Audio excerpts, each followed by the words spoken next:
Chances are your car is sat in your garage or driveway this weekend, and chances are that your local gas station is going to be closed a lot more Sundays this winter. What part does the Arab oil embargo play in all of this? One Middle East monarch thinks that you're being sold a bill of goods. To try to understand something of the background of the oil shortage, a 60 Minutes crew has spent the last 3 weeks in the Middle East, in Saudi Arabia and Iran, the two largest oil exporting countries in the world.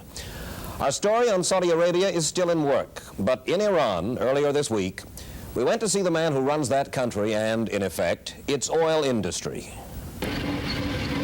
Shah Mohammed Reza Pahlavi is not an Arab. He makes a point of calling himself Aryan. And unlike the Arabs, he will sell oil to anyone if the price is right. Along with the Arabs, he is a member of OPEC, the Organization of Petroleum Exporting Countries. That's the group that is holding the world's feet to the fire with the rocketing price of oil. This week in Tehran, the Shah offered to put up $1 billion, and he can afford it, of his oil money, for a fund that would cushion the devastating economic effect of the oil crunch on the have-not nations. And he took time out in his Shah of Iran palace to talk to us. Sheikh Yamani told me a week ago in Riyadh that he was very optimistic that during February there was going to come the disengagement between Syria and Israel and the oil embargo would be lifted. He was optimistic. That optimism obviously has turned sour. Why? Do you know?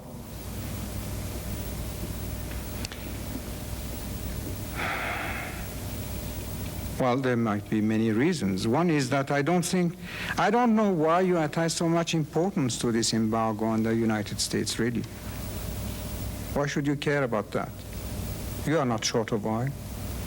Have you seen the lines of cars stretching for blocks, in some cases for miles, waiting to get gas? I have seen the pictures. And you cannot But get... you have imported more oil than any time in the past. Well, not recently, we haven't. You have? You mean we are still importing more oil than we were, let's say, in September?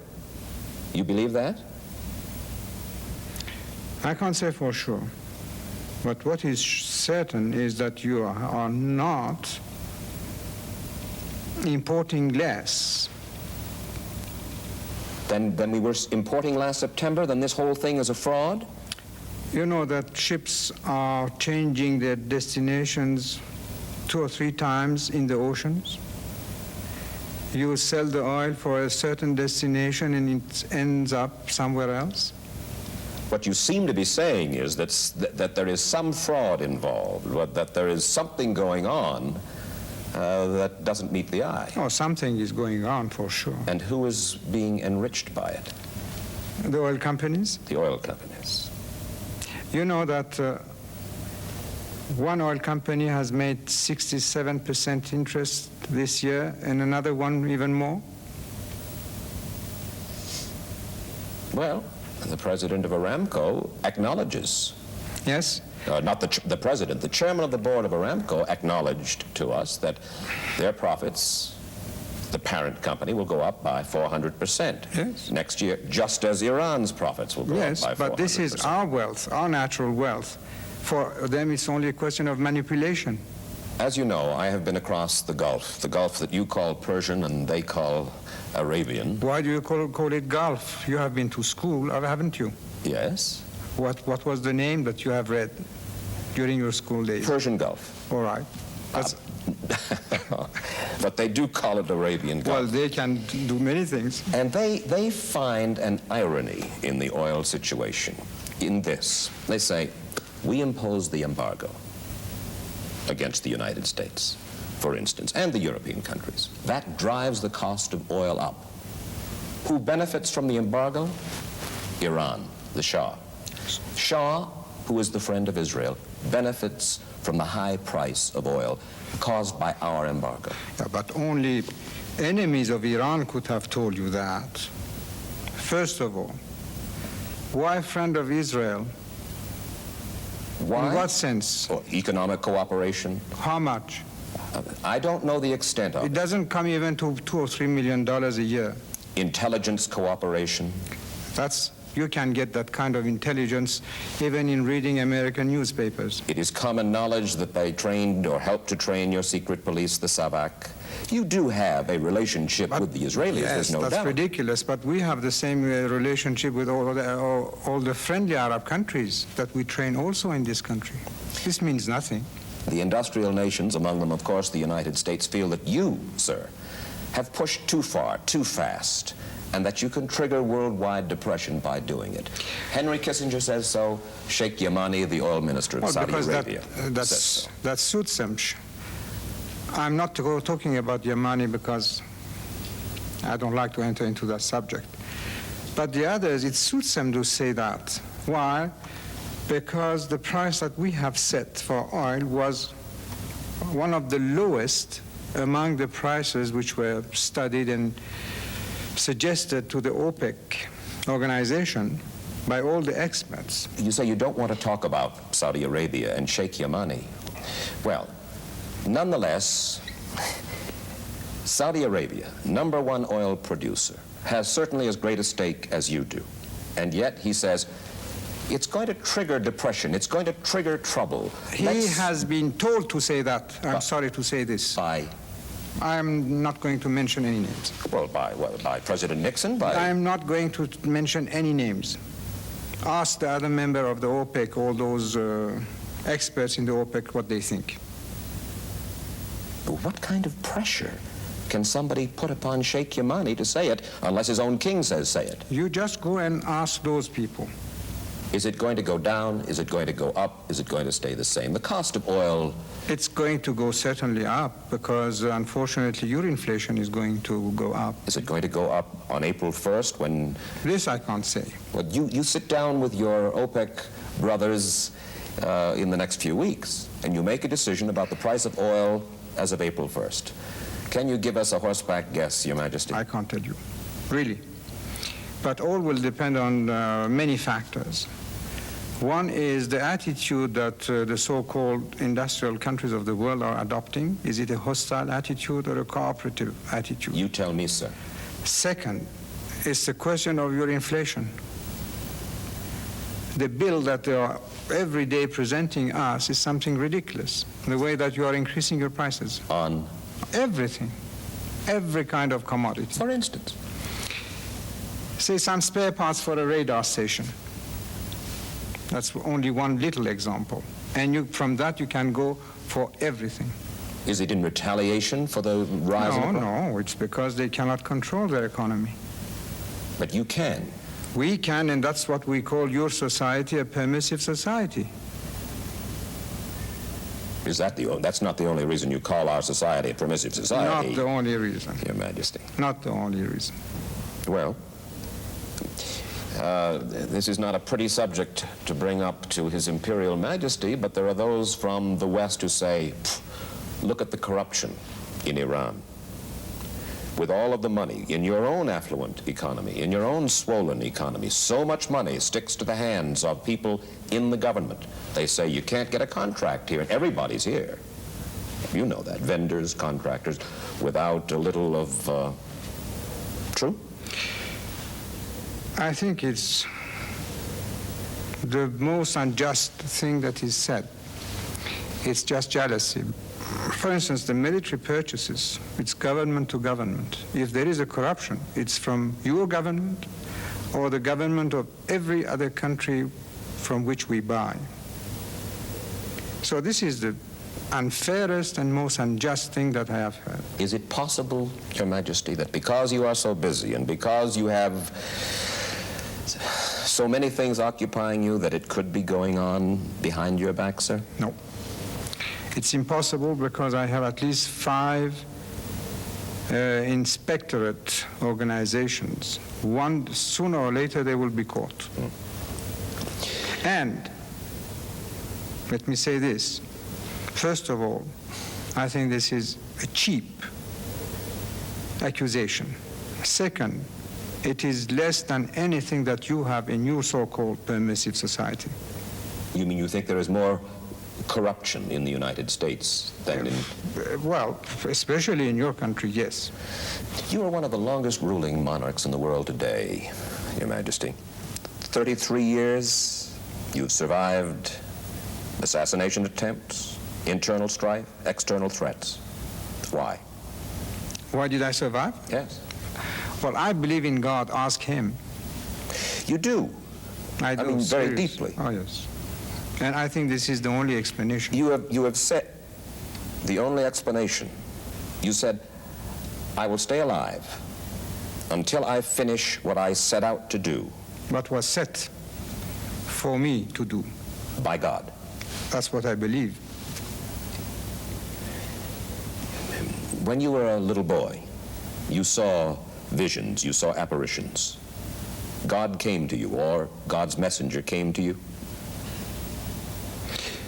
Yes. For some of us in the West, that is difficult to comprehend. But I say you believe it.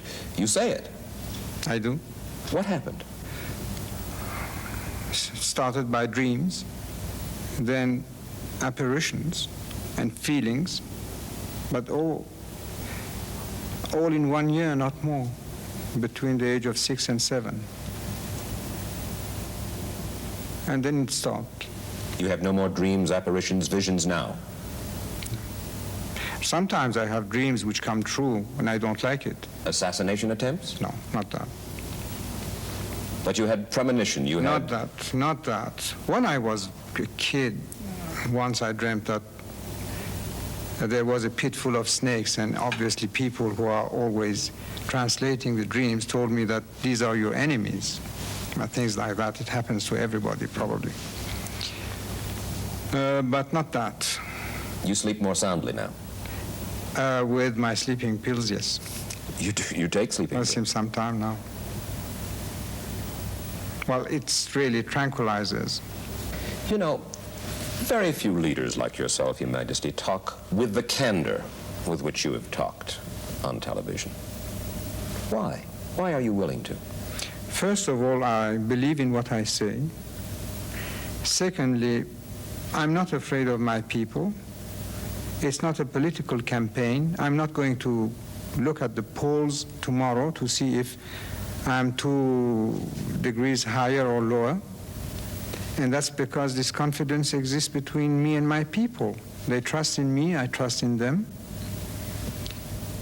I believe that I know the job. So I'm not trembling in thinking or saying what I say, because I know that tomorrow I won't have to go to the polls.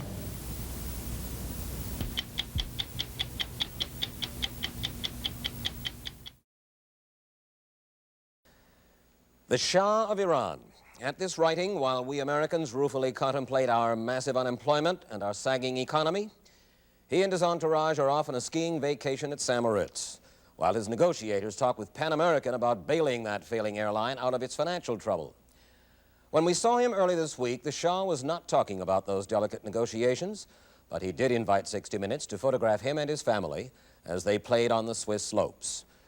And then he sat down to answer some other questions. First one, is it not the high price of oil, that noble petroleum the Shah likes to talk about, that is at the root of the world's economic chaos? Not true. Because according to the same statistics, the price of oil has been responsible in the United States for 0.5% of your inflation, and in the countries of Europe for 2%. Japan, hardly a little more. That's all. And the huge sums of money piling up with the oil producers? Well, it's new to you. It's new. How could these strange people living, it's not our case, but living on sand have such money? It's maybe a little shock at the beginning, but you are going to get used to it. Candidly, Your Majesty, is there no element, not of revenge, because that is not a noble impulse, but at least some element of satisfaction in seeing the giants of the West in some disarray? Well, no, because their disarray is, I think, needs a restructure of their society. The brown-eyed peoples are teaching the blue-eyed peoples something, is that? Well, no, we are not teaching something. The blue-eyed people have to wake up. wake up to? From the complacency for this torpor in which they put themselves by taking maybe too many sleeping pills. Well, now you yourself. Oh, I take tranquilizers. Your Majesty, we hear talk of the possibility of the use of force in the Middle East by the United States. Henry Kissinger said it. President Ford backed him up. Well, if I'm correct, first of all, Dr. Kissinger said that it was hypothetical. Hypothetical. Faced with strangulation, he said. And I even read somewhere in a paper that President Ford said that force will not be used against an oil embargo. An oil embargo could not be strangulation of the West because many countries will not participate in the embargo. First of all, I know about my country, we will not. Venezuela will certainly not. Indonesia will not. Eventually Nigeria will not. And a country like mine, we need up to the last cent of the money, which comes from oil. The same goes for Indonesia. The same goes for Venezuela. Well, then what is the threat against? If there's That's exactly what I'm asking. Today you cannot just frighten people and bully them around. Well, you don't really think that Henry Kissinger was trying to bully the Shah of Iran, was he? Well, we are very good friends. Maybe at a billiard game we could try to bully each other. But like this, I can't imagine myself bullying Dr. Kissinger or he trying to bully me. Aren't you under the impression that at this moment, Dr. Kissinger is preparing to go to Cairo, to the Middle East, to Israel, with some optimistic feeling that he's going to arrive at an understanding between Israel and Egypt? Well, I wish he did, because otherwise he should abandon completely his plan of that step-by-step approach for a solution. Then the only remaining way or thing will be to go direct to Geneva. If the Israelis do withdraw from the Abu Rudes oil fields in the Sinai, as is suggested, as well as the Gideon Mitla Pass, it is said that the Shah of Iran will guarantee that Israel will have oil. I have heard that question in Vienna, and my reply was that I was not the godfather of Israel. Who am I to guarantee that? First of all, Abu Rudes was not their property. It belonged to the Egyptians. They used that oil as long as they could. Yes, but oil will not be denied to Israel. All the oil companies could sell oil to Israel. She will not be short of oil. She will probably have to pay for it. That's all. The former head of the CIA, Richard Helms, is now the U.S. ambassador to your country. The CIA has many operations based in your country. Columnist Jack Anderson writes that you have occasionally even funded CIA projects in Iran when the CIA's budget for those projects ran dry. Is that a fact? Well, I don't think that CIA is yet as poor as needing my money. They have enough funds. But today, our relations with your country or CIA are based on a purely cooperation basis. And the cooperation is mostly exchange of informations. We could help CIA in providing maybe some informations. About? But not money. You help CIA provide information about what, Your Majesty? As they can provide us information. Anything that we hear of interest, we could eventually give it to the CIA. I mean, this is the kind of help that we could give CIA, but not money. You give them help to know what's going on in the Soviet Union, which is on your board. No, not that. Not that. But... Well, you certainly don't spy on American citizens in Tehran, the CIA. Well, not yet, no. Not yet. Your Majesty, you have a police force, a secret police called the Savak, reportedly as efficient and occasionally as brutal as any in the world. The London Sunday Times, which is a first-rate newspaper, investigated Savak activities for over a year. You smile as I bring the subject up. And they published a piece a couple of weeks ago called Torture in Iran. They wrote that Savak brutality ranges from mere fingernail pulling to shoving bottles up rectums to raping women in front of their husbands. Broken bottles.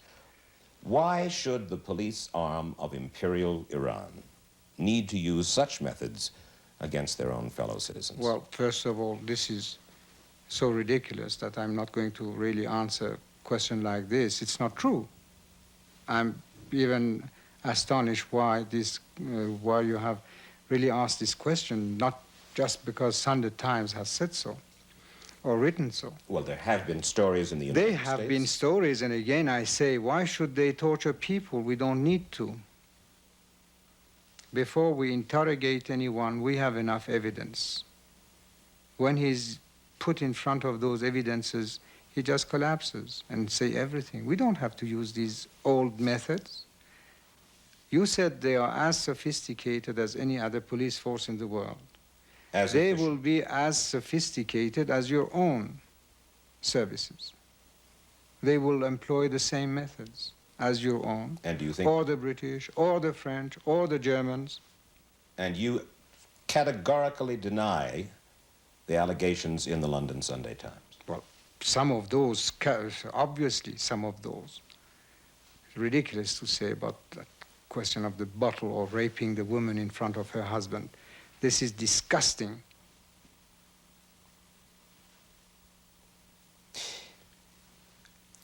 Your Majesty, you...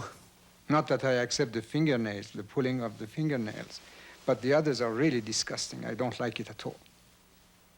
Well, why do you need a Savak at all? Why do you need this secret police? Why? Everybody has.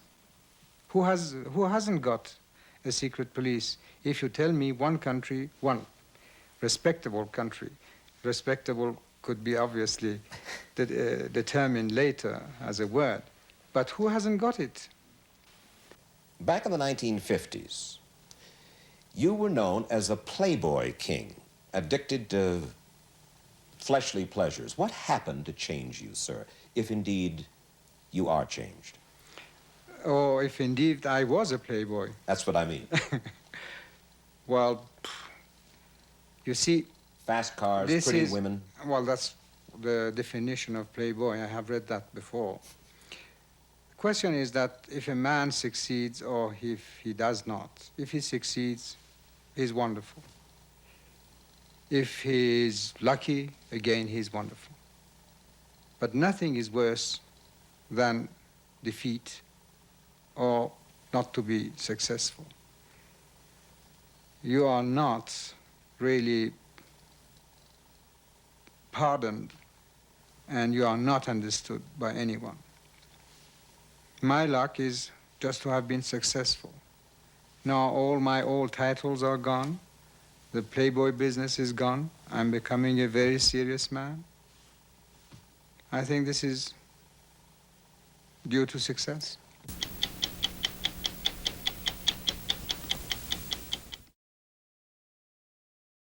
The Shah of Iran savors the power and the worldwide attention his oil has brought him. Unlike most autocratic leaders, as his ambition and his military muscle have grown, so has his willingness to talk to foreign reporters. 60 Minutes made its yearly pilgrimage to the Shah's palace in Tehran to canvass the royal views on assorted topics. Among them, our presidential election. He clearly favors Ford, though he will not say so publicly. He thinks Carter fails to fully comprehend Iran's role in the defense of American interests. On the Middle East, the Shah is committed to a secure state of Israel, but he insists the Israelis must give back the Arab lands they conquered in 1967, and he believes the Jewish lobby in the United States helps breed Israeli intransigence on that matter. In fact, he says American presidents and presidential candidates are too quick to do the bidding of the Jewish lobby. Surely, Your Majesty, you're not telling me that the Jewish lobby in the United States pulls the strings of the presidency? Not entirely, but I think even a little too much, even for Israel interests. You think the Jewish lobby in the United States is too powerful for the interests of Israel? I think so. Sometimes they are disserving the interests of Israel because they're pushing around too many people. How do you mean pushing around? Well, pressuring, they have many means at their disposal. They are putting up pressure on many, many people. And at the end, I don't think that it will even help Israel. Why, if this is true, why would the President of the United States pay attention to that lobby? They are strong. Strong in what sense? They are controlling many things. Controlling what? Newspapers, medias, Your Majesty. banks, finances, and I'm going to stop there. Well, now, wait just a second. You really do believe that the Jewish community in the United States is that powerful? They make the media reflect their view of foreign policy? Mm-hmm. Yes. They do not report, we do not report honestly? Don't mix things, please. I don't say the media. I say in the media they have people. Not the entire media. Some newspapers will only reflect their views, yes. No? The New York Times, for instance, is owned by the Salzburger family, who are Jewish.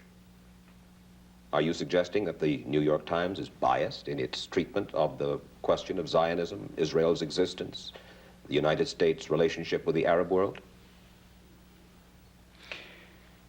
I will have to put all the articles of the New York Times written on this subject and draw the conclusion. You can put this to the computer and it will answer you. What you're saying is that, yes, you do believe. Well, let's wait for the answer of the computer. Washington Post? The same. The networks?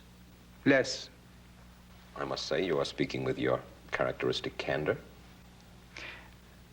Yes, if you like.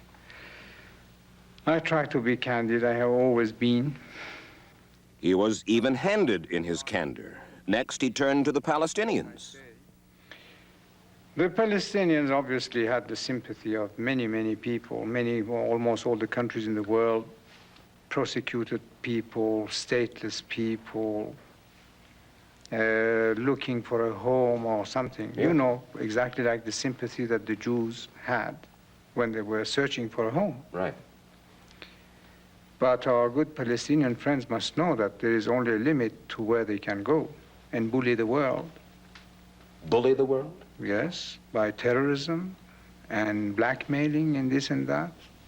You know perfectly well, Your Majesty, that the leaders of the Arab world find the Palestinians as much a problem almost as the Israelis do. Isn't that a fact? What I can say is that they should really open their eyes, reassert their situation. And if there is a hierarchy and someone there in command. Of the Palestinians, you mean? Of the Palestinians, to start a new policy, because the actual one is going to lead them nowhere. With whom do they really have understanding? With Assad, with Sadat, with Hussein? That's a very good question. They have none with any of these leaders? Not to my knowledge. And they seem to be out of control. It seems so today. And what about the Arab leader who supports the Palestinians, the terrorists, with his oil money, Muammar Gaddafi of Libya? He's crazy. You really believe that? Oh, yes. No doubt. The man is absolutely irresponsible and crazy. We moved on to the subject of Iranian money and tales of monumental corruption, bribery, even in the royal family. Princess Ashraf is the Shah's sister. Let me quote to you from a piece in the Washington Post. A wealthy Iranian businessman says, not a truck can move anywhere in this country without a payoff going to Princess Ashraf. Who is this silly person who can believe that? Why would you imagine this kind of thing would find its way into print? First, you like to print those things. You newspaper people always must be sensational. And you're satisfied? One of your whipping boys today seems to be us in this country. So, you go for these things. But so many stories like this have proved to be true. They all were true except for my country. Grumman was true? Not here. Northrop was true? Not here. How are you so sure? How can you be utterly sure? Because you speak with such assurance that it is not still going on in other arms. The arms I choose. All the systems I choose. There is no need for middlemen. And they're not bribing you? Well, hopefully not. We turn to the Shah's secret police force, his FBI and CIA combined. They are called SAVAK, and they have a reputation for brutality. He acknowledged that he has SAVAK agents on duty in the United States. And they are there for the purpose of checking up on Iranian students? Checking up on anybody who becomes affiliated with circles, organizations hostile to my country, which is the role of any intelligence organization. And they are there with the knowledge and consent of the United States government? I think it is. The deputy director of SAVAK, a man by the name of Parvis Sabeti, is reported to have castigated the FBI for not keeping a closer watch on Iranian exiles and student groups in the United States. And according to that same report, he says the CIA is no help at all. He said, oh yes, he said it. He is also quoted as saying, we'd better not talk about this, but we are fully aware of the situation of Iranian students abroad, especially those working in international communist activities. So you do have SAVAK agents. Well, I hope so. In the United States. I hope everywhere to gather those informations. Now, when an outfit like the International Commission of Jurists comes here and then comes out with a report saying that in spite of what you say, Your Majesty, torture continues. How do they know? Well, they can't continue saying this. But they have even accused the Great Britain of acting against the human rights. We're talking for the moment about your country. They are putting us in the same category. In other words, you're saying you do what every country does. Sure. If torture is necessary, you torture. Not the torture in the old sense of torturing people, twisting their arms and doing this and that. But there are intelligent ways of questioning now. Well, they talk about psychological and physical torture. Physical, I don't believe. Not anymore. Maybe in the old days, maybe. I talked just today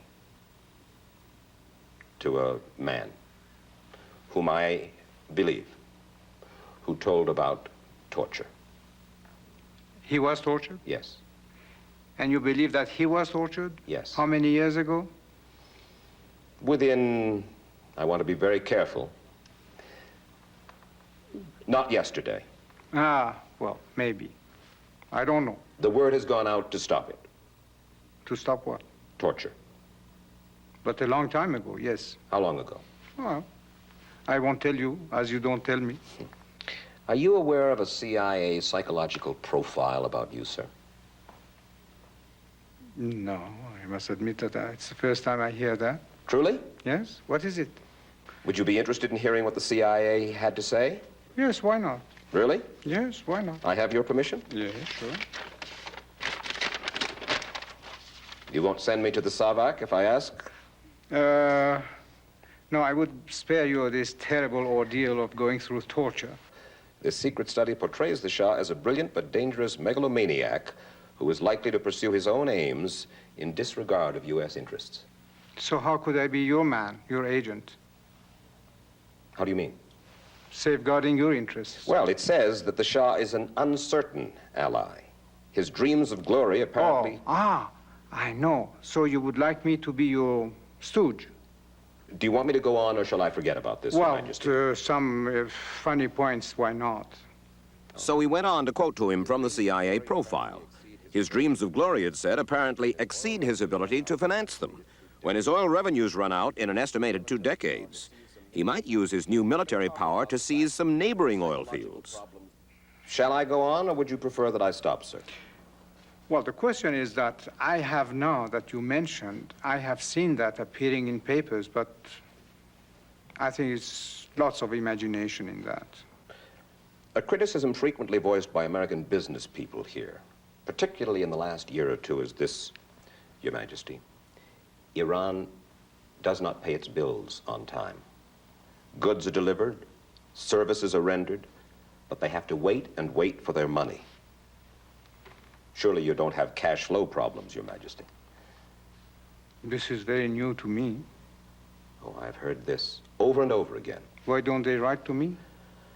Well, perhaps now that you're suggesting that they write to you, they will. Sure. They say months, months, and months go by. I can't believe that. There is no cash flow problem. Because you yourself confess that you are in deficit this year. I don't think so.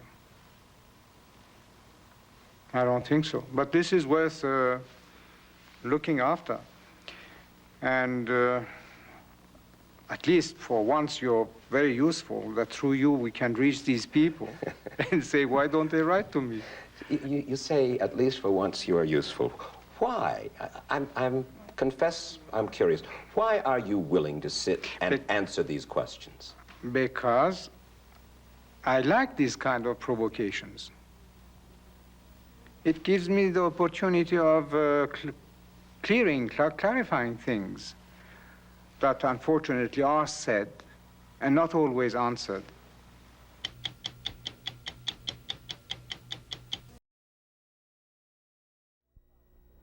There are 31,000 Yanks living in Iran, military, diplomats, teachers, technicians, businessmen and women, and their families. And the U.S. Embassy there predicts there will be 50,000 Americans in Iran by 1980. Why? Why so many? Because Iran has oil, Iran has money, and the Shah of Iran is trying for a great industrial leap forward, trying to propel his country ahead by a century in the space of a single generation. To do that, he needs Yanks. Bob Monroe is one of them. He and his wife and son arrived about a year ago. Bob had been a combat helicopter pilot in Vietnam. When he went home to Maryland, he ran bulldozers, but he yearned to fly again. Iran offered that chance as a teacher, as a pilot instructor for the Shah's growing helicopter squadrons. It's families like the Monroes who have established the American beachhead in Iran.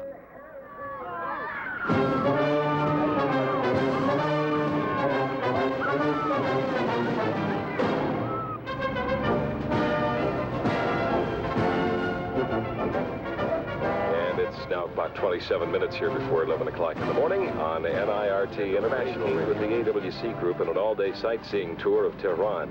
Lunch will also be included. You know, the American Women's Club General Membership Meeting is scheduled for Tuesday at 9:30 at the Hilton. All AWC members who wish to participate in the Saturday Morning Bowling League must register now.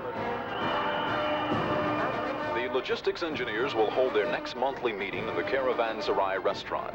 Members are asked to publicize any event about your club, school, or organization. There are some interesting exhibitions going on at the Iran American Society from now through the 26th in galleries 1 and 2 from 5 until 8. And here are the news headlines at 11 o'clock. Play it smart. If you have a drinking problem, get help. It could save your whole 58 future. degrees outside, looking for a high today of 74 degrees.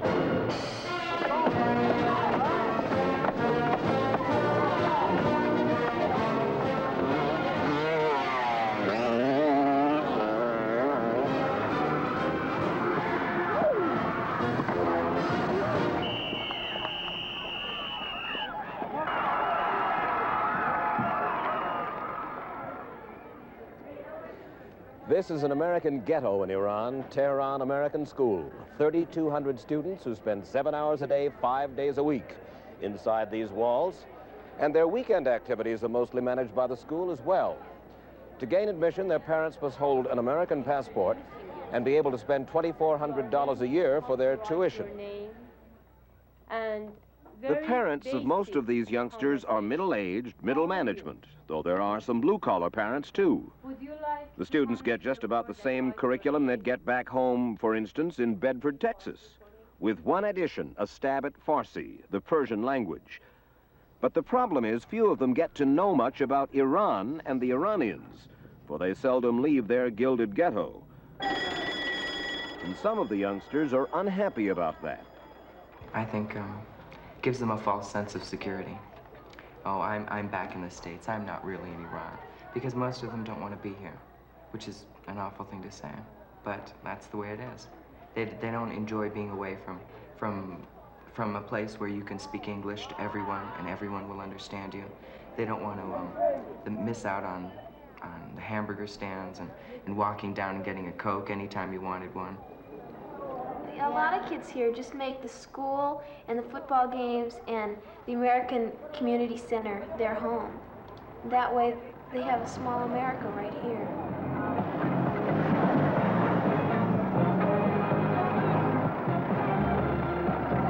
School busing in Tehran is no issue. There is no argument about it, because the American community is plagued by the fear that a terrorist group like the Islamic Marxists who oppose the Shah will strike at him through these American children. Already they have killed 6 adult Americans, so door-to-door delivery for these children is a must. American families are briefed by the U.S. Embassy on how to protect themselves. Even Ambassador Richard Helms, ex-CIA boss, got a death threat. There is no doubt that there are certain elements in the world that would like to see the alliance between Iran and the United States broken apart. One of the ways to make it difficult for the United States to work with Iran is to kill Americans in Iran, which in turn will make Americans feel that it's dangerous to come here, and that in turn will affect the programs that the two countries have going together. How serious is the opposition here, the urban guerrillas? It's a relatively small group, maybe 100, 200 at the most, that they are the kind of individuals who, when they're arrested, commit suicide on the spot, either by blowing themselves up with a hand grenade or taking a tablet that will kill instantly, so that they've been highly trained and they have been motivated, and there's no doubt about it that the way they do these jobs is professional. It was at this spot in the suburbs of Tehran one morning last August that 3 American civilians who worked at Rockwell International on something called Project Ibex, an electronic surveillance system, were ambushed in their car and gunned down by urban guerrillas. The year before, 2 American colonels had been ambushed in the same way. A protest against the Shah's dependence on American electronic know-how, on the American military. One doesn't think of Americans as migrant workers, and yet that's what a good many of them here in Iran are. Aircraft maintenance men, technicians, helicopter instructor pilots who worked in Vietnam. They couldn't find work now at home, and so they came here, attracted by the boom. The Shah needs Americans to keep his billion-dollar Air Force from rusting on the runways.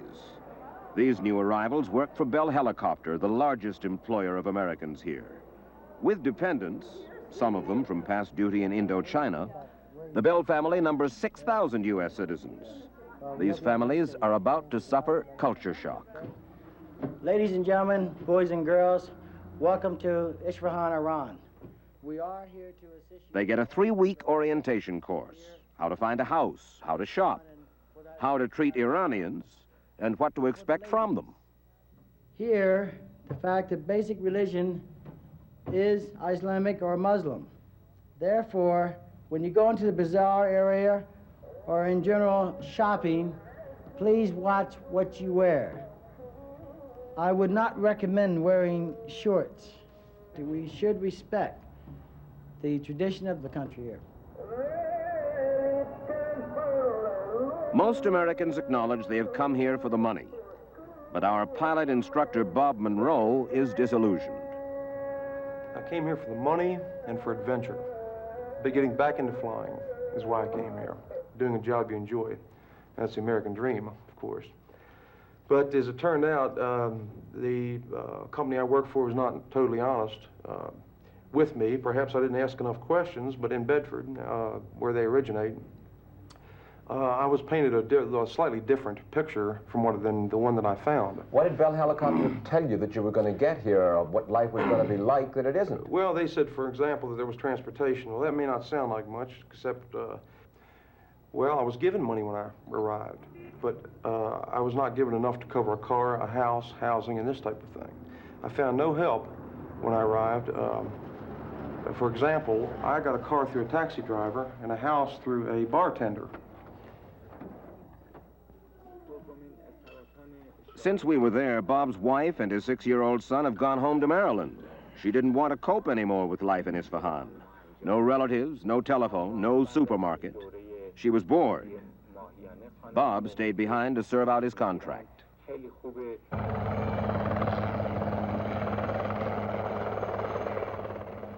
Good afternoon, gentlemen. Good afternoon, sir. A Senate Foreign Relations Committee report warns that Iran is so dependent on American advisors that it couldn't go to war any time in the foreseeable future without American instructors, technicians, mechanics being drawn in. The Shah's military simply cannot operate without them. Proceed to the flight line and continue your mission. And Bob Monroe says they are slow learners. I'd say they're not as sophisticated to begin with. They're a little slower. They're like children. They're motivated. They want to do it. They want to please me very much. You know, whatever, they want to make me happy in the helicopter.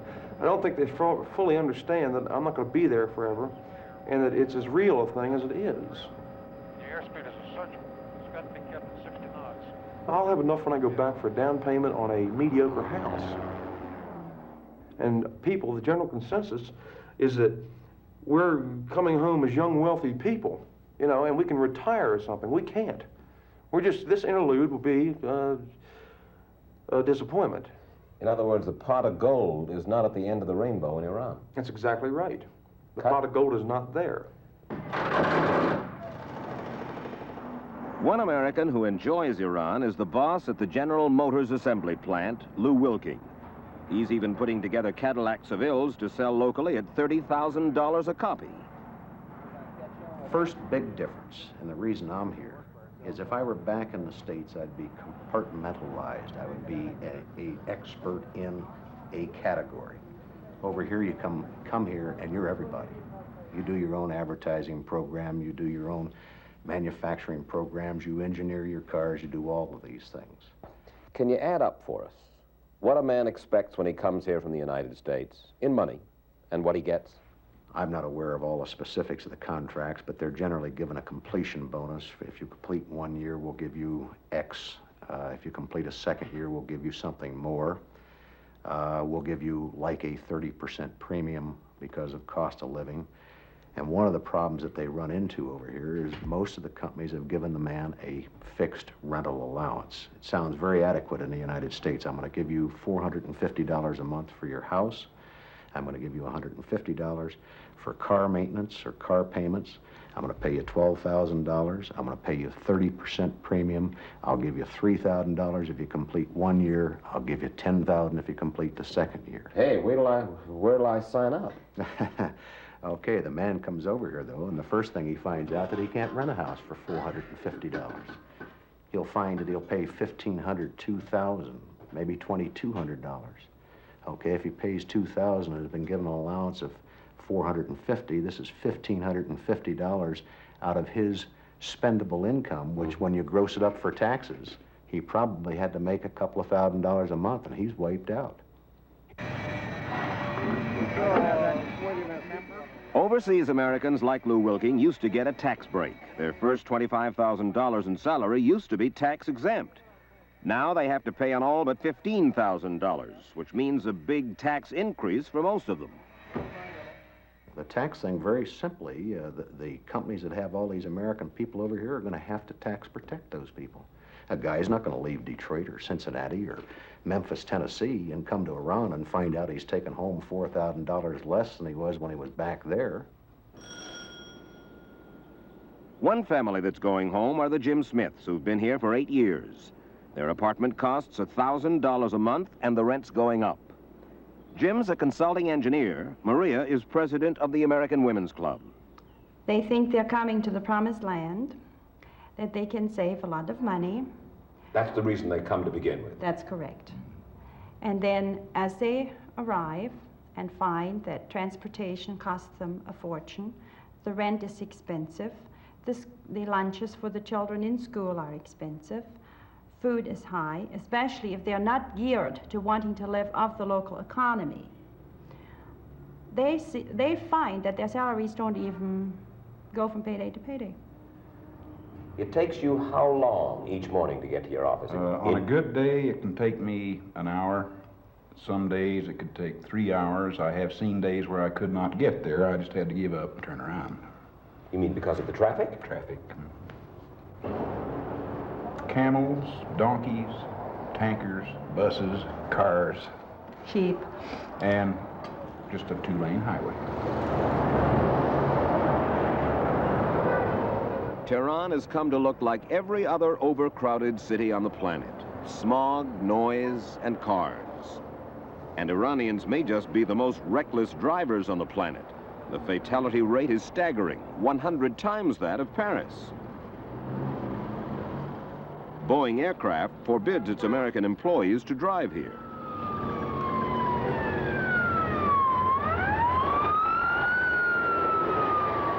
It sounds, Maria, as though for the American woman, their mobility is restricted. It's severely restricted. That's right. They get cabin fever. They what? Get cabin fever. Really? Mm-hmm. The women do? Yes. Why, Jim? Their husbands go, they travel in Iran. They go to their work. But the average housewife, unless she has a club she can go to or means to get there, she's in her house. Most adult Americans in Iran are wary of talking candidly about their life here. The Shah does not look kindly on criticism. But American youngsters haven't learned caution. Steve, drugs and young Americans here. Big problem? Yeah, definitely. What kind of drugs and why so big a problem? Hard drugs. Heroin? Yeah. It's so easy to come by. They can get it just walking. There's certain places in the city where they can go, and they know they can get it. And they go there and they get it cheap, and it's pure stuff, and it's stronger. And they can really get hooked on it, and it's cheap. And is there much drug use among parents, among the older people? Alcohol. That's their It's a problem. big, big problem. And people won't admit it either. I know a lot of mothers that don't speak the language sit home every day. And you can't sit in the house every day with being scared to go out of the house or not wanting to go out of the house because you don't know the language. And they turn to alcohol, and it's just terrible because it gets on the kids too. Well, I did have a friend who, they just didn't like it here at all, the family. And their father got drunk quite often. And when he came home, I was there one night, and they had a bit of a fight, first the father and mother, and then they turned on the kids. Mm-hmm. And it was all due to the alcohol. It's definitely not a place to come if you've got a problem of any kind. I don't care if it's alcohol or marital problems. A lot of people have come over here thinking, a new life, we'll start over. Mm-hmm. Well, they find it worse. If you took a vote of the 30,000 Americans here in Iran, are they disappointed or happy? Do they want to stay or go? Which way would they vote? I think they would go.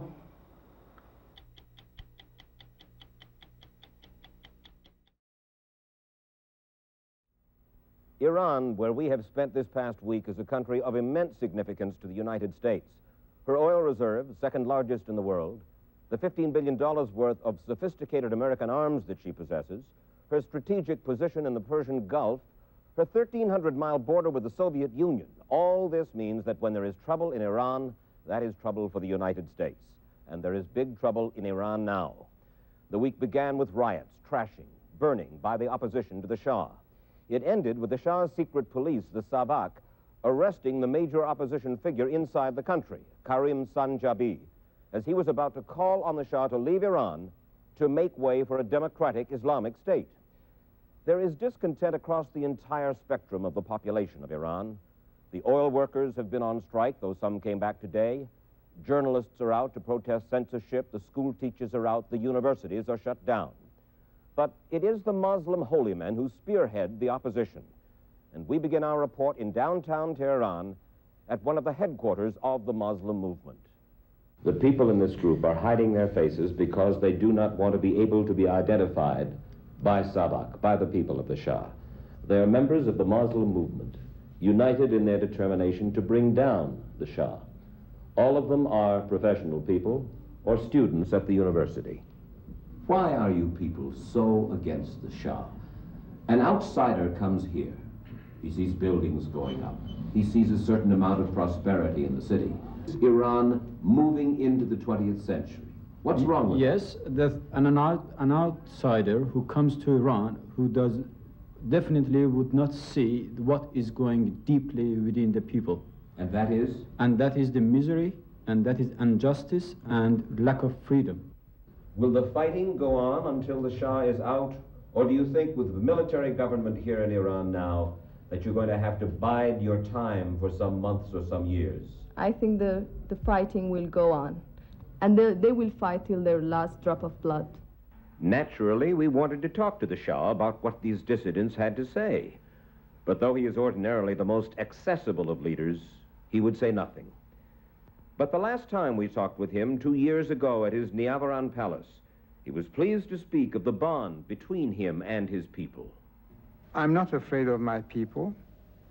It's not a political campaign. I'm not going to look at the polls tomorrow to see if I'm 2 degrees higher or lower.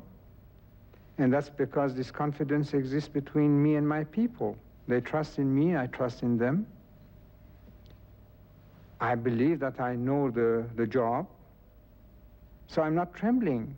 But last Sunday, had his people been polled, the Shah would have been dismayed at the results.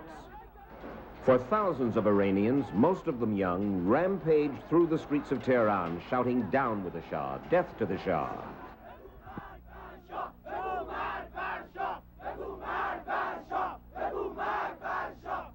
There was genuine fury here. A protest not simply for political freedom, but against low wages and high inflation, against huge military expenditures, against corruption and foreign influence. Caught up in this orgy of burning and destruction were not only the Muslim militants, but others beside them, students, workers, and of course some hooligans bent on a violent holiday. But it was rumored that in the chaos of the day, paid government agents were here too, torching some of the buildings, hoping to spawn a backlash against the mob to give the government license to crack down. Also torched last Sunday was what is now this pile of rubble. 4 days ago, it was the headquarters building of the National Iranian Gas Company. It went unprotected by the Iranian military, by the Tehran Police Department, by the Tehran Fire Department. And yet, just 200 yards down Roosevelt Boulevard here is the American Embassy compound. As you can see, not a dime's worth of damage done inside. Why? Because the American Embassy compound was protected by Iranian military police. It was one of the few buildings in Tehran to be so protected. It was apparent that the Shah was expressing gratitude for the support offered him by President Carter. Within 24 hours of Sunday's mayhem, tanks and troop carriers rolled. The civilian prime minister was replaced by a military government. Tehran became a very quiet city. The military had moved not only against the rioters, but equally, in effect, against this venerable holy man sitting thousands of miles away in a Paris suburb. Ayatollah Ruhollah Khomeini is a churchman who has spent 15 years in exile from Iran. He condemns the Shah's corruption and dictatorship and attacks the United States for supporting him. When he speaks, millions of Iranians listen. He tells them the Shah should be arrested, tried for crimes against the state, and ousted, and that a Muslim state should be established. Since there have been no opposition political figures to whom the masses could turn, they looked instead to their holy men for political leadership. It's been a period of great social upheaval. Thousands of migrants have left villages to come and work in urban areas. Iranian scholar Dr. Shal Bakash. Young men and women have been picked out from villages and small towns and entered universities in urban centers. People are working in new occupations. The family structure is being put under great pressure. Naturally, at times like these, people cling to what is more familiar. They go back to their traditional beliefs. But it is by no means just the traditional Muslims who oppose the Shah. It is some of the new rich, too, the new middle class, who have been the chief beneficiaries of Iran's economic boom. Coveys of millionaires have been spawned here the past half a dozen years. But there are many among the bourgeoisie who are repelled now by the ostentatious luxury and by the flagrant corruption. And besides that, they don't want to live as political eunuchs, forbidden to indulge in political give and take. They have become richer, which is natural. Nowadays, they can send their children to school, they have enough to eat, but they want also another right, the right to be able to speak freely and to choose their elected government. Javan Alamir is a wealthy businessman and politician. All right, Mr. Alamir, please tell me, what is so horrid about the Shah? What is so horrid about the Shah? It's the terrible thing that has happened in Iran during the last quarter of century. We had the worst repression known in the history. You mean that the repression, the torture, the cruelty of the Savak under the regime during the last 25 years has been worse than anywhere in the world. And you have to add to that the corruption, which was on a scale never equaled in the history. I mean, by percentage of the national wealth, what has gone to the corruption, what has gone because of the corruption to foreign and local companies is something unbelievable. And the figures are there. But isn't it a fact that many Iranians prospered under the Shah? We believe that 85% of the earning of the nation went to 5% of the population. The majority of the population was not even touched by what is called the wave of the petrodollars. Still in the last 5 years, people in the Khuzestan, in the Sistan and the Mokran provinces, in southeast and southwestern west of Iran, are dying of hunger. People in Mokran and in Sistan, they do not have the minimum requirement of calorie per day. Yeah, but those aren't the people who are in the streets here in Tehran last week.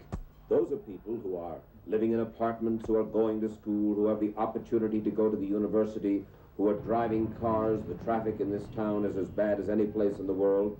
One senses that particularly in Tehran, there's a certain degree of prosperity. Exactly. The revolution which happened in Tehran, it's not a communist or a socialist revolution. It is a liberal revolution.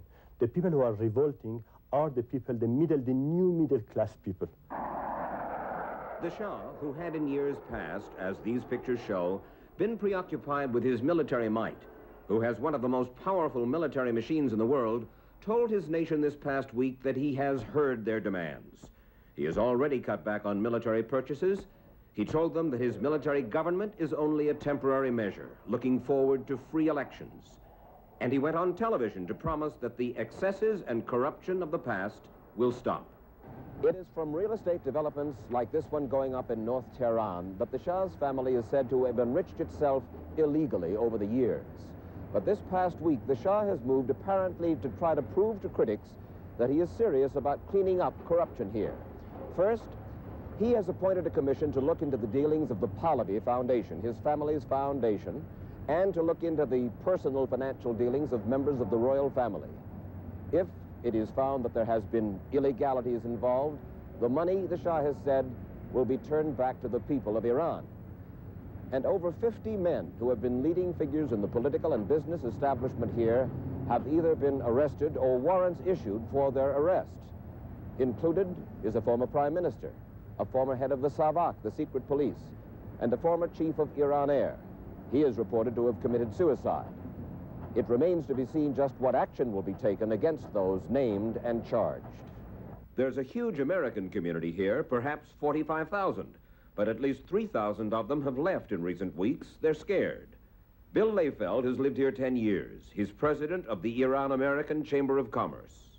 I understand that there have been threats against Americans, against their lives, those who stay on. There have been threats, but not just against Americans. It's an anti-foreign, generally, feeling, not just specifically directed towards us. And how are these threats delivered? Well, on occasion by telephone, on occasion by leaflets passed out on the street, and in some cases letters. And what do they say? Get out? Get out in a certain amount of time, or else. Now, what the or else means, we don't know. Should the Shah survive, It is in the interest of the nation for the time being, yes. To And if survive. it changes, I think we want a monarch. Not as dictator, but as constitutional monarch. As a dictator, he should not survive. As a constitutional He should. monarch? A figurehead? A head of state. In other words, you need the Shah. We need the monarchy. You find it difficult to say you need the Shah. You need the monarchy. Yes. We need a monarch, we need a ruler, we need a king who abides by the Constitution. If the Shah abides by the Constitution, we will be for him. And do you believe that he has now seen the light, that he will abide by the Constitution? We hope. Mr. Alamir's hope for a constitutional monarchy would seem futile for now, inasmuch as the Shah's military government is still cracking down hard on dissidents, while much of the opposition remains unrelenting in their demand that the Shah step down. Incidentally, a few hours ago, we talked by telephone with a longtime member of the Shah's imperial court who is now in a foreign capital, and he told us that tomorrow he will assert publicly that the Shah had personal and direct knowledge of the torture and killings of Iranian dissidents by the Savak, and that such Savak activities had the full approval of the Shah. The Iranian official said that he will ask for asylum in the country where he intends to make his public statement.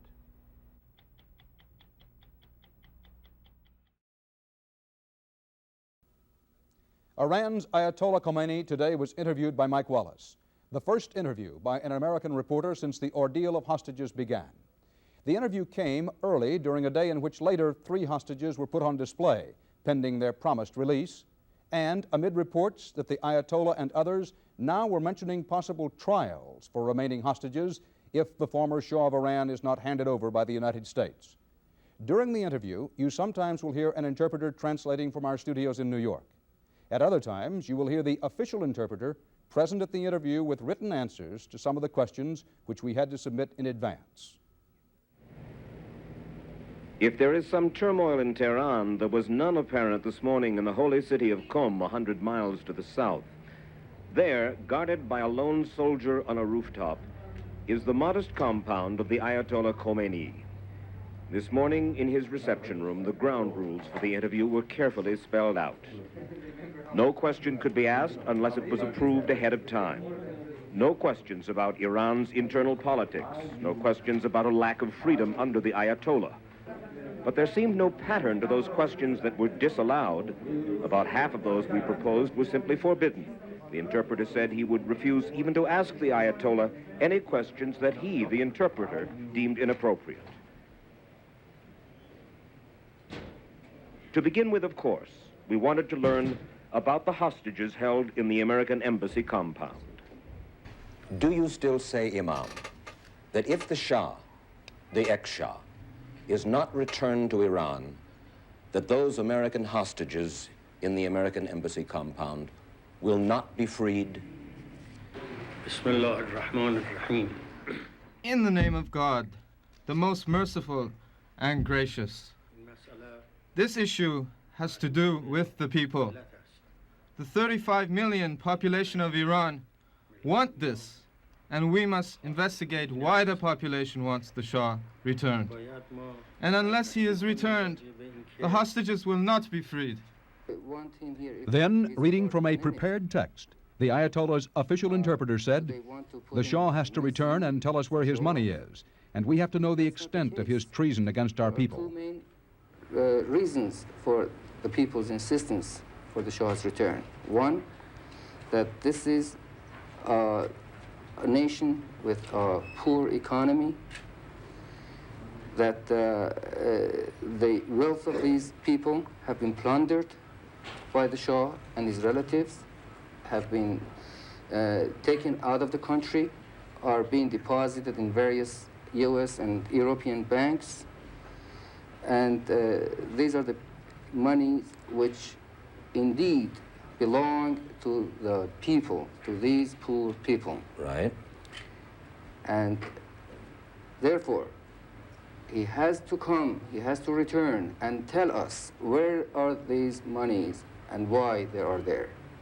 The second, which is even more important than the first reason, is that we want him back to show the extent of the crimes committed by this person during 37 years of his rule. We have to know the extent of his treasons in this country.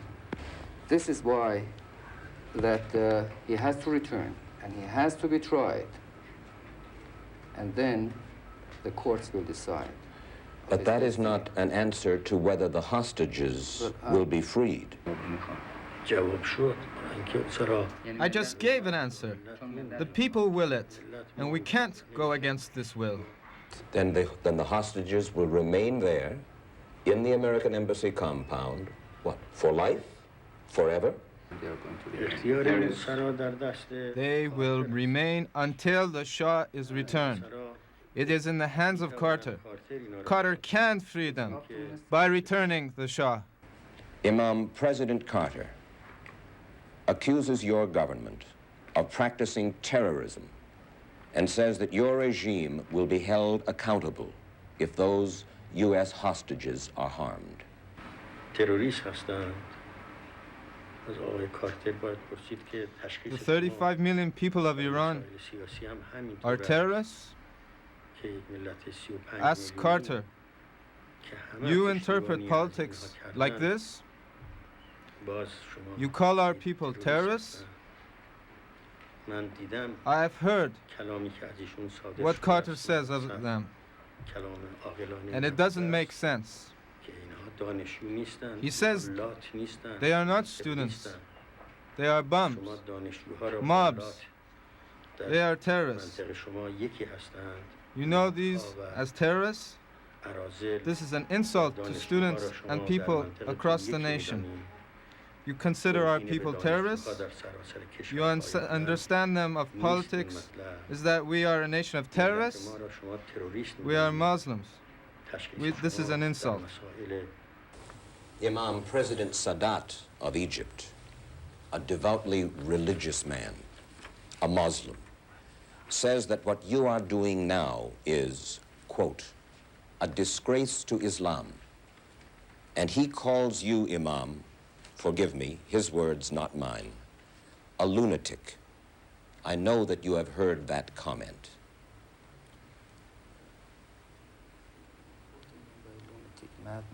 That's what I heard President Sadat say on American television. Yes. That the Imam is a disgrace to Islam, and he used the word a lunatic. Sadat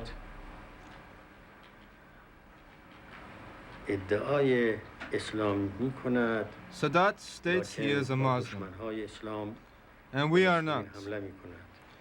He is not, for he compromises with the enemies of Islam. Sadat has united with our enemies. Sadat knows well what is occurring south of Lebanon and with the Palestinians. He knows the crimes of Israel. Yet he still considers Begin a friend and himself a Muslim. You must try to evaluate what he is doing, then through Islam. The Egyptian people do not back Sadat. And once again, the official interpreter reading from his prepared text. I demand that Egyptian people try to overthrow him just as we did with the Shah. He calls upon the Egyptian people to does. overthrow Sadat. He does. The way the Iranian people overthrew the Shah. Exactly. What we hear, Imam, that today, perhaps today,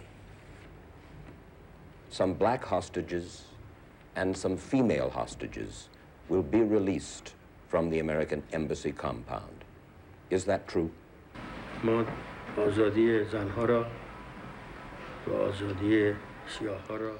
The freedom of the women and blacks will be given.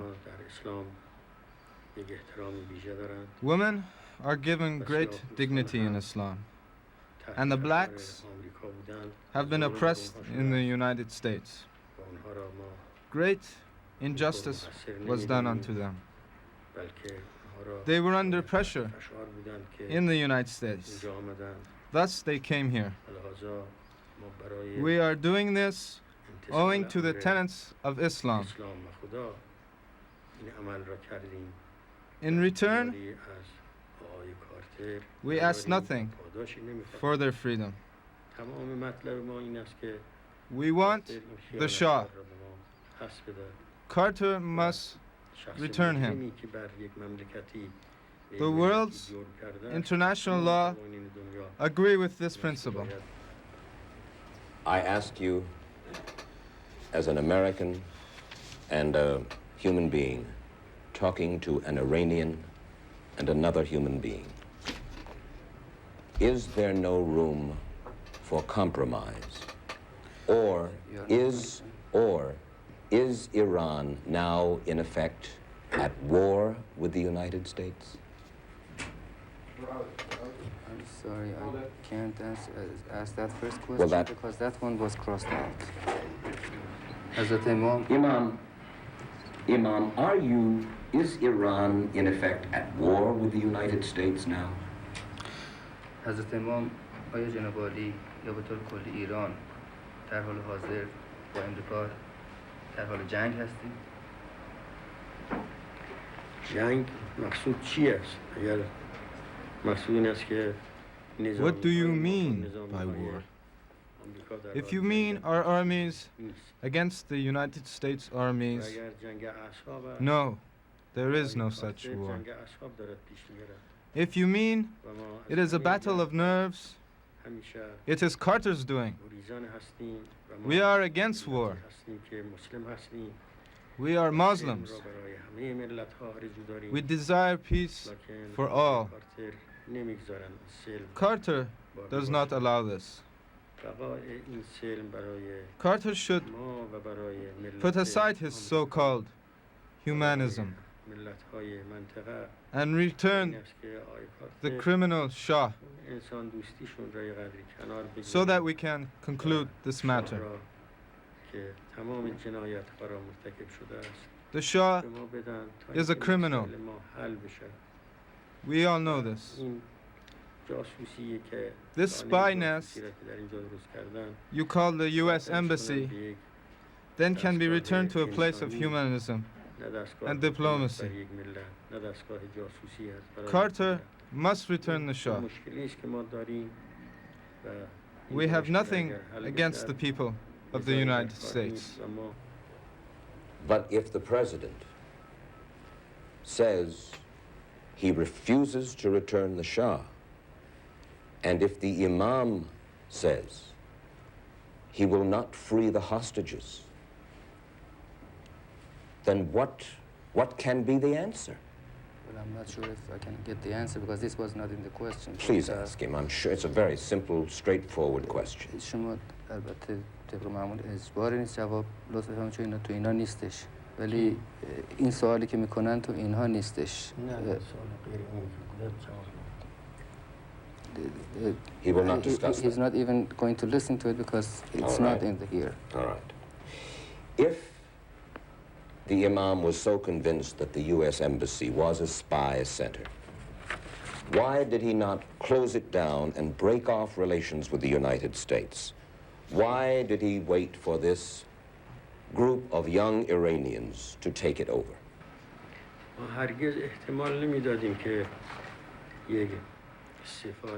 We didn't think an embassy could be a center of spying. I didn't realize this until our students found the necessary evidence. I didn't realize Carter, going against all international law tenets, would allow this spying and conspiracy at the American embassy. Now that our students have done this, taken the embassy, with the backing of all the people of Iran, we have now realized that the American embassy has been a center for spying. Imam, would you permit me to go to the American embassy compound and talk to the hostages who are there? Okay. Yes, you could. I can go.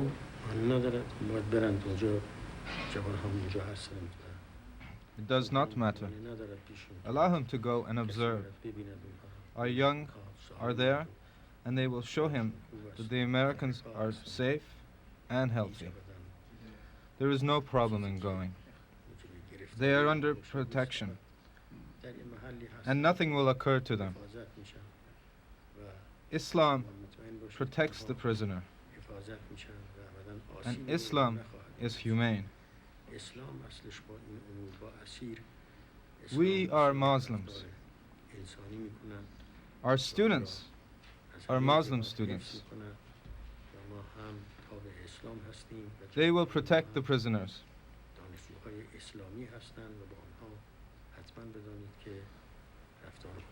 I have asked my son to observe and ensure their safety. He reported to me that they are all well. I personally wish and hope for their safety. The prisoners at the United States Embassy must ask Carter to allow the Shah to return, so they may again gain their freedom.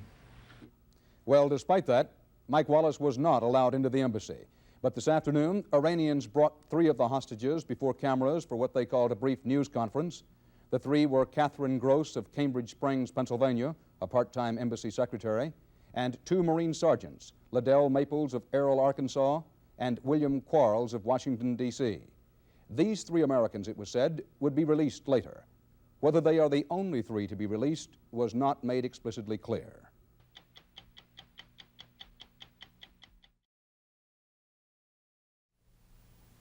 Today is the 120th day the American hostages have been held captive in Tehran. And today marks the end of the first week of the UN Tribunal's investigation into the alleged crimes of the deposed Shah. They have been asked also to investigate Iranian charges of U.S. complicity in those acts. Why do so many Iranians believe in U.S. complicity, guilt? Why do they so fervently endorse the anti-American Khomeini and the holding of the hostages? Of course, we know the embassy takeover was triggered by the Shah's entry into the U.S. last October for medical treatment. More about that later. But beyond that, the fury in Iran focuses on the undenied fact that the CIA restored the exiled Shah to the peacock throne back in 1953. And after that, the Iranians have been told, the CIA helped the Shah set up Savak, the secret police force that has tortured so many thousands of them. A classified Senate Foreign Relations Committee report confirms the CIA's role in forming Savak. It says the CIA provided the Shah money as well as training for that purpose. Of course, the brutality came later. In 1976, in Niavaran Palace in Tehran, I asked the Shah about the continuing reports of torture inflicted by his Savak upon so many of his citizens. Now, when an outfit like the International Commission of Jurists comes here and then comes out with a report saying that in spite of what you say, Your Majesty, torture continues. How do they know? Well, they can't continue saying this. Well, they talk about psychological and physical torture. Physical, I don't believe. I talked... Not anymore. Maybe in the old days, maybe. I talked just today to a man whom I believe, who told about torture. How many years ago? Within, I want to be very careful, not yesterday. Ah, well, maybe. I don't know. The word has gone out to stop it. To stop what? Torture. But a long time ago, yes. How long ago? Well, I won't tell you, as you don't tell me. This was the man who had told me just hours before my interview with the Shah in the fall of 1976, who told me about torture still going on, Raji Samgabadi, then a highly respected Iranian journalist who now reports for Time magazine. I spoke to him in New York a few days ago. When you told me back in 1976, October, yes, that torture, physical torture, was still going on. How did you know it? My brother was released from jail perhaps a week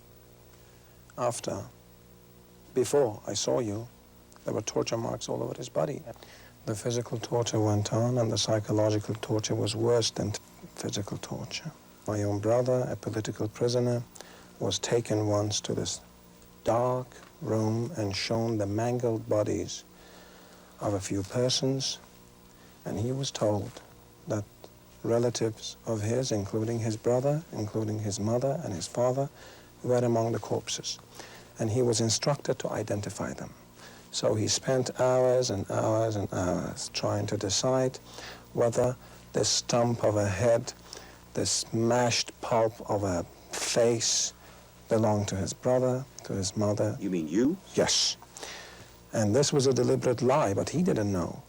So through a series of psychological tortures, as His Majesty said, they drove him crazy, insane, and he came out. Thousands and thousands of dollars went into his treatment, and even now I can't say that he is a complete human being. Raji Samgabadi spoke then of an episode that took place on the occasion of President Carter's visit to Tehran on New Year's Eve, December 1977. We were celebrating the New Year's Eve with the American press in the Hilton Hotel, and Mr. Carter was given a speech that night saying, I don't remember the words exactly, but he was saying that America has never had such a good friend. America has never been so close with another nation, with another leader, and it profoundly touches us that the Shah takes care of his people so well, and his people love him so well. On that very night, New Year's Eve, said Samgabadi, his brother was seized with another fit, and he brought him to a mental hospital close to the Shah's palace. And a doctor there told me that 70% of our cases are Savak-tortured people. It is 1978, about 2 years, perhaps 15 months after your talk with the Shah and after his claim that torture is not going on. Max McCarthy, three-term Democratic congressman, now Washington bureau chief of the Buffalo News, was press officer at the American Embassy in Tehran in '76. He had put me in touch with Samgabadi. Raji Samgabadi told us about his brother.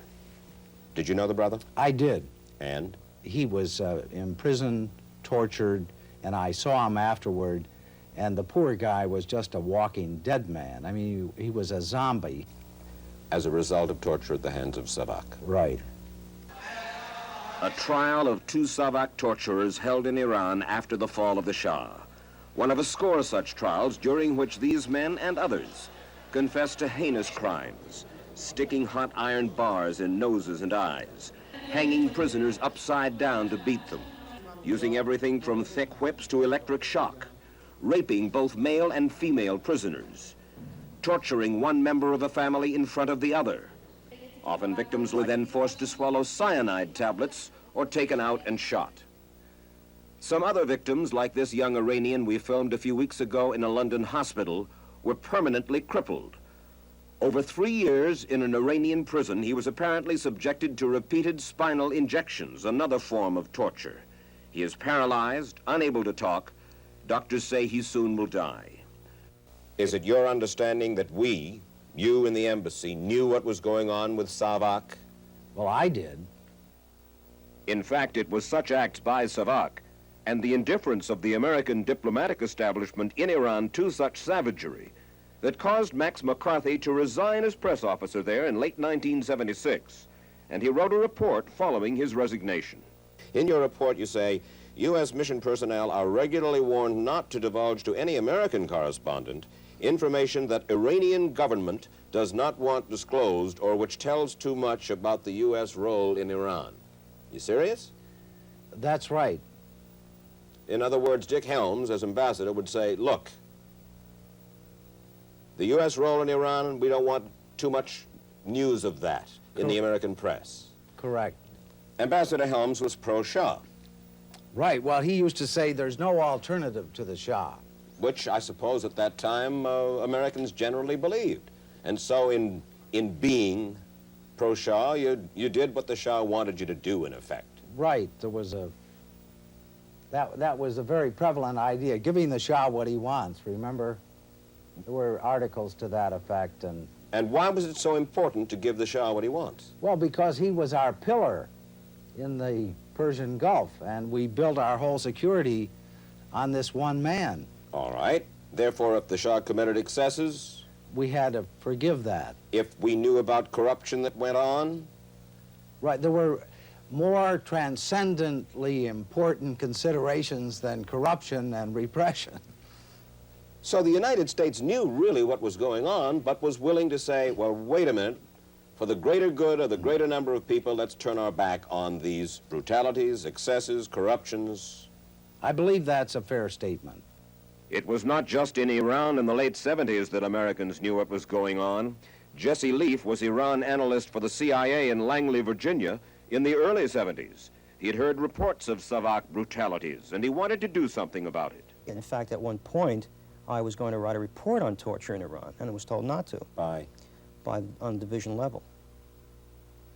This was in what year? It was in, I can't give you an exact year. I believe it was 70, 71, something like that. Well, who was the head of the CIA at the time? Well, the head of the CIA at the time was Richard Helms, but... he would have known about? Well, you'd either have to be blind, deaf, and dumb and a presidential candidate not to know there was torture going on in Iran. I mean, it was all over the place. Amnesty International has a huge file on what happened. I have seen from various, I saw from various sources descriptions of torture rooms in Savak headquarters in Tehran. We knew it was happening, and we did nothing about it, and I was told not to do anything about it. This was an internal Iranian affair. Savak's job was to keep the lid on dissident elements within the population. Originally it was communist, then it meant anybody who looked crosswise at the Shah. By definition, Mike, an enemy of the Shah was an enemy of the CIA. We were very close. We were friends. This was a very close relationship between the United States and Iran. What do you know, Mr. Leaf, about the CIA, Savak, and torture? When the agency set up Savak, they had regular instructional classes. Part of the instructional classes were in interrogation techniques. As part of intensive interrogation techniques, torture is covered. That, Leaf says, was a classroom lecture. Although one former Savak agent still in Iran claims the CIA actually showed Savak agents how to physically torture prisoners. I think it's baloney, especially coming from the source. I mean, he's working for the other side now. You mean he's testifying in order to save his own life? Oh, I think so. We didn't have to teach the Iranians torture. I mean, or to torture people. They have a long, glowing history in that part of the world of torture. It's an everyday thing. So far, we've been talking about Savak in Iran. But what about Savak outside Iran? Like our own CIA, Savak also conducted operations abroad. Here is a vivid example. We first told this tale 3 years ago on 60 Minutes. It centered on this man then living in Paris, Jules Kanpira, an adventurer, a soldier of fortune. Born in the Soviet Union, he lived clandestinely in Western Europe, a stateless man, in and out of prison several times, until finally he was granted an Iranian passport and went to work as a journalist in Tehran. Then he says he was contacted by Savak and sent back to France on a mission of political assassination.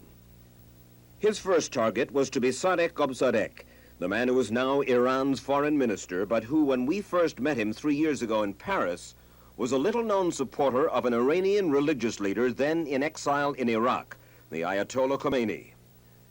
Kanpira, instead of killing Gobsadek, told him the whole story, and told him also that he had been commissioned by Savak to kill another man, an American, Nasser Afshar, a wealthy businessman, formerly an Iranian, now an American citizen, whose home was in Alexandria, Virginia, where he published the Iran Free Press, a newspaper filled with attacks against the Shah, his regime, and his family. Why would the Savak want to kill you, Nasser Afshar? Because I'm the publisher of Iran Free Press. Simple as that? Simple as that. My dear friend Mike, I think this is very ridiculous. Ardashir Zahedi today lives in exile in Switzerland. At the time of our report on Savak 3 years ago, He was Iran's ambassador to the United States. We are not the people who want to kill anyone. We had traitors in the past. Many of them has come back, even the communists.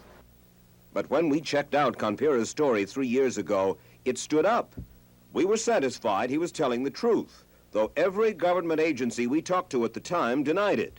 The State Department, the CIA, no one knew anything about it, or so they said.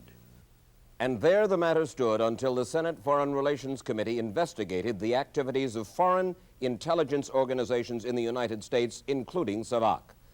We have secured a portion of that classified report from Dale Van Atta of Jack Anderson's staff, and it confirms Kanpira's story in every detail. It says the CIA had known of the Afshar assassination plot for more than a year prior to our broadcast, that the Bureau of Intelligence and Research of the State Department had been told about it by the CIA, and that the U.S. Embassy in Iran had also indicated that one Jules Kanpira had been trained in assassination techniques. Though Kanpira never operated in the United States, a network of SAVAK agents did. How did we learn that? From the Shah of Iran himself when I spoke to him in 1976. And they are there for the purpose of checking up on Iranian students? Checking up on anybody who becomes affiliated with circles, organizations hostile to my country, which is the role of any intelligence organization. And they are there with the knowledge and consent of the United States government? I think it is. That statement caused a flap. Henry Kissinger categorically denied U.S. knowledge of SAVAK activity here, but he promised to make inquiries. 2 weeks later, his aide, Robert Funseth, announced that after an investigation, the State Department had, quote, found no evidence of any illegal or improper activity. Well, that was totally misleading, as the Senate report makes clear. The report confirms that SAVAK's primary function in the United States was to spy on Iranian dissidents like these students, who could be targets for SAVAK upon their return to Iran. And the report says also that the CIA itself furnished SAVAK with information gathered by the FBI. Training of SAVAK personnel continued in the U.S., and the CIA did not ask that SAVAK refrain from using, in the United States, the surveillance techniques it learned here. And during the Carter years, SAVAK activity continued here. In July of '78, according to the Washington Post, then Deputy Attorney General Civiletti warned Zbigniew Brzezinski that SAVAK was involved in significant police, security, and non-diplomatic activity in the U.S. But there is no indication, the Post said, that Brzezinski made any move to tighten control over SAVAK's actions. Why the reluctance of the United States to crack down on SAVAK, or even to send its agents home? 3 years ago, Ambassador Zahedi answered my question about that quite candidly. And if the U.S. government tells Iran to pull its SAVAK agents out of this country? If the United States government does not want it, we are not going to insist, and we shall ask them to leave. At the same time, we shall ask your people to leave my country. That threat, coming from the Shah himself, was repeated many times to U.S. officials in documents we have seen. The United States was not willing to pay that price. Iran was a vital listening post for the CIA, with 1,000 miles and more of border with the Soviet Union. Former CIA officer, now political science professor Richard Cottam explains. The fact that the Shah allowed our watching operations from Iran, monitoring operations, terribly important to us. But I'd say more generally that wherever you have this kind of liaison relationship with another service like SAVAK, that the hold they have over you is very substantial. Our support for Iran meant turning a blind eye to the excesses of the Shah. And according to Cottam, it meant failing to recognize the mounting opposition to the Shah inside Iran. And he holds Henry Kissinger responsible. He coined the phrase total commitment. Why look at a minor group of opposition people and gratuitously annoy the Shah when the operations that we do jointly are so important to both countries? What you seem to be saying, Professor Cottam, is that when the question, who lost Iran, is finally asked, Henry Kissinger is at the top of your culprits list. I think Henry Kissinger's idea of diplomacy in this sense is intolerable. I believe that you should never be in a position of not reading the full breadth of public opinion in any country. And Kissinger to cut us off entirely from a major popular force, I think is to a very extensive extent responsible for a lot of what's happened, yes. Two events in 1978 infuriated and unified the legions who opposed the Shah. The January massacre in the holy city of Qom by Savak and the Iranian police, and then as the opposition to the Shah solidified, the tragic fire in the Rex Theater in Abadan in August. Hundreds died in that fire, allegedly set by Savak, either to capture or kill several key agents of the Khomeini revolution known to be inside. A man charged with some responsibility for those two episodes was Reza Razmi, said by the present Iranian embassy in Washington to be a Savak agent. He was police chief in Qom in January and in Abadan in August. Reza Razmi, do you know the name? Yes. Who? Used to be the police chief of the city of Qom. He committed great atrocities there, had people shot on the streets, and he was taken to Abadan and promoted to a general's rank because he had performed gallant duty. And in Abadan, during his tenure there as the police chief of the city, the Rex cinema fire, a very controversial fire, broke out, in which about 600 people, 500 people, I don't exactly remember, a huge number, died. Were incinerated? Incinerated. Policemen actually prevented the people from breaking a hole into the wall or somehow breaking the walls down or the doors down and getting the people out. Today, that former chief of police, Reza Razmi, lives under an alias in Fresno, California. We found him there and tried to talk to him, but he refused. We learned he had entered the United States in January of '79. The Iranians have protested to the State Department what they call Razmi's asylum here. They say they want him back in Tehran for trial. And the State Department acknowledges that an informal protest was lodged with Secretary Vance last October by Iran's then Foreign Minister Ibrahim Yazdi, and that Vance promised to look into the matter but said he would need evidence on which to proceed. Both sides agree the Iranians have yet to produce that evidence.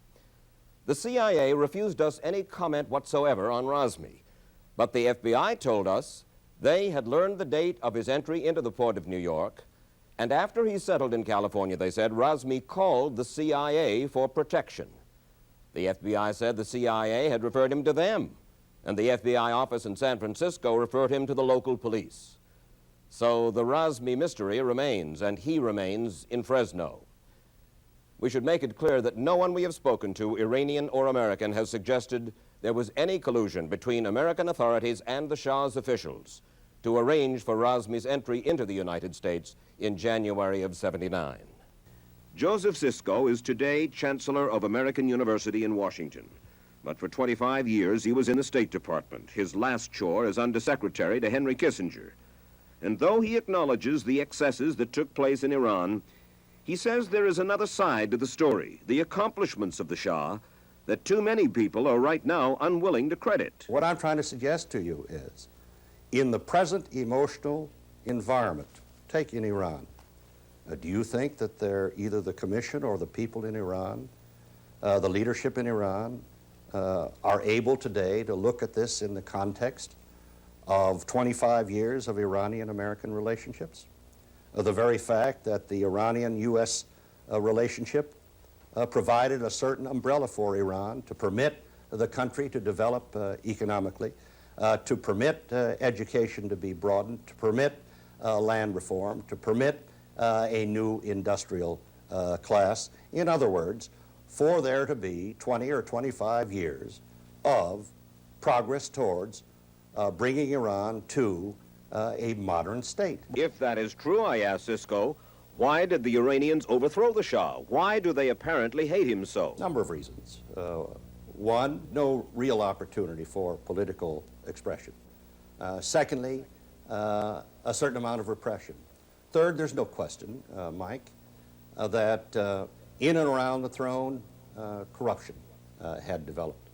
I don't say there weren't grievances, I think it's important, however, as we look at this, to look at both the positive and the negative elements. Understood. And we share a measure of responsibility. I don't either condone. How much of a measure of responsibility do you think that we bear? Very difficult, because what has developed is the myth of American control in relationship to Iran, or for that matter, to third world countries. Let me read to you from a Senate Foreign Relations Committee report with which I'm sure you're familiar.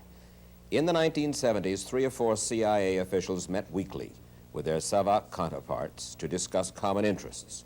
This was at a time when it was well known that SAVAK agents in the United States, according to this same once secret Senate report, said, significant police, security, and non-diplomatic political activity is carried out by SAVAK in the United States, including, quote, the planned assassination of a U.S. citizen by a man who told the CIA he had been tasked by SAVAK to kill a U.S. citizen.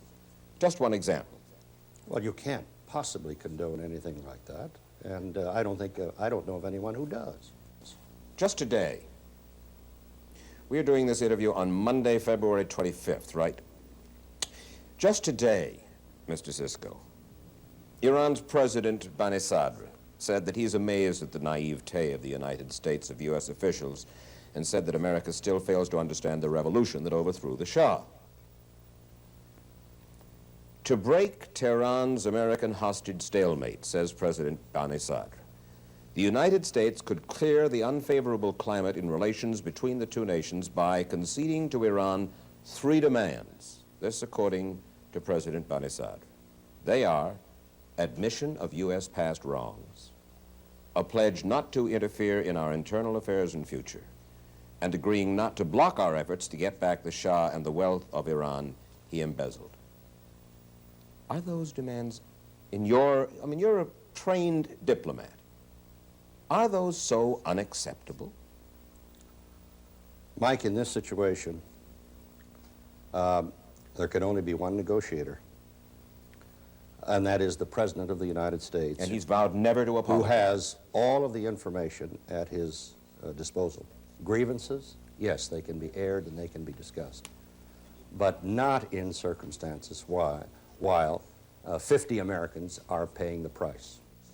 They did not have the right to take the hostages, because hostage taking, in my book and in my value system, is thoroughly condemned. The American people do not owe it to the Iranians, okay, to come out and confess guilt, as you say. They owe it to themselves. They owe it to their Constitution. They owe it to the concept of America as a citadel of democracy and freedom. Do you think that we are wrong to bring out this material for the American public at this time? No, I don't think that you're wrong in bringing out this material at this time. The reason why I was anxious to talk to you in response to your query is that I felt that this material is quite relevant, but it's important that this material be evaluated by the American public, by the world, within the broad context of Iranian-American relationships, without condoning it. I'm not condoning these actions, as you well know, but within the broad context of Iranian-U.S. relations, as well as the positive benefits to the West and to the Iranian people over a period of a quarter of a century. Like 6 presidents and 6 secretary of states just can't be totally wrong. Nevertheless, it was the decision of this president and this secretary of state, their decision to permit the Shah to enter the United States last October, that triggered the capture of the embassy and the taking of the hostages, a decision about which they'll have some tough questions to answer once the hostages are free. For example, was the admission of the Shah to the United States an instant response to the plea of a desperately sick man? Not according to a State Department contingency document, classified, secret, sensitive, and entitled Planning for the Shah to Come to the United States. Written 3 months before the Shah's arrival, it says that once the Khomeini regime is firmly established, quote, it seems appropriate to admit the Shah to the United States. 3 months later, he arrived, presumably for emergency medical treatment. But Washington had been warned by the embassy in Tehran. A cable from the chargé there said, I doubt that the Shah being ill would have much ameliorating effect on the degree of reaction here. About that reaction, the State Department reported spelled out the danger of hostages being taken and went on, when the decision is made to admit the Shah, we should quietly assign additional American security guards to the embassy to provide protection for key personnel until the danger period is considered over. According to Henry Precht, head of the Iranian desk in the State Department, those guards were never provided. And finally, on the issue of whether the Iranians had assured the Americans that they would protect the embassy if the Shah were to come to the United States. The Americans say the Iranians pledged they would. But yesterday, Iran's former foreign minister, Ibrahim Yazdi, told me that when informed officially just 24 hours before the arrival of the Shah in New York, Yazdi says he warned the State Department, "You are playing with fire. There will be a very drastic reaction." And on that subject, when President Carter asked Secretary Vance if the embassy could be protected, the Secretary told me Friday, "We said we could, but we didn't."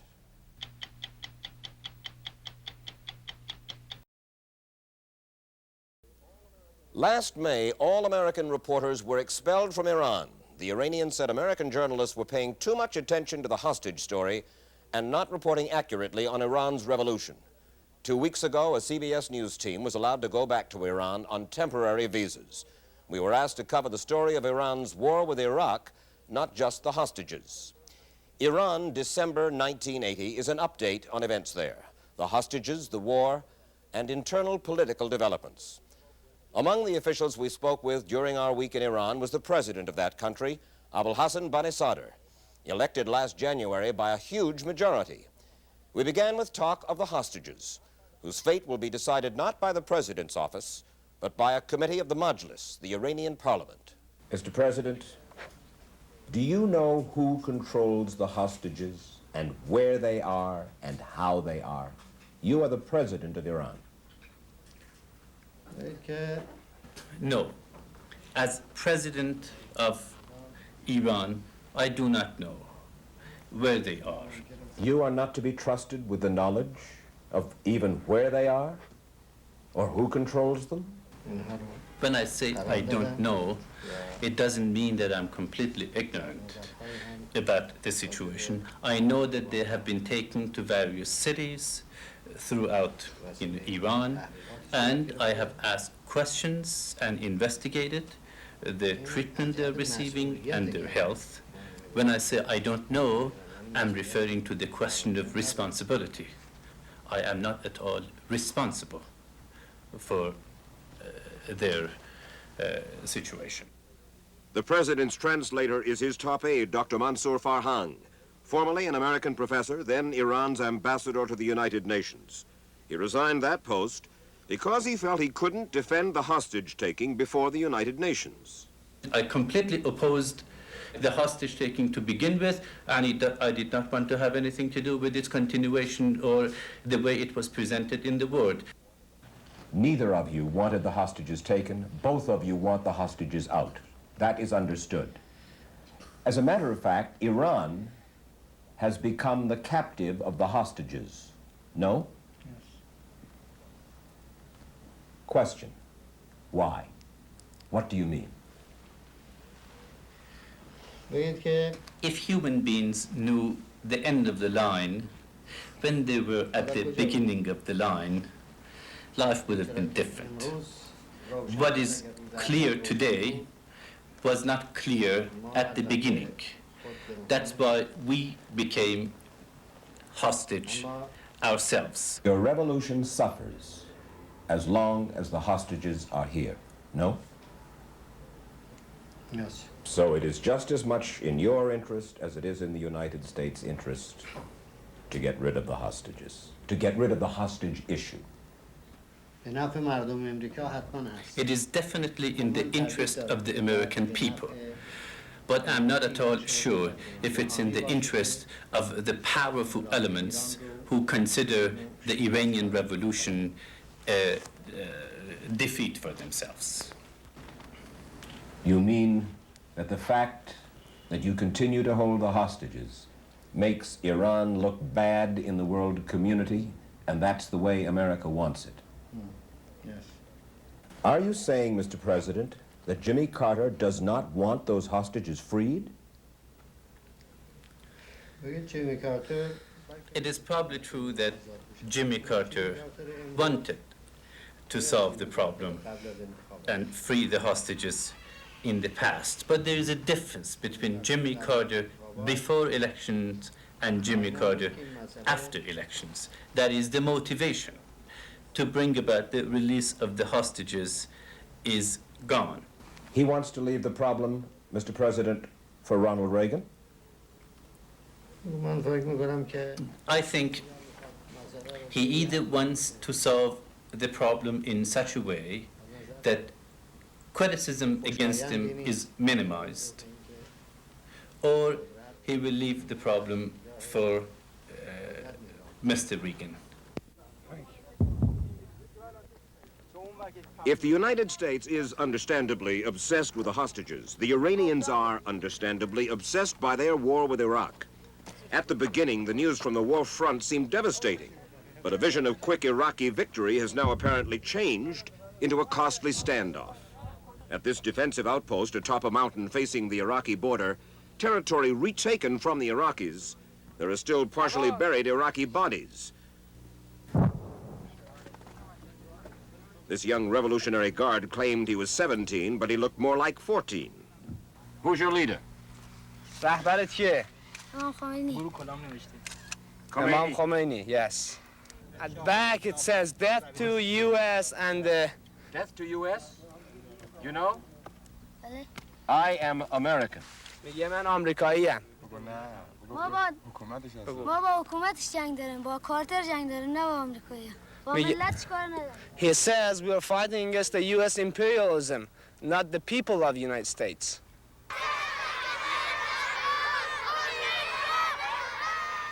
More anti-American slogans in Kermanshah near the Western Front.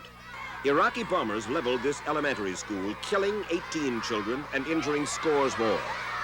Despite their knowledge that those Iraqi planes and bombs were Soviet-made, the Iranians blame the United States, the friend of the despised Shah, for this carnage. Death to America, these children are shouting. An American is struck by the apparent fervor of anti-Americanism today in Iran. Iranians at all levels fully believe that Iraq attacked only after the U.S. gave them the go-ahead. In the nearby town of Islamabad, more residential areas devastated by Iraqi bombs. Iraqi planes? An old mullah whose entire family was wiped out in an air raid that hit his mosque counts on his fingers the number of his friends who died in the attack. 65 killed.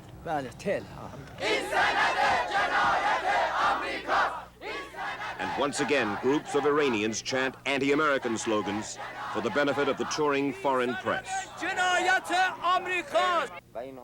The commander-in-chief of the Western Front, Colonel Hashang Atarian, also believes the U.S. is the behind-the-scenes culprit, and further, that there is a good possibility Iran will wind up at war with America. Colonel, yesterday, President Bani Sadr said to me that as the defeat of Iraq approaches, he believes it is possible that the United States would intervene militarily on behalf of Iraq. Would you please, in English, which you know well, would you please answer whether you agree with him?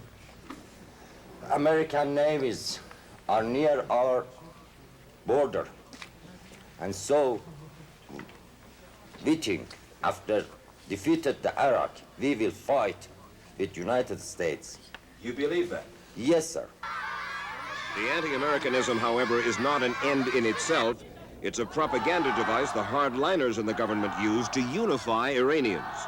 The U.S. is the whipping boy that helps fuel the revolutionary spirit. Those hardliners, opposed to the comparative moderation of President Bani Sadr, are mainly mullahs, ayatollahs. And in the Majlis, the parliament, it is they who hold the power of the purse. They control much of radio and television, the press, the prisons, and the courts.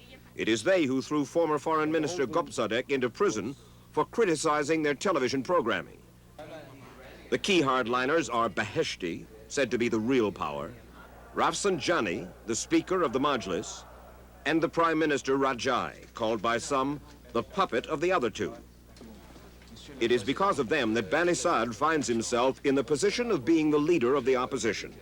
Last month at a huge rally in Tehran, he spoke out sharply against the excesses of the Islamic hardliners. He said the Shah was not overthrown just to re-establish the same kind of repression under a new regime. He spoke of torture going on, of people vanishing for months on end. Is torture going on? Are people disappearing? Yes, it exists. It comes from the weaknesses and inadequacies of certain individuals. And this is exactly why we are so worried about it. I must point out to you that there is a fundamental difference between the situation today and the situation as it existed under the Shah. I do not at all mean that there is a similarity between the two situations in all dimensions. But the significant thing I was interested in, and I am today, is that a sickness does not begin with high fever. It begins with low fever and goes higher and higher. If we don't try to prevent the fever when it's low, definitely it will go up. The one figure we have failed to talk about so far remains the most important in Iran, Imam Khomeini. We asked, of course, for a chance to talk with him, as we had in the holy city of Qom a year ago, but his office declined our request. It is Imam Khomeini's influence, his persona, that still overshadows all else on the Iranian scene. His pictures even affixed to the gun barrels of some Iranian soldiers at the front. Before returning to Iran 2 years ago, he had told colleagues in Paris that he wanted to lead the revolution only until the Shah was driven from Iran, that he intended then to go back to the mosque to take himself out of politics. He has stayed on. Some say he likes the power he has, is jealous of his position as, in effect, the ultimate authority in the country. And he is the glue that holds the country together. Both the hardliners and the moderates, like President Banisadr, feel they have to invoke his name to legitimize all they say and do. My opposition is not to the revolution, and I think we are all under the leadership of the Imam. Isn't it necessary for your security and for U.S. security that the United States and Iran be allies?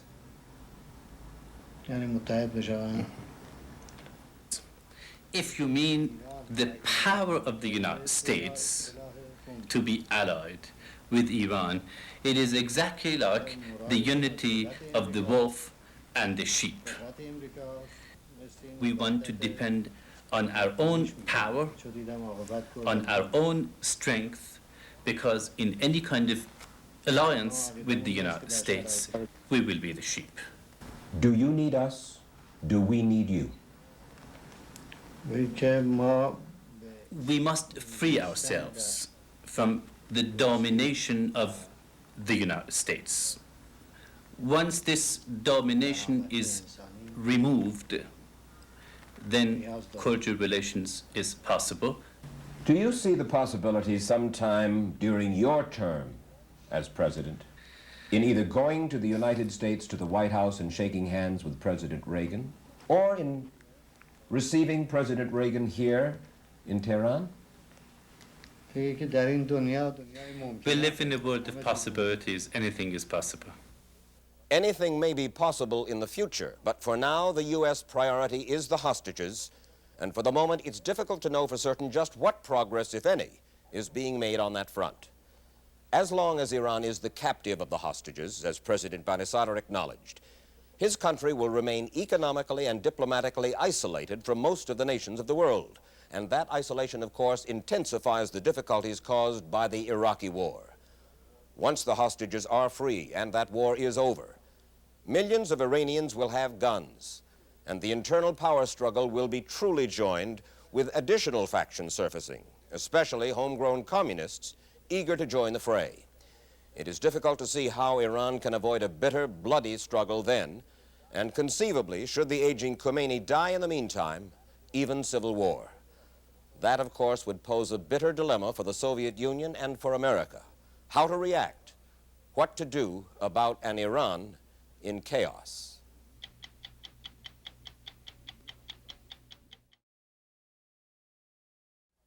For 4 years now, Iran has been governed by the whim and the iron will of the Ayatollah Khomeini.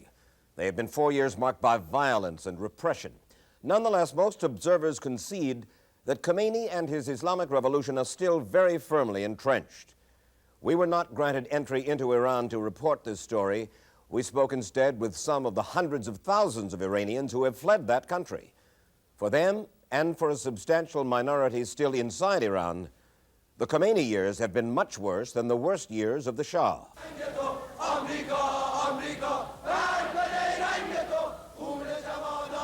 This improbable scene inside the infamous Evin prison in Tehran dramatically symbolizes the horror of the Khomeini dictatorship. Recently, visiting reporters were shown the main auditorium at Evin, filled with guards and with prisoners supposedly being re-educated. They are shouting "Death to America" and chanting assorted revolutionary slogans. And watching it all with satisfaction, Ayatollah Lajavardi, Tehran's chief prosecutor, and the man who runs Evin prison. Judging from the performance of some of his prisoners, one might be led to believe that life in Evin prison under the supervision of Lajavardi is benign. The woman watching these scenes with us in Paris had fled Iran. She knows Evin well. She was arrested in February 1981 in Tehran, picked up, she says, while distributing opposition pamphlets. She spent a year and a half in various prisons, including Evin, and she says that torture was part of the daily regimen. I was beaten severely, particularly with whips, and was forced to stand for days with my eyes blindfolded. She says that prosecutor Lajavardi often took part himself in torturing prisoners, even raping them in the interrogation rooms. You're sure? I'm sure about one case myself. I was behind the door of the interrogation room when it happened. They blindfolded me and they took me to a room. And they wanted me to give the address of my cousin who was in hiding.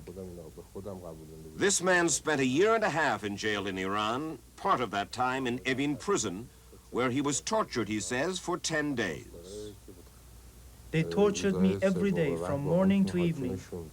From the third day on, they started using lashes.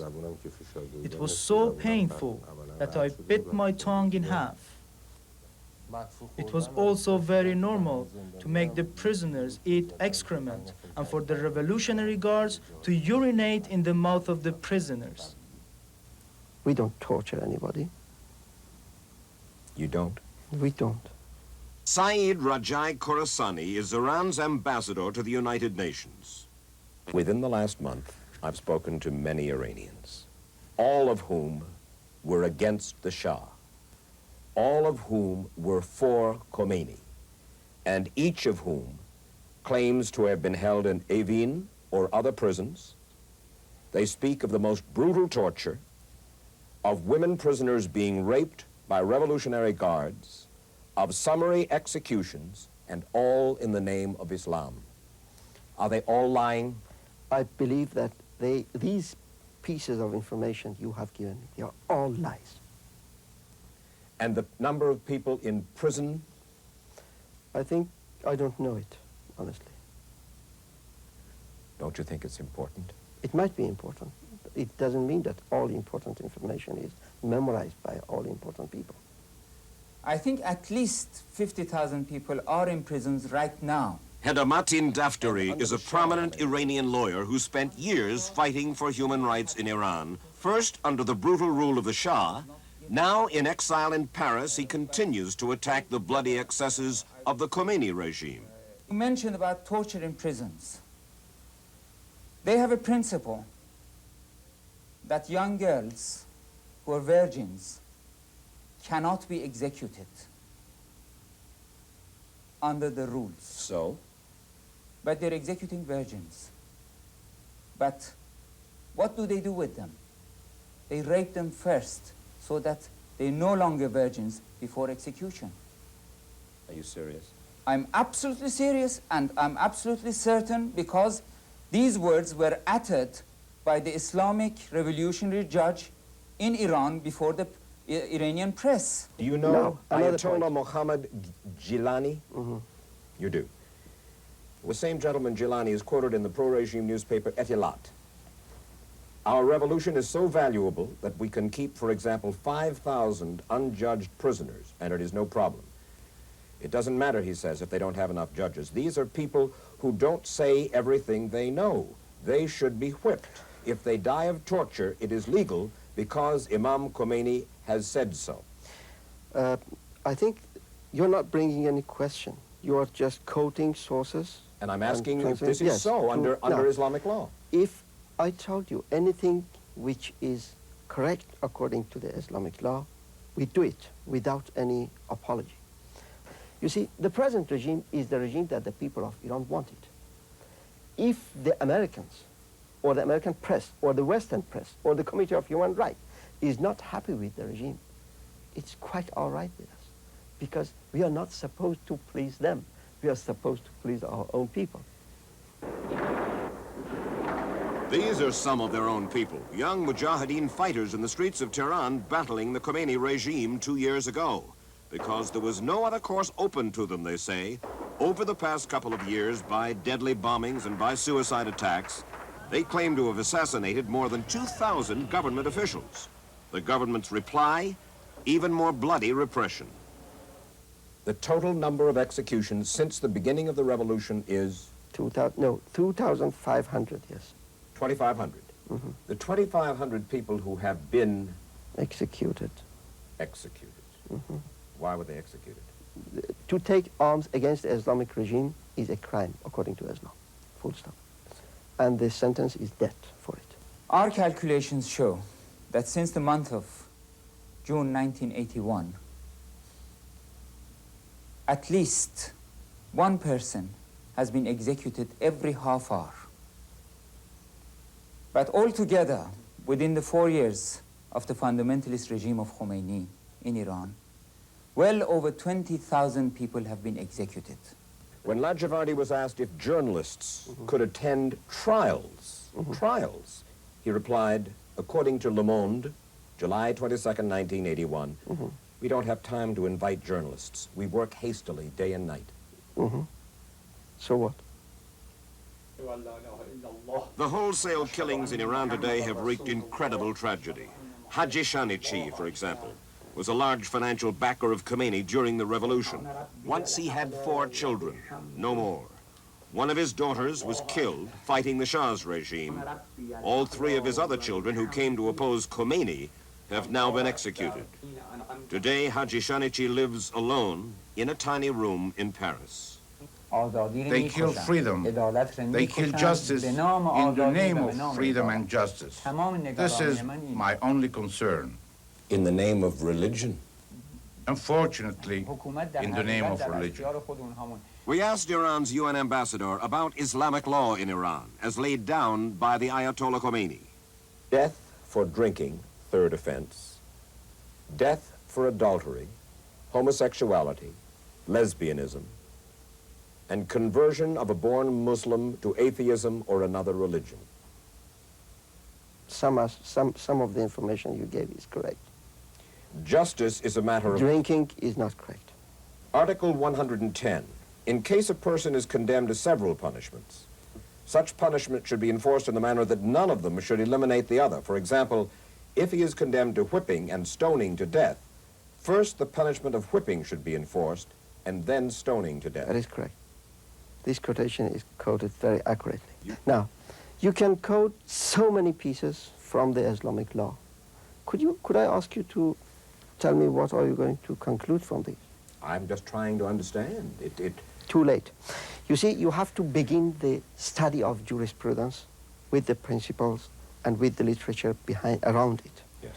Because if you just produce a quotation like this and put it in front of the American public, they will understand very little from it. That's true. I then come to the conclusion that there must be some specific intentions behind such questions. I'll tell you exactly what we're trying to cover. They were good people.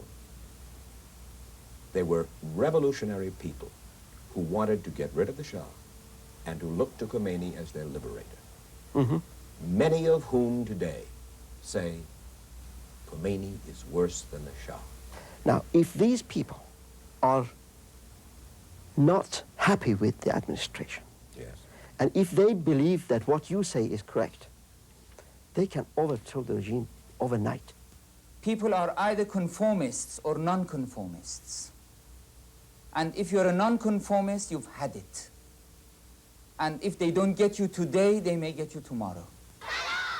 To ensure that the future breeds conformists, the regime is doing its best to mold the new generation, like these school children chanting revolutionary slogans in a cemetery in Tehran. Just a few months ago, 8-year-old Parmis Ariane could have been one of those girls. But her family have fled Iran now for Switzerland, where we spoke to them. Her father was an Iran Air pilot, her mother a former commentator for Iran TV. Both early supporters of Khomeini until they realized what his version of Islam was to be. The reason they fled, they say, was to keep their daughter from becoming what Khomeini wanted her to be. For instance, when my daughter went to school, they used to tell her, teach her all kinds of slogans about death to different persons, different countries. For instance, Death to? Death to, yes. Death to the Mujahideen.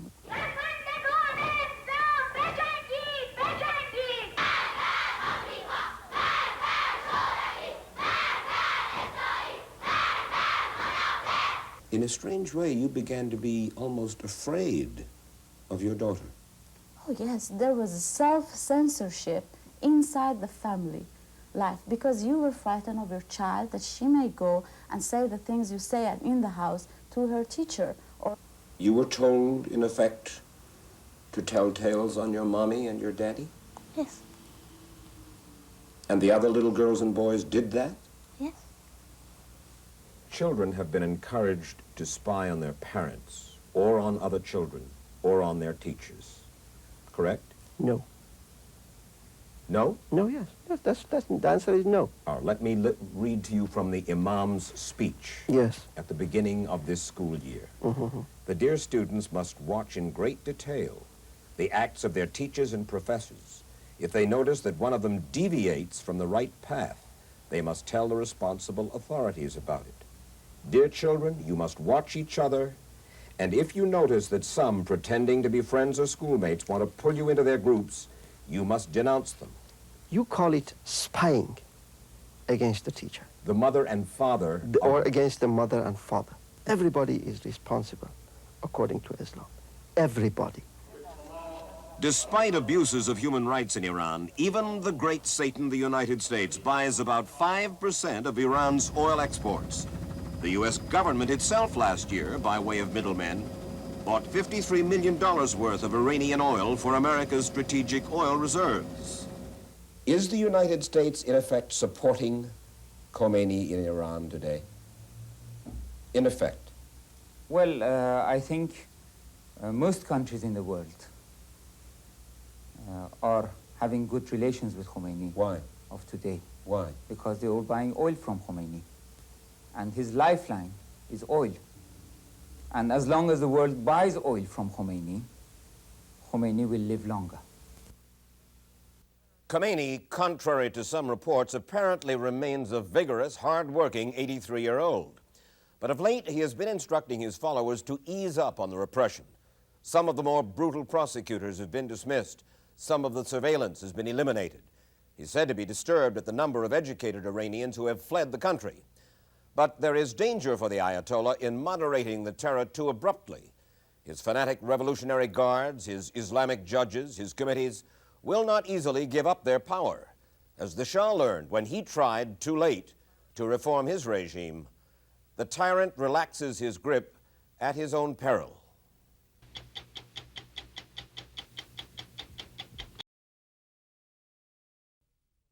No people have more reason to despise Saddam Hussein than their next-door neighbors, the Iranians. After all, hundreds of thousands of Iran soldiers died fighting a bloody 8-year war against the Iraqis after Saddam invaded their country. But what we discovered in Iran last week was that for most Iranians, the arch-villain is not Saddam Hussein and Iraq, but still the United States, for having supported Iraq in its war with Iran. This is so sad. Yes, it is. And you blame us.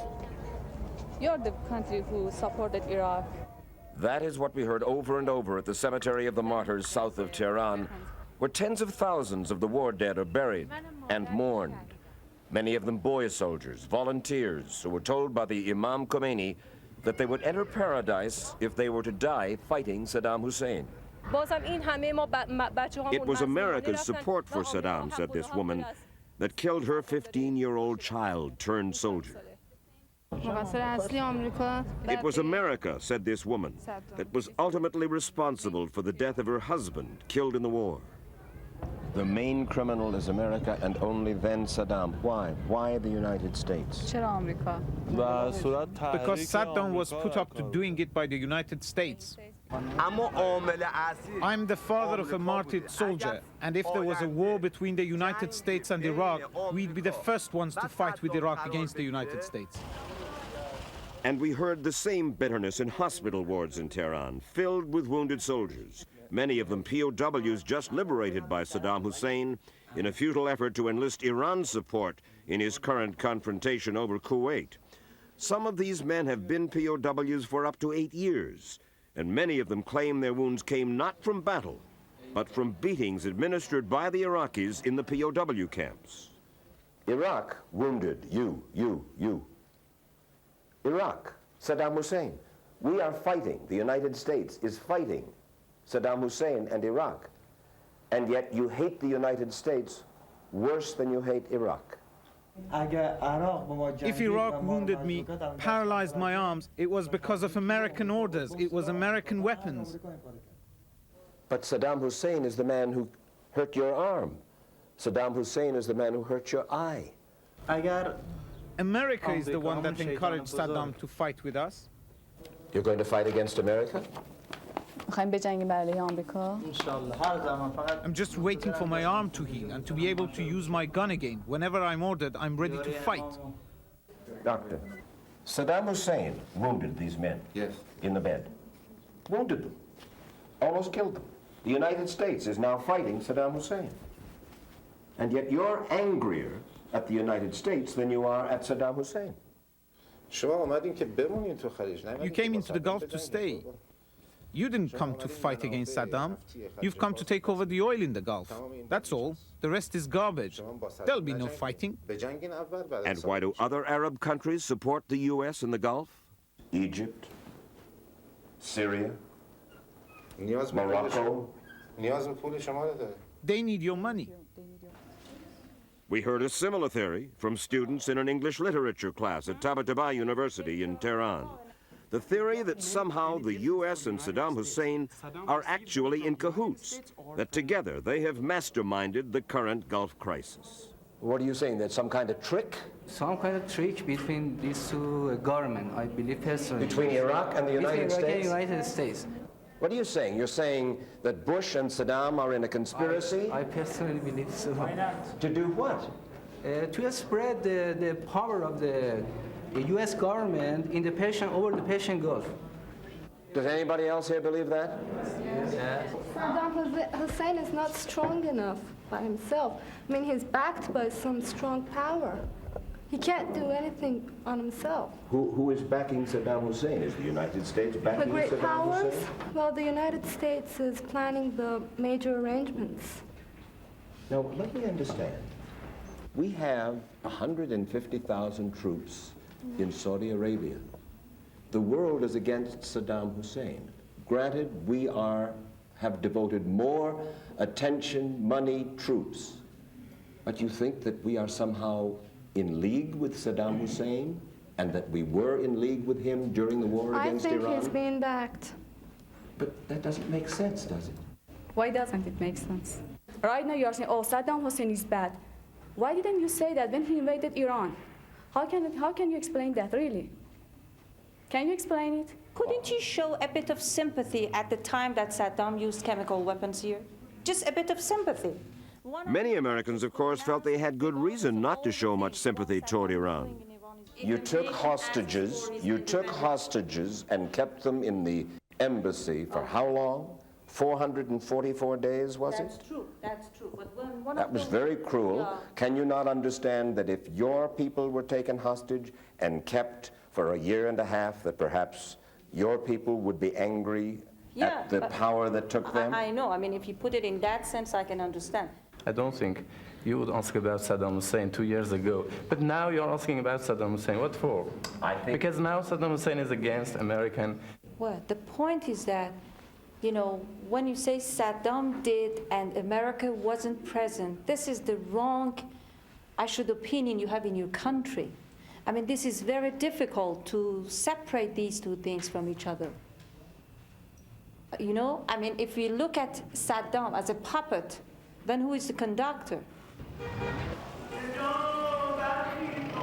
The man who galvanized that anti-Americanism, of course, was Imam Khomeini.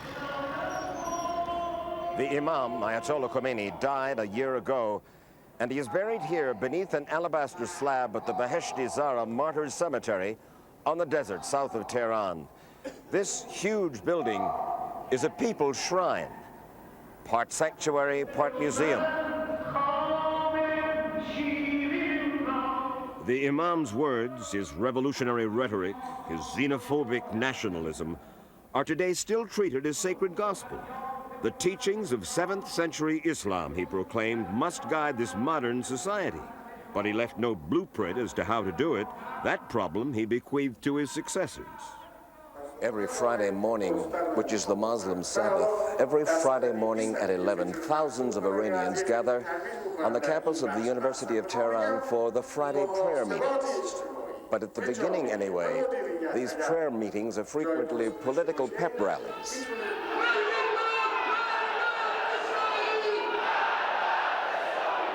Death to Israel, death to America, they chant.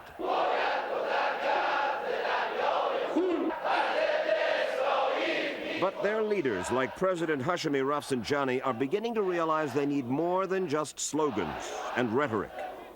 He talked to the thousands here and on television to millions about the domestic crisis facing his country.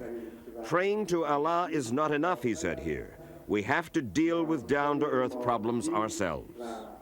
We hear that your revolution has gone pragmatic. Do you understand? Quite well. Rajai Khorasani was for 6 years Iran's ambassador to the United Nations. Today he heads the Foreign Affairs Committee of Iran's parliament, the Majlis. Iran's revolution, he says, has changed. The emotions of the revolution might have changed, because in the early days, the revolution was more emotional. It was extremely emotional. It is now less emotional. This is understandable. Most of the things that people had to do in the streets of Tehran in those days, now they don't have to do in Tehran. These are understandable. If these changes to you mean pragmatism, then yes, we are more pragmatic. They almost have to be. Per capita income today in Iran is a full 40% lower than it was under the Shah. The country has a very high birth rate. The cities are exploding with people. Inflation is running at 30%. Black market dollars in front of Tehran's bazaar are sold for 20 times the official exchange rate. Corruption is commonplace. Unemployment high. The government and its various nationalized companies are a bureaucratic disaster. But now the government is trying to deal with all this. They've established a 5-year development program. And thanks to the Gulf crisis, Iran's oil revenues are on the way back up again. And foreign businessmen are swarming in for a share of the action. Now, the United States was not the only Western country to support Iraq. But you wouldn't know that from the scene at this month's International Trade Fair in Tehran. It wasn't long ago that Soviet-made rockets launched from Iraq were hitting Iranian cities. Yet here at the trade fair, the Soviet Union is doing business. Nearby, the French, the biggest arms suppliers to Saddam's Iraq after the Soviets. Their merchants, too, are here in full force. And the Germans, who supplied Iraq with the poison gas they used against Iran, they're here, too. And irony of ironies, even the Iraqis are back. We ran into their deputy foreign minister at Iran's foreign ministry, where he had come to arrange for the renewal of diplomatic relations. It is fascinating to us Americans that we have no diplomatic relations with Iran, and yet their former enemies, the Iraqis, now will have diplomatic relations with Iran.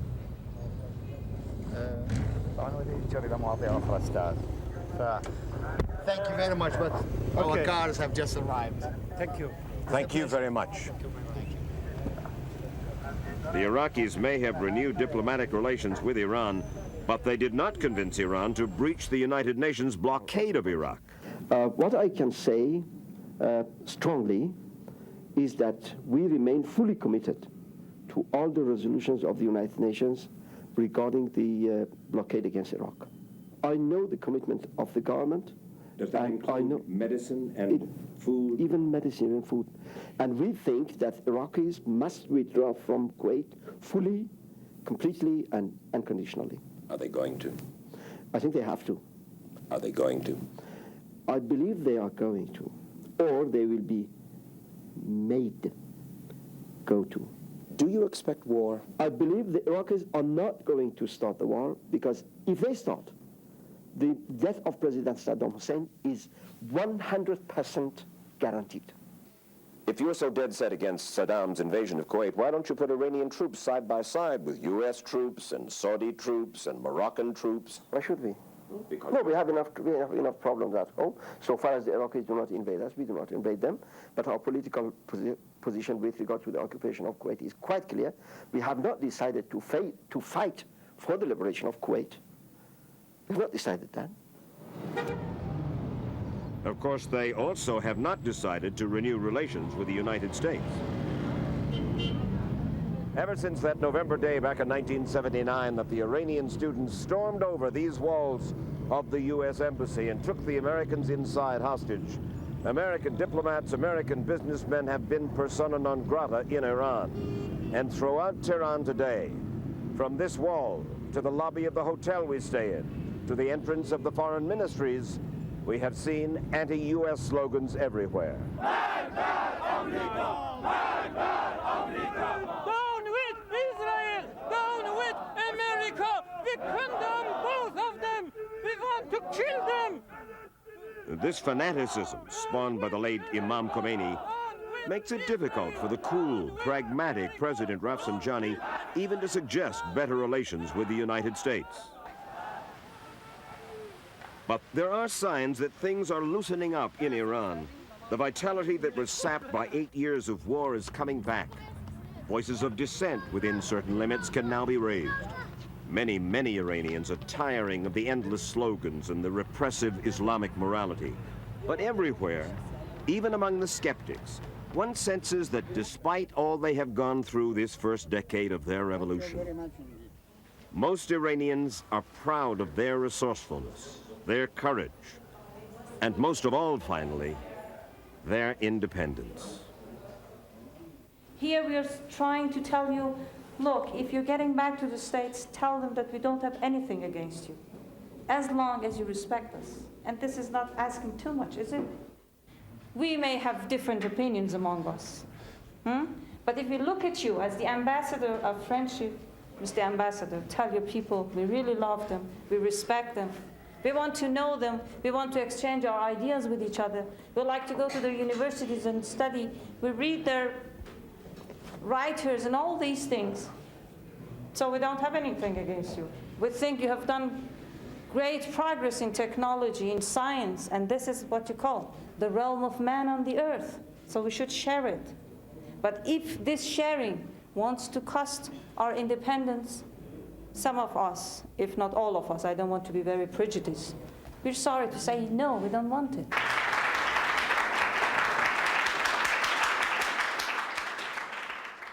There was an impressive revolutionary consensus in that classroom on the face of it, and elsewhere in Tehran, at least when our cameras were rolling, the same kind of sentiment, undoubtedly sincere.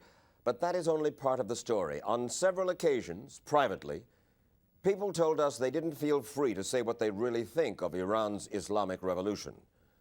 We ourselves were never permitted to tape without the presence of a representative of the government's Ministry of Islamic Guidance. The ministry also insisted on censoring all our tapes before permitting us to take them out of the country.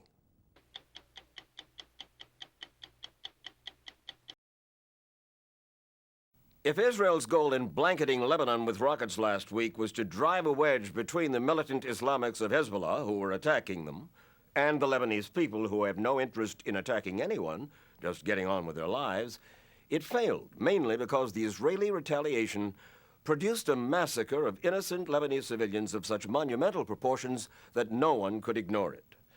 For years, the Lebanese view of Hezbollah was not much different from the American view, a shadowy Middle Eastern group of fanatics that was not above bombing the American embassy, taking American hostages, and hanging an American colonel. Who and what is Hezbollah today? We asked Bob Simon, CBS's man in the Middle East, to find out for us. This is Baalbek, the ancient Roman capital of the Bekaa Valley and the Holy of Holies for Hezbollah. Until recently, the only Americans who came here were in chains. But the guerrillas are beginning to open up their inner sanctum and their movement. They want to spread the word from here to all of Lebanon, and they say they want to do it in a legal, peaceful, and democratic way. The temples, they'll tell you, have been here forever. And that's what Hezbollah wants to be in Lebanon, forever. The organization, which once communicated through anonymous phone calls, now runs 2 television and 4 radio stations. The message? Hezbollah isn't malevolent, just misunderstood. Hezbollah is never the aggressor. Hezbollah stands for uniting all the different groups in Lebanon. That was Sheikh Yazbek, and he runs the Hezbollah show in Baalbek, where the mullahs now compete with Madison Avenue, where tourists are welcome again. Welcome to visit the Temple of Bacchus, the god of wine, in this town where you can't get a drink. The captured Israeli APC inscribed, "Death to Israel, death to America," isn't on the tourist itinerary, but the sheikhs have learned a trick or two from their enemies, fundraising, for example. Sort of the united Hezbollah appeal. The Israeli legend fell before our fighters, he says. The crowd chants, the Jews are defeated. That's the pitch in Baalbek, but these days, Hezbollah is also raking it in Beirut, on Hamra Street, the secular heart of the capital. Even the authorities are contributing their share. But just a few weeks ago, this guy wouldn't have shown his face in this part of town. That is, before the Israeli onslaught. Do you think that the Israeli invasion actually increased Hezbollah's popularity? Yes. So the Israelis gave Hezbollah a gift? Absolutely. Lebanon's prime minister, billionaire Rafik Hariri, takes the Israeli operation personally. He has staked his political career on rebuilding Lebanon and has invested more than $100 million of his own money in specific projects, some of which the Israelis demolished last week. But they destroyed bridges and roads and power plants precisely to make you, the Lebanese, suffer so that you would turn against Hezbollah. Did that work? You see, that doesn't work. It will not work. Because we have said very clearly, Hezbollah problem cannot be solved by force. We also talked to Nassib Lahoud, a Christian, a former ambassador to the United States, and a member of parliament where Hezbollah now controls a large bloc. He's about as far from the sheikhs in Baalbek as Newt Gingrich is from Karl Marx. Hezbollah have the occupation logic on their side, and as long as they have that, people have difficulty coming up against them. That by no means suggests that Hezbollah has a large following. Most people in Lebanon do not share Hezbollah's objectives, do not share their methods, or do not share their vision of the world. But people have difficulty condemning other Lebanese as they resist occupation of parts of Lebanon. But Israel's occupation of parts of Lebanon is designed to prevent Katyusha rockets from falling on its northern settlements. Any Israeli will tell you that. But any Lebanese will tell you that if Israel withdraws from southern Lebanon, Hezbollah will surrender its weapons. Who says? The Prime Minister says. Absolutely. Can you guarantee that? I can guarantee that. Do the Syrians want that? For sure. There's no question who holds the key to this. It's Syrian President Assad. The rockets may come from Iran, but they'd never get to Hezbollah if Assad stopped them at the border. But after more than 10 years of shuttling between their homes and their shelters, the Israelis are understandably skeptical. So are the Americans. After all, Hezbollah is the outfit that bombed the American embassy here, took the hostages, hanged an American colonel, and is trying to torpedo the American-sponsored peace process. But that's only one face of Hezbollah, and it's not the image for export. Not now, anyway. In the destitute Shiite suburbs of Beirut, Hezbollah's popularity stems less from its fire and brimstone than from its social services. It runs a welfare program costing millions of dollars. It offers free food, free schools, free clinics. Yes. The medical program is run by Silvana Khalil. Until recently, Hezbollah women did not give interviews. Until recently, Hezbollah women did not wear shawls by Valentino. What is Hezbollah's program for Lebanon? Hezbollah program in Lebanon to bring the security for the unpeaceful people here. What she means is security for the peaceful people of Lebanon. But actually, the program's a lot more than that. Hezbollah wants nothing less than an Islamic state. No alcohol, no public entertainment, no co-educational institutions. Hezbollah's charity is designed to win over the masses in areas where the Lebanese government barely exists. It is a state within a state, organized according to the word of Muhammad, the great messenger. In fact, the hospital of the great messenger is one of the finest in Beirut. It is free, and it is run by Mohammed Ijazi. It is a Lebanese movement for sure, and you can see from the leaders to the smallest soldier in Hezbollah, they are Lebanese. But the picture I see outside the hospital is a picture of the Ayatollah Khomeini. Yes, he is one of our famous leaders. There's the rub. Hezbollah is inspired, funded, and run from Tehran. In the basements which once held hostages, food is now distributed, and it's all imported from Iran. So is the money. It comes in suitcases full of $100 bills, say Lebanese officials, from the Iranian embassy in Assad's capital, Damascus. Some Lebanese say that the problem with Hezbollah is that while it says that it is a Lebanese movement, its allegiance is really to Iran. Also, this is not a big secret now. Hezbollah needs support to go in this fight. We are a small nation in Lebanon. We need financial aid, we need help. We look for aid from wherever it comes. Iranian Foreign Minister Veliati dropped by to check on his investment this week, visited the wounded. If he'd attended the funeral of a Hezbollah fighter a few blocks away, he would have felt right at home.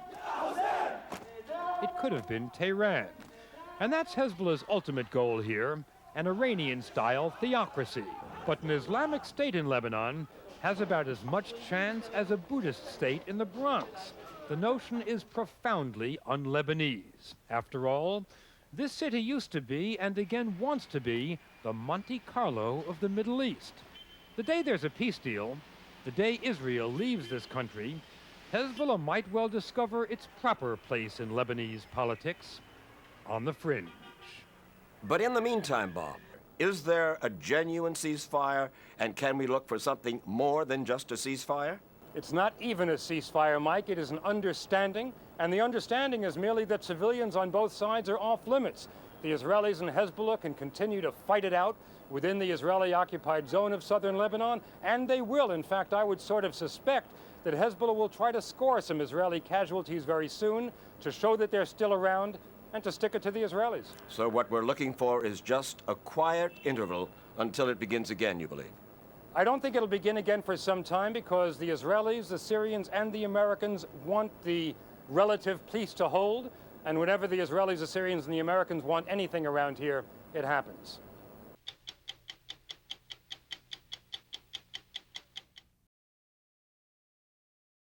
We Americans remember how Iran humiliated us by capturing our embassy and holding 52 of our countrymen hostage for 444 days. And Iranians remember how America supported the Shah, whom they hated and eventually overthrew. Even though that was 18 years ago, the Speaker of Iran's parliament still calls America a blood-sucking wolf, and House Speaker Newt Gingrich calls Iran the most dangerous nation on earth. Iran's president, Hashemi Rafsanjani, told me he'd like to tone down that rhetoric. Rafsanjani rarely gives interviews to Western journalists, but he spoke with us partly because he wants to improve relations between Iran and America. As for President Clinton, he has shown little enthusiasm for talking to Iran.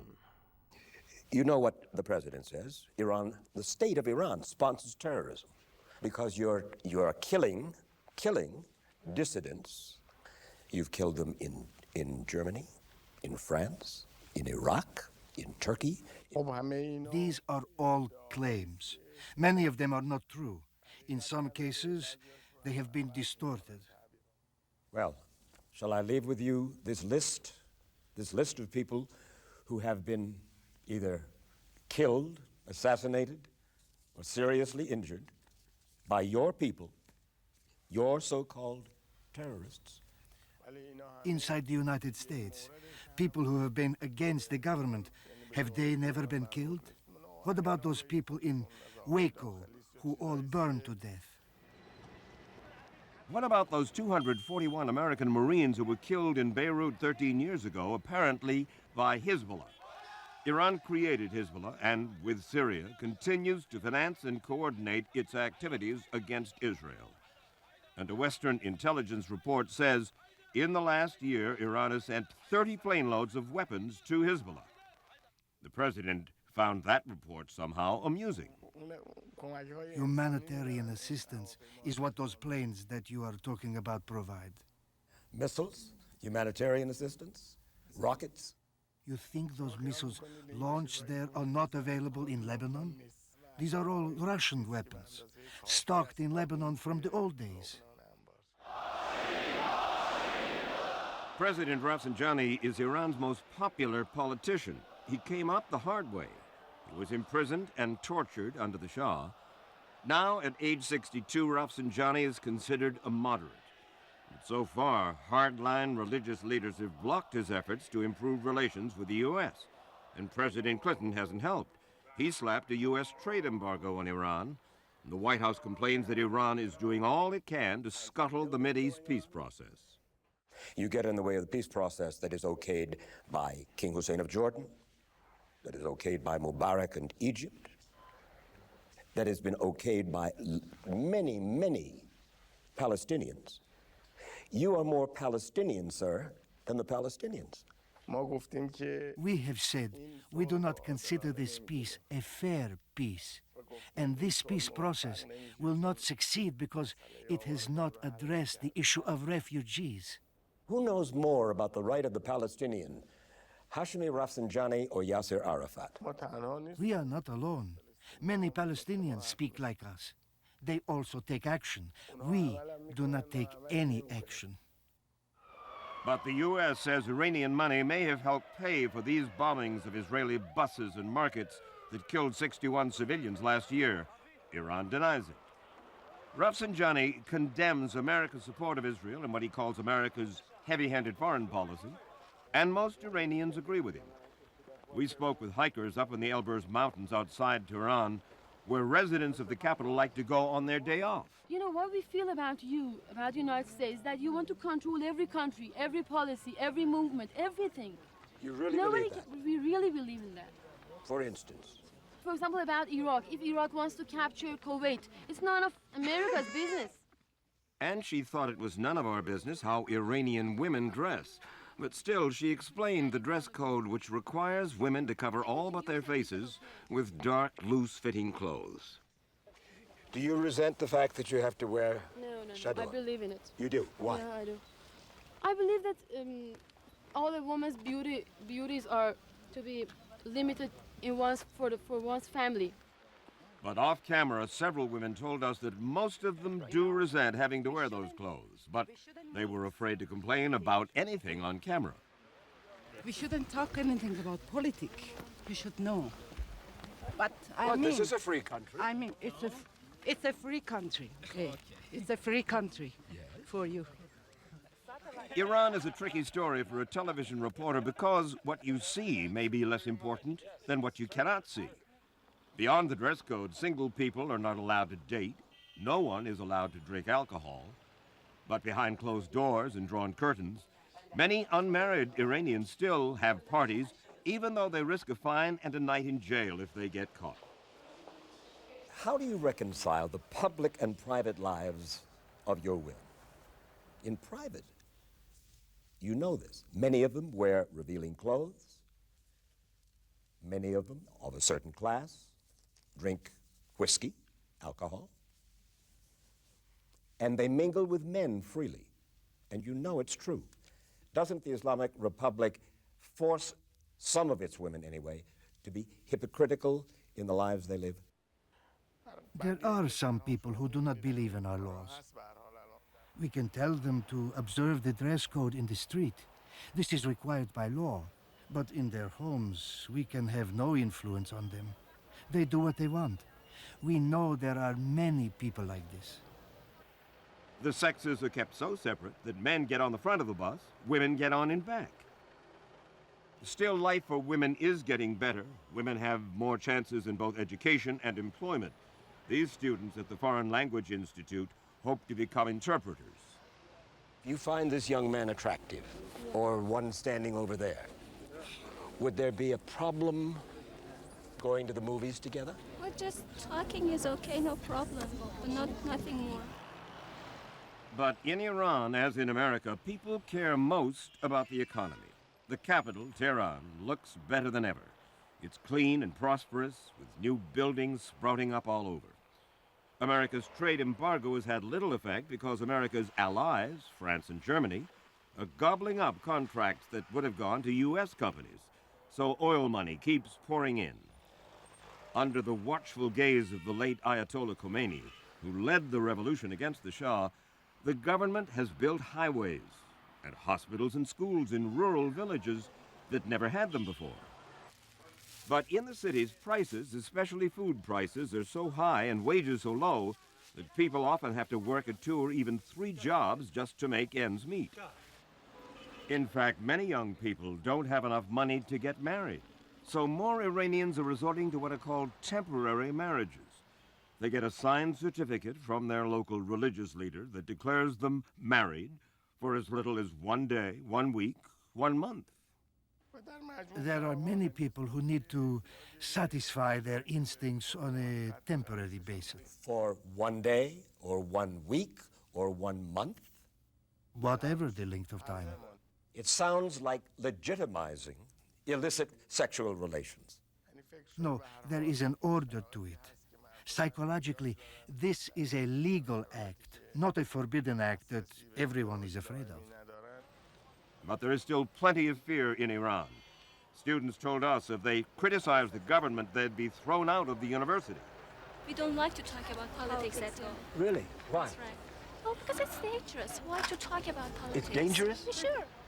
We saw what she meant when we were confronted by some fundamentalist students who demanded to know what we'd been up to.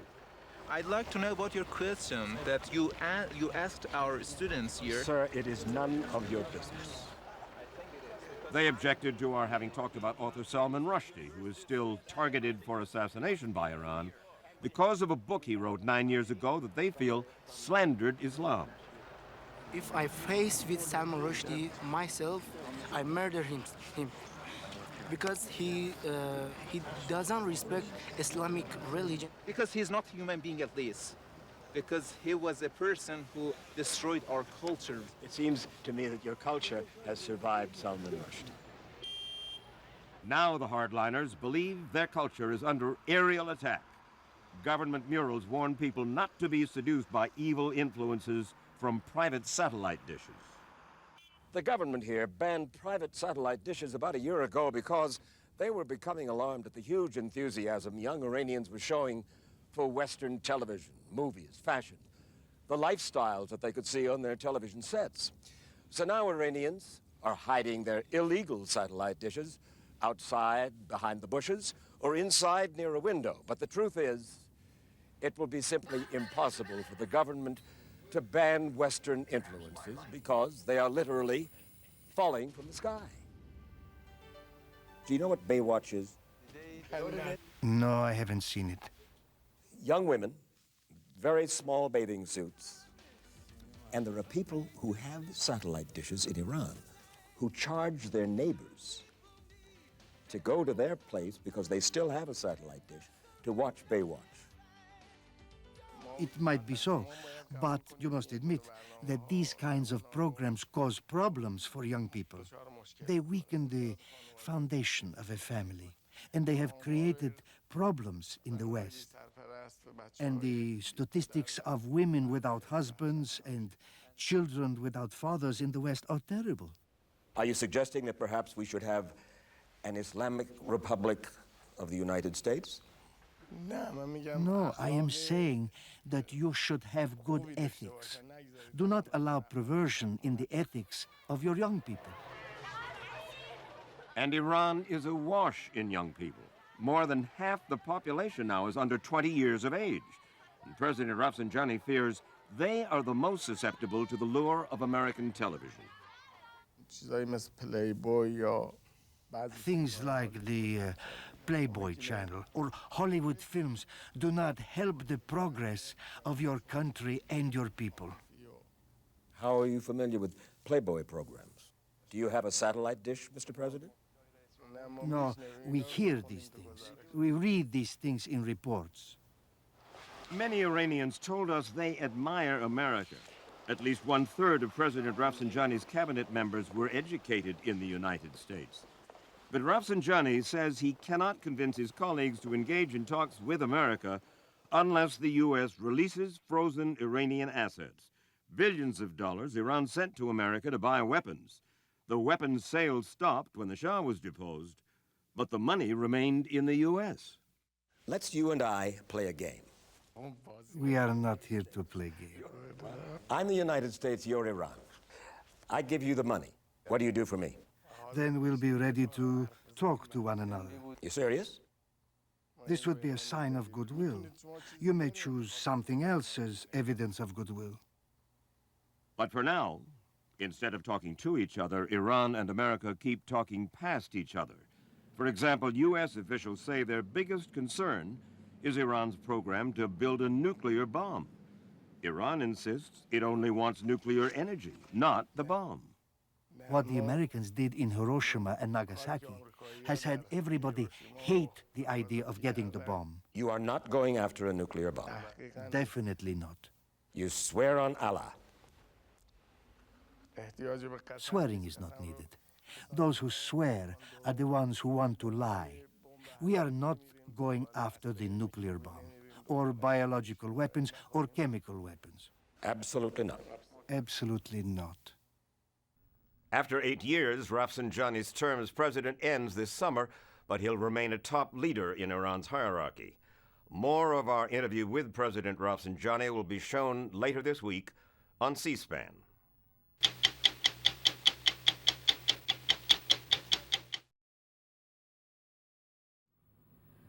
The story you're about to see is a perfect illustration of the changes now taking place in Iran, the country that confounded the world last spring by electing a president determined to create a freer, more tolerant society.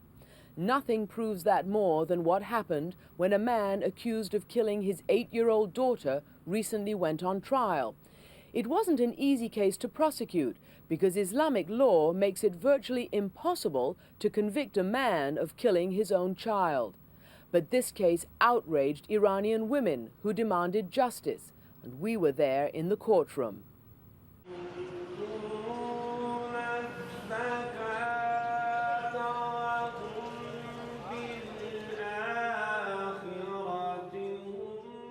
Like all trials in Iran, this one begins with a prayer.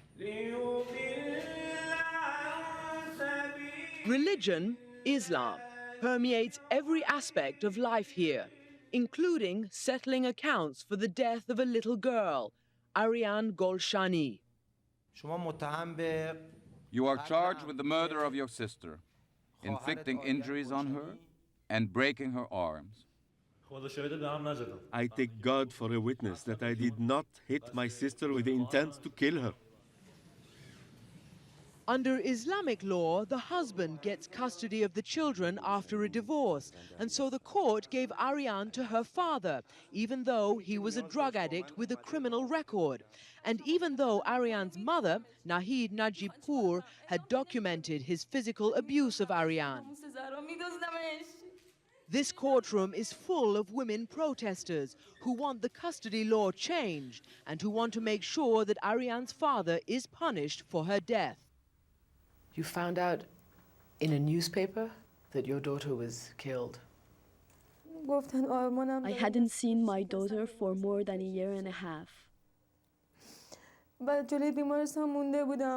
didn't know if I should go to the hospital or the morgue.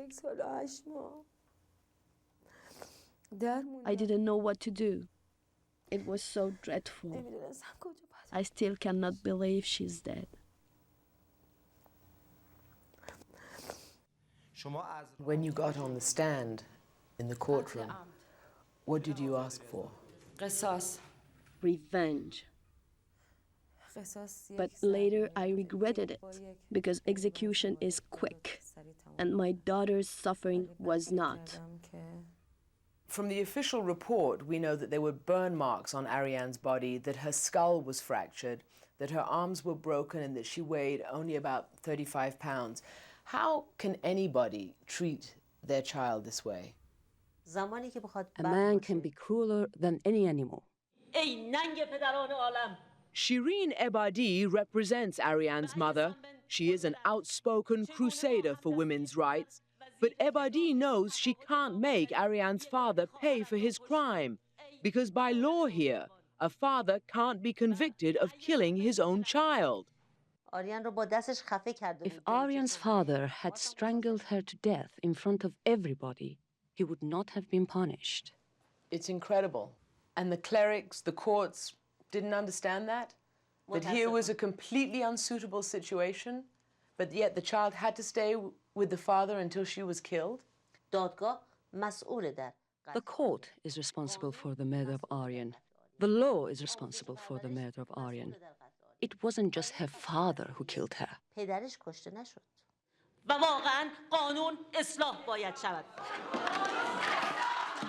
But by turning this trial into a fight for women's rights, Shireen Ebadi treads on sensitive ground.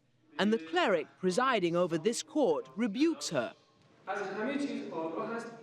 These rules are in the Quran and are set by God, who is almighty. The learning of all people is not equal to one drop of God's wisdom, so we cannot question the knowledge of God. When he told you that you knew nothing about Islam, when the court told you that and therefore stop interfering, what did you make of that? I said I don't object to Islam. But the study of the Quran, our holy book, is not reserved to clerics or men. Women have only recently had access to higher education. Before, men could interpret religion and philosophy to serve their own interests. 10 days later, the judge issues his verdict. Aryan's father, Ali, is acquitted of murder, but he's sentenced to 2 years in prison for hurting his little girl.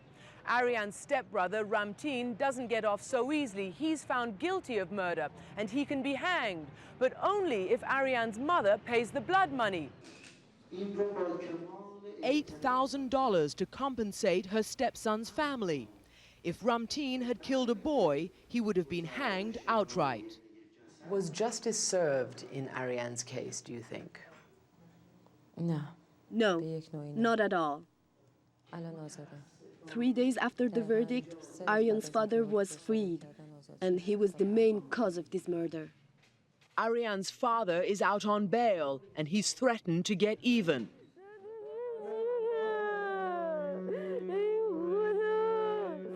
Do you think, as terrible as it is, what happened to her might help other people in her situation?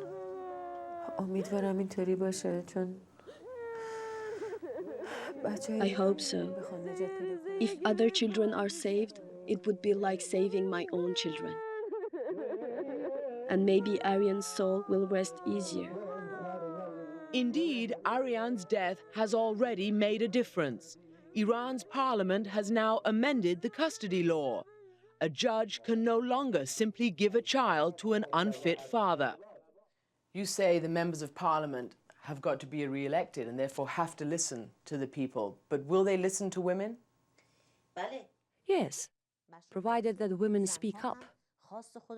In the beginning of the revolution, I could be persecuted for speaking out. Now I hear the same things said in the parliament by women who 15 years ago considered me an enemy. Marzieh Sediri is a conservative member of Iran's parliament, and she too supports amending some of the laws affecting women. But at the same time, she insists, Iranian women have more rights than most in the Middle East. There are many people all over the world. They want their women to be as active as Iranian women. So you don't think the scarf and this all-enveloping cloak restricts you? No, no, not at all. Actually, makes me much more safe. Safe from what? Safe from eyes. Eyes? It's one of the ironies of Iran's revolution that despite the inequity of Islamic law and rules dictating everything from segregated bus lines to what women can wear on the street, women have made real progress here in the last 19 years. We started with giving more chances to the women for education. And now the literacy of the women, which was 27%, has increased to 75%. The position of the women in governmental jobs, in the level of managerial jobs, has increased a lot. Compared to America's allies in the region, like Saudi Arabia or Kuwait, Iran's women are much freer. And on some issues, the Islamic Republic is pushing programs that even Western women find progressive. For instance, anyone seeking a marriage license must attend family planning classes, and birth control after marriage is free. We have to give our women the chance to grow. And after that, they are going to find their places. And you know that at the moment we have our first vice president, who is a woman. Masoumeh Ebtekar is Iran's first ever female vice president. How did your male colleagues, or how did the men in the establishment here react to your appointment? How did they accept you? It's hard for them to believe that a woman can do the job. And she can do it as well as a man, and maybe even better. Wasn't the election, in fact, won, that surprise landslide that Mr. Khatami got, a great deal due to the vote of the women? Of course it was. Women and the younger generation. It was this turnout of women, young people, in all nearly 70% of Iranian voters, that now gives the president his mandate to open up the country. Half of all Iranians are under 21. They can vote at 16, and they want change. College students pushing for more democracy look to this man, Abdul Karim Soroush, a soft-spoken Islamic philosopher who so threatens the hardliners, they fired him from his job at Tehran University. Now he can only lecture in private homes, and even here the students were afraid to show their faces, because Soroush has called for a separation between theology and the state.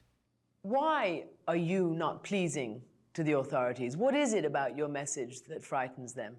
They think that theologically it is their right to rule over the country, but it is not the right of anybody to rule over people since he is perhaps appointed by God or by prophet or something else. But you know, you're therefore questioning the very pillar, the very fundamental underpinning of the Islamic Revolution of Iran. I am not alone. They're chanting death to Soroush, CIA collaborator. Radical hardliners have gathered outside this Tehran university because they want to stop Soroush from speaking to the students who've invited him and are now waiting for his lecture on the other side of this fence. You've been prevented time and time again from meeting your students. In fact, you wrote a letter to Iran's former president where you say this country has reached a point where a professor, in order to attend his classes, has to prepare himself to die. Well, you see, because I was threatened. Some of these thugs and hooligans used to come to my classroom, and in one of the occasions, they gave me a piece of paper written on it that they were prepared to kill me. Unable to get to Soroush this time, some of these thugs look for other targets. They destroy the offices of a pro-democracy student newspaper and assault people inside. The hardline fundamentalists won this day's street battle. Dr. Soroush was prevented from meeting the students waiting behind these gates.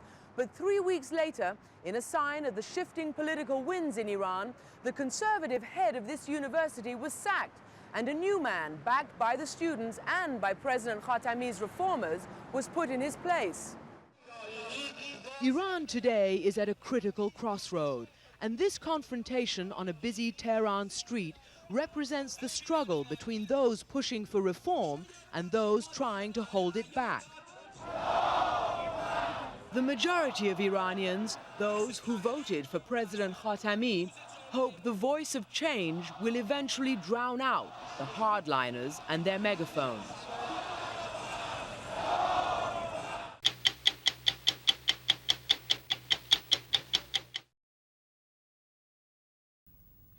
As American troops deal with the last of the Iraqi resistance, the question being asked is what's next? Beyond the massive job of reconstruction and nation building, there's the question of the country next door. Iran is a far more complicated and potentially more dangerous member of President Bush's axis of evil. Its repressive regime has been openly hostile to the United States for the last 25 years. It's a state sponsor of terrorism. And of greatest concern, it is developing the capability to build a nuclear bomb.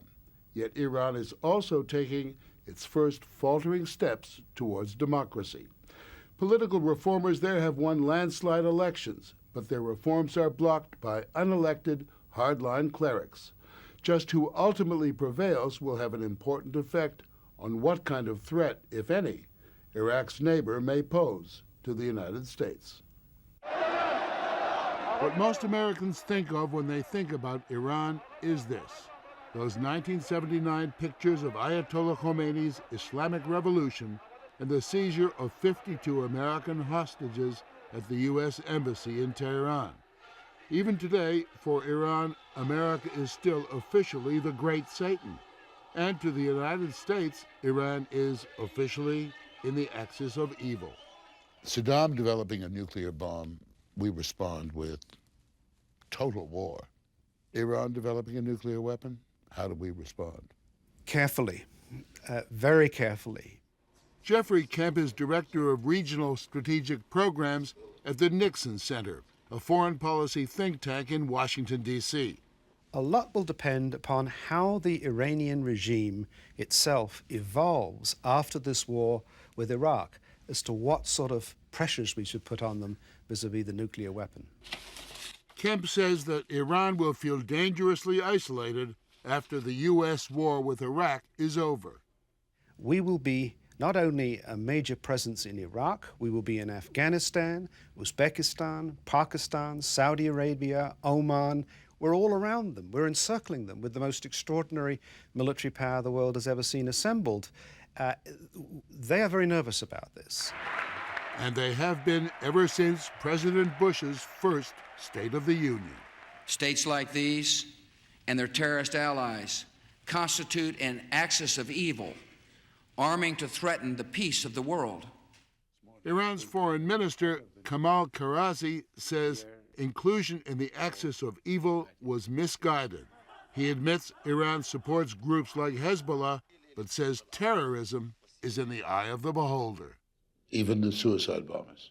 They do not have any other choice. You should put yourself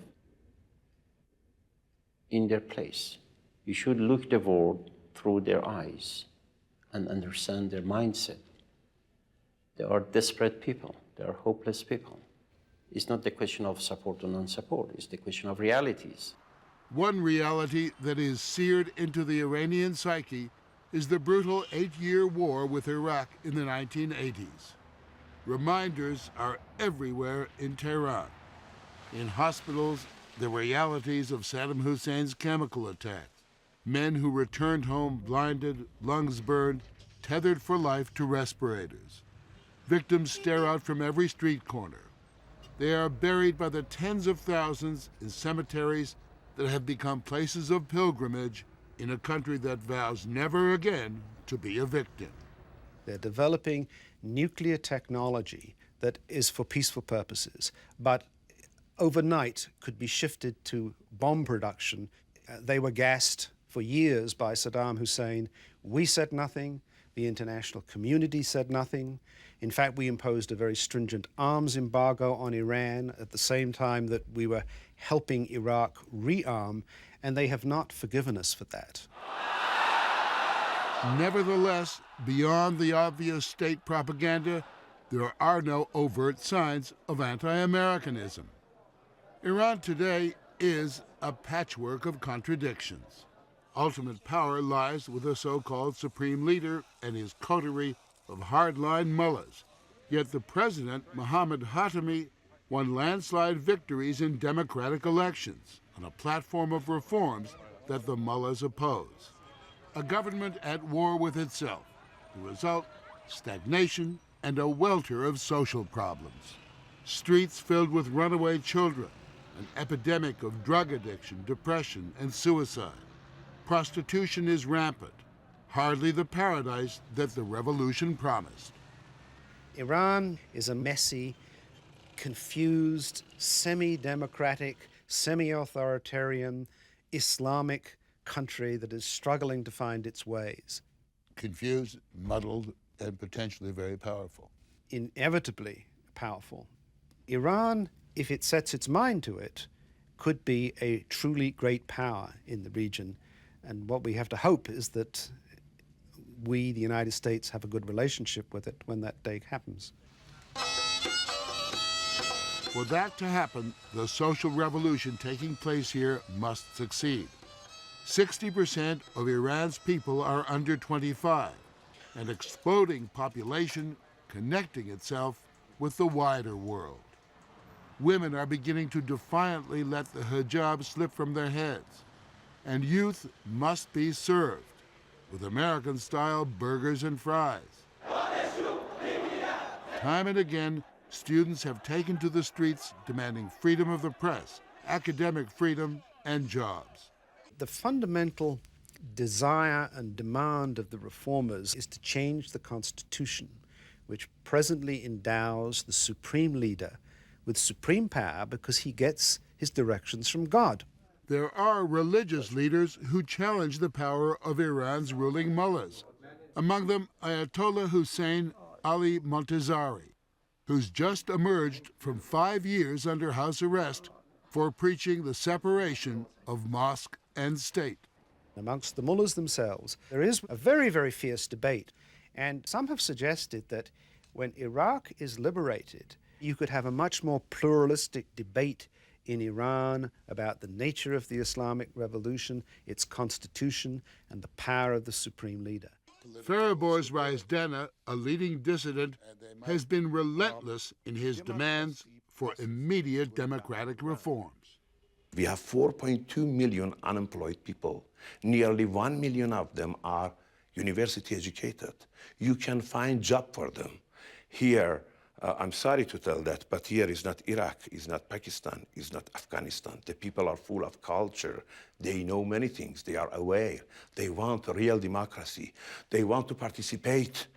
They want to build their future. Raisdana, once a prominent scholar, has been punished for his opinions, thrown into jail, stripped of academic credentials, and forbidden to teach. Despite that, he remains contemptuous of those who want reform to come at a measured pace. During the last 25 years, first they told us that it is revolution, be cautious, be careful. We have problem with American, be cautious, be careful. Now we are in a war, be cautious, be careful. Now we are rebuilding the country, be cautious, be careful. Now we are in reformism, be cautious, be careful. I think we have to change our method. President Khatami's method of caution and care has produced more frustration than reform. But his vice president, Mohammad Ali Abtahi, says it is the only method to use in order to avoid political extremes that could lead to further chaos. You have said that President Khatami stands between fascism and anarchy. Yes, those have always been serious dangers, but steady reforms could keep us away from them. Maybe we don't mean the same thing when we say democracy.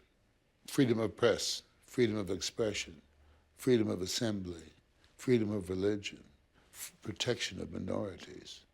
Those are not things that exist in Iran today. We don't think you should compare us with Western democracies. You should compare Iran with our neighboring countries. If Khatami had his way, would there be better relations? If he had more power, that is to say, if he controlled the intelligence services, the judiciary, and the military forces, who are the three instruments that are responsible for most of the things we don't like, then I'm certain that Khatami and the people around him would definitely want better relations with the United States and eventually, I think, with Israel. But they would talk to us at that point because they know what they are missing by not having a relationship with the world's #1 superpower. Is there a genuine fear here that somehow those troops now on Iran's border will start to threaten the leadership of this country? No, we do not have such a concern because we are a solid and popular system here. But we are concerned about reshaping the whole region. That is the matter of concern, not only for Iran, but for the whole region. Of equal concern to the region are Iran's nuclear ambitions.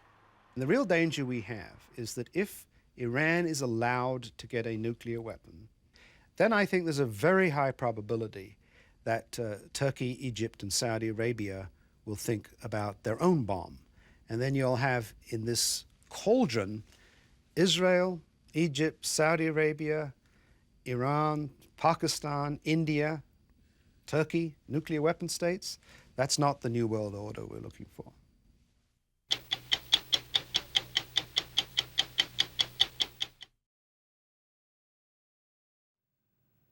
The president of Iran, Mahmoud Ahmadinejad, knows how to infuriate the Western world, and he did it again last week when he asked to visit Ground Zero.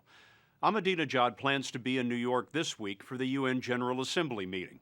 The man who questions the truth behind the Holocaust is expected to demand once again the elimination of Israel. We spoke with Ahmadinejad on Thursday in the garden outside his office in Tehran. We started with that angry reaction to his plan to visit the World Trade Center site. Sir, what were you thinking? The World Trade Center site is the most sensitive place in the American heart. And you must have known that visiting there would be insulting to many, many Americans. Why should it be insulting? Well, sir, you're the head of government of an Islamist state that the United States government says is a major exporter of terrorism around the world. We obviously are very much against any terrorist action and any killing. And also we are very much against any plots to sow the seeds of discord among nations. Usually you go to these sites to pay your respects and also to perhaps air your views about the root causes of such incidents. Ahmadinejad told us the U.S. and Iran could be friends, but we wanted to know about the growing evidence that Iranian weapons and bomb components are being used against U.S. forces in Iraq. It is an established fact now that Iranian bombs and Iranian know-how are killing Americans in Iraq. You have American blood on your hands. Why? Well, this is what the American officials are saying. Again, American officials, wherever around the world they encounter a problem which they fail to resolve, instead of accepting that, they prefer to accuse others. I'm very sorry that because of the wrong decisions taken by American officials, Iraqi people are being killed and also American soldiers. It's very regrettable. The American army has captured Iranian missiles in Iraq. The critical elements of the explosively formed penetrator bombs that are killing so many people are coming from Iran. There's no doubt about that anymore. The denials are no longer credible, sir. If I may, are you an American politician? Am I to look at you as an American politician or a reporter? This is what the American officials are claiming. If they accuse us 1,000 times, the truth will not change. Are you saying that it is not the policy of this government to send weapons into Iraq? Sir, forgive me, you're smiling, but this is a very serious matter to America. It's serious for us as well. I dare say it's serious for everyone. It seems to me it's laughable for someone to turn a blind eye to the truth and accuse others. It doesn't help. And the reason that I'm smiling, again, it's because that the picture is so clear, but American officials refuse to see it. Mr. President, can you tell me that you are not sending weapons to Iraq? Very simple, very directly. We don't need to do that. We are very much opposed to war and insecurity. Is that no, sir? Iraq. It's very clear, the situation. The insecurity in Iraq is detrimental to our interests. President Ahmadinejad is 50 with a wife and 3 grown kids. He's the son of a blacksmith, said to be very religious and incorruptible. He was elected 2 years ago largely by rural and poor voters. Back in the 1980s, during Iraq's ruinous invasion of Iran, he was reportedly an elite army intelligence officer in the war with Saddam Hussein. Mr. President, you must have rejoiced more than anyone when Saddam Hussein fell. You owe President Bush. This is one of the best things that's ever happened to your country. Once the dictator was toppled, many people were happy, but the American government did not appropriately use this golden opportunity. They should have left the Iraqi people to their own, to go their own way and to determine their own fate. But the issue that threatens war between Iran and the United States is Iran's determination to keep enriching uranium, even though the United Nations Security Council demands that it stop. Ahmadinejad claims Iran only wants nuclear energy, but the Bush administration says he's pursuing a bomb. The International Atomic Energy Agency, the IAEA, is trying to resolve the dispute. You have said in the past that you have 3,000 centrifuges in a line producing highly enriched uranium. Do you have more now? No, our plan and program is very transparent. We are under the supervision of the agency. Everything is on the table. We have nothing to hide. Transparent, sir. It's been hidden for more than 15 years. You've been operating a secret nuclear program. It's nothing if it's not secret. Who is saying that? Well, the IAEA. You've, in fact, agreed with the IAEA to confess what you've done in secret over the past years. It is not transparent, sir. The agency is supposed to supervise and ask questions, and we respond. Our activities are very peaceful. For the sake of clarity, because there is so much concern in the world about this next question, please give me the most direct answer you can. Is it your goal to build a nuclear bomb? What are you driving at? Simply that, sir. Is it the goal of your government, the goal of this nation, to build a nuclear weapon? Do you think that the nuclear technology is only limited in a bomb? You can only build a bomb with that? I appreciate the differences, sir, but the question is limited to the bomb. Well, you have to appreciate, we don't need a nuclear bomb. We don't need that. What need do we have for a bomb? May I take that as a no, sir? It is a firm no. I'm going to be much firmer now. In political relations right now, the nuclear bomb is of no use. If it was useful, it would have prevented the downfall of the Soviet Union. If it was useful, it would have resolved the problems the Americans have in Iraq. The time of the bomb is past. At the moment, our two countries may very well be walking down the road to war. How do you convince President Bush, how do you convince other nations in the West? What two parties are walking towards war? Iran, the United States, Western countries? Well, it's wrong to think that Iran and the US are walking towards war. Who says so? Why should we go to war?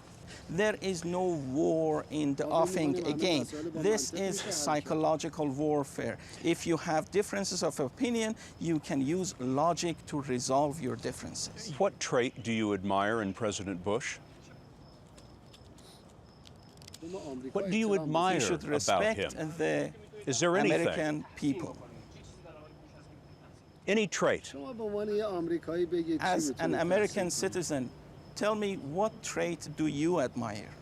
Well, Mr. Bush is without question a very religious man, for example, as you are. What religion, please tell me, tells you as a follower of that religion to occupy another country and kill its people?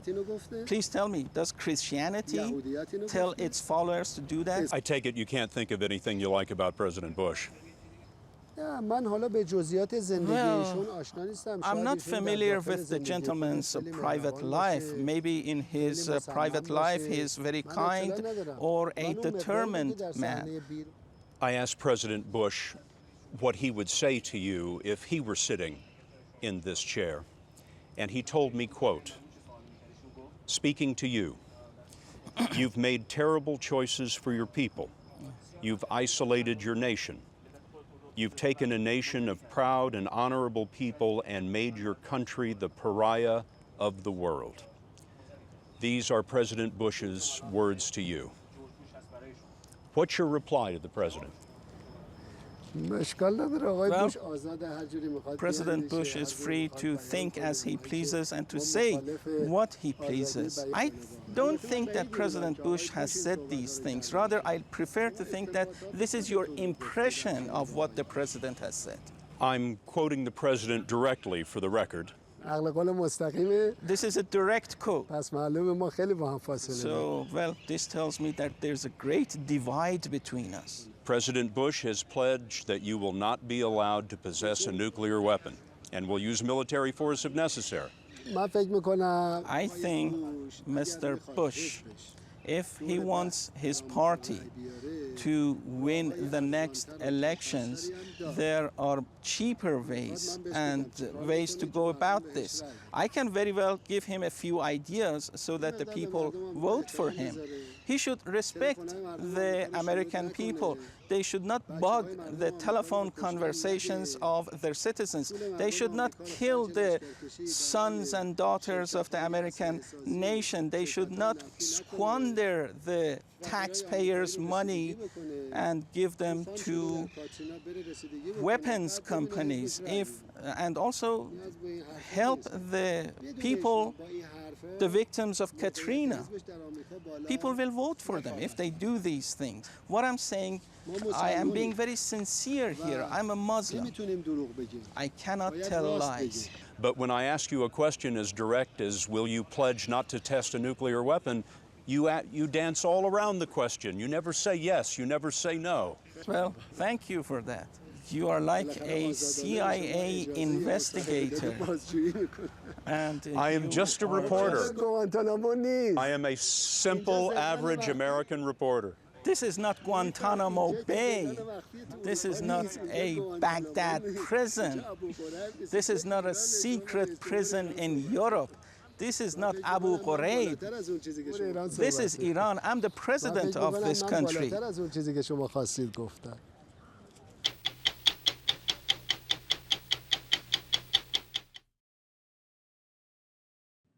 Much of the attention on Iran over the last few years has focused on its mysterious nuclear program.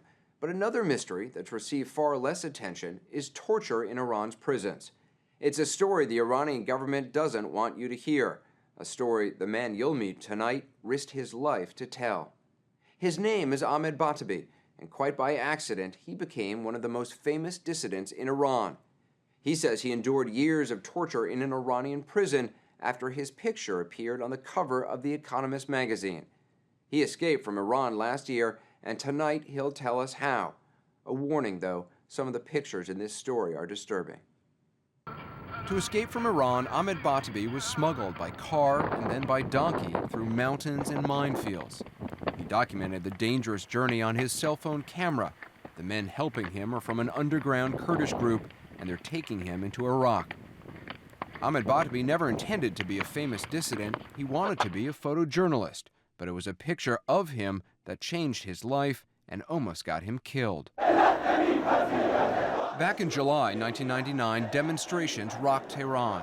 Outraged by a government crackdown on dissent, students took to the streets. Batabi, a film major at Tehran University, joined in. When police fired into the crowd, a student standing next to him was hit. The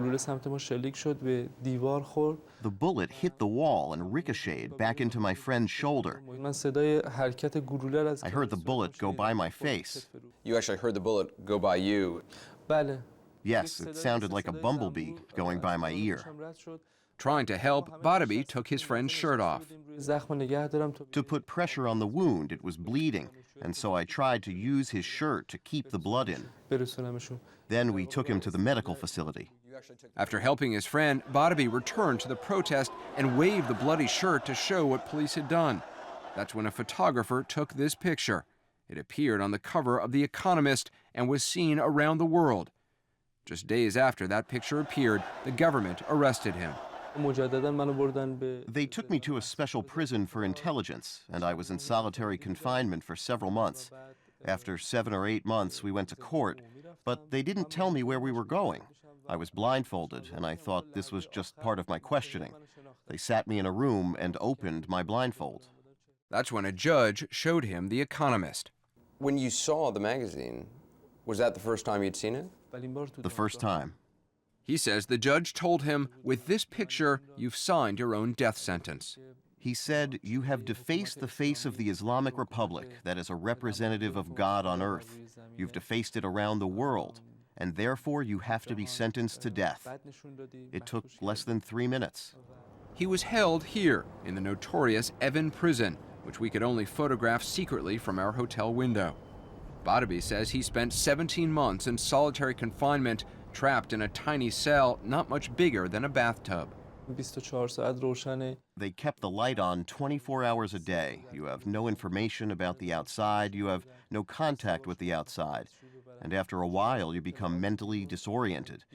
This kind of torture doesn't affect you physically, but it does affect you mentally and emotionally. It can drive you crazy. Yes. Psychological torture is one thing, physical torture another. And Batabi says there was plenty of that, too. They kicked me in the teeth and broke them. There was a toilet that was stopped up with feces. They put my head into the toilet. And they beat you with cables? Yes. On what, on your feet? On the bottom of my feet and my back. I read that they beat your testicles? And how long would this go on for? This happened the whole time I was in solitary confinement. It also happened at other times. This is a sadistic government that uses various methods that are increasingly and exceedingly cruel and abhorring. Lily Mazahiri is an Iranian-American attorney who helps Iranian dissidents get asylum here. Iran denies having any political prisoners, but she and human rights groups say there are actually hundreds of them. Though she can't prove Badabi's account of torture, she believes him because she knows other prisoners who've also been tortured. Why torture? I mean, what's the purpose of torture in Iran? To get these prisoners to say things that the regime wants them to say.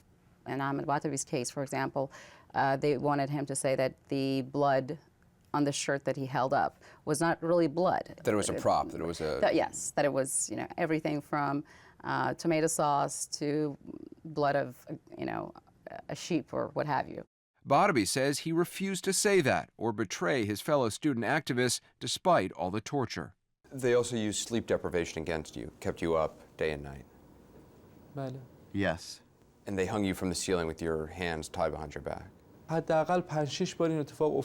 least 5 or 6 times they did this. Badawi told us he never knew which days he'd be tortured or which technique they'd use. Once, he says, they cut him and rubbed salt in his wounds. I hadn't slept for maybe 72 hours. I couldn't think clearly. I was drooling. I wanted to sleep, but they would slap me to keep me awake. In the final hours, when even the slapping wouldn't keep me up, they cut my arms and hands and put salt in my wounds so the burning would keep me awake. One day, he says he heard his mother's voice outside his cell. He didn't know back then that it was just an audio tape. I would hear her voice and I would say, in this place where there's all this torture and all this pain, they've arrested my mother also? And maybe she's in the prison cell next to me or across from me. And of course, this really bothered me a lot. Human rights groups don't know how much torture takes place in Iran's prisons. But 3 years ago, Iran's judiciary did publicly admit that torture was used to extract confessions. Ahmed Badawi told us that several times during his torture, he wished he would die, and a few times he thought he was going to. You thought they were going to hang you? They told me to stand on a stool. 2 other people were on stools, one to my left, one to my right, and they put a rope around our necks, and they said, "You have a death sentence, and you will be executed." And then they kicked away the other 2 stools. The other 2 people were hanging, and their feet turned blue, and they died. I was still on my stool. I was shaking all over. Why would they take you to a place and make you think that they were going to hang you and hang people on either side of you? It's part of the torture that they use to get a confession or to convince people not to commit another crime. Public hangings in Iran are especially cruel. Instead of a quick drop to break their neck, the doomed are lifted up by a crane so they suffocate slowly. Human rights activists say these 2 teenage boys were executed for being gay, but Iran's government says they raped a child. Iran executed more than 300 people last year, second only to China. The vast majority of executions were by slow hanging, but Iran still has the occasional death by stoning, the prescribed punishment for women convicted of adultery. Someone is literally buried in the ground, their hands tied, their bodies wrapped. Right, yes. They're only basically their head, their neck, part of their shoulders exposed. Right. And they're stoned to death. Yes. Stoned to death with rocks trucked in by the government to make sure they're just the right size. The reason for that is they can't be too large, so they would not bring about death too quickly, and they can't be too small, that they will not inflict enough pain. It's not just to kill them, it's to make them suffer before they die. I've read accounts of mutilations used as a form of punishment. Right. For example, to cut off the right hand and the left foot of someone, or gouging people's eyes out. They gouge people's eyes out. Yes. It's a sign to others that they have in some way offended the state. Absolutely. It's as if they were to wear a scarlet letter forever around their necks. The Islamic Penal Code includes a number of punishments which are torture under international law, such as flogging, amputations, and stoning. Hadi Gayemi told us he's documented the cases of 45 Iranian prisoners who were tortured. Based in New York, he leads a group called the International Campaign for Human Rights in Iran. He says mistreatment of detainees by the United States makes it harder to pressure Iran to stop torturing its prisoners. The work of human rights defenders worldwide is made so difficult and almost impossible in holding governments like Iran accountable or shaming them as long as we have torture in places like Guantanamo. Iran denies that it tortures prisoners. An Iranian official who did not want to be identified told us there are no types of torture used on prisoners. 3 years ago, when Iran's judiciary admitted that torture was used to extract confessions, they'd promised it would stop. But human rights groups say it has not. No, not at all. Right now, all the testimonies that we collect talk about people being forced to make confessions, false confessions. The irony of Ahmed Batabi's case is that the same picture which got him sentenced to death may have also saved his life. The fact that your photo had been seen around the world put pressure on the Iranian government in some ways to keep you alive. Yes, this was also a result. This was a good thing that happened as well. A very good thing. His death sentence was reduced to 15 years, but after 9 years, he began having seizures. Last spring, he was released temporarily for medical treatment. That's when he decided to make a run for it, documenting his 3-day journey from Tehran to Iraq on his cell phone camera. His attorney says she convinced her White House contacts to allow him to enter the U.S. for humanitarian reasons. He lives in Washington now, working in radio for Voice of America, trying to adjust to a new country, a new life, trying to make sure that the others still in prison are not forgotten. Do you feel free now? No, I don't feel free. I have a responsibility to the people imprisoned in Iran whose human rights are being violated. I have to get their message out. And it's a big responsibility that doesn't leave one free. But to an extent, I do feel free. I live in a free country, and I've left prison. So your body is free, but your heart is not. That's exactly the way it is.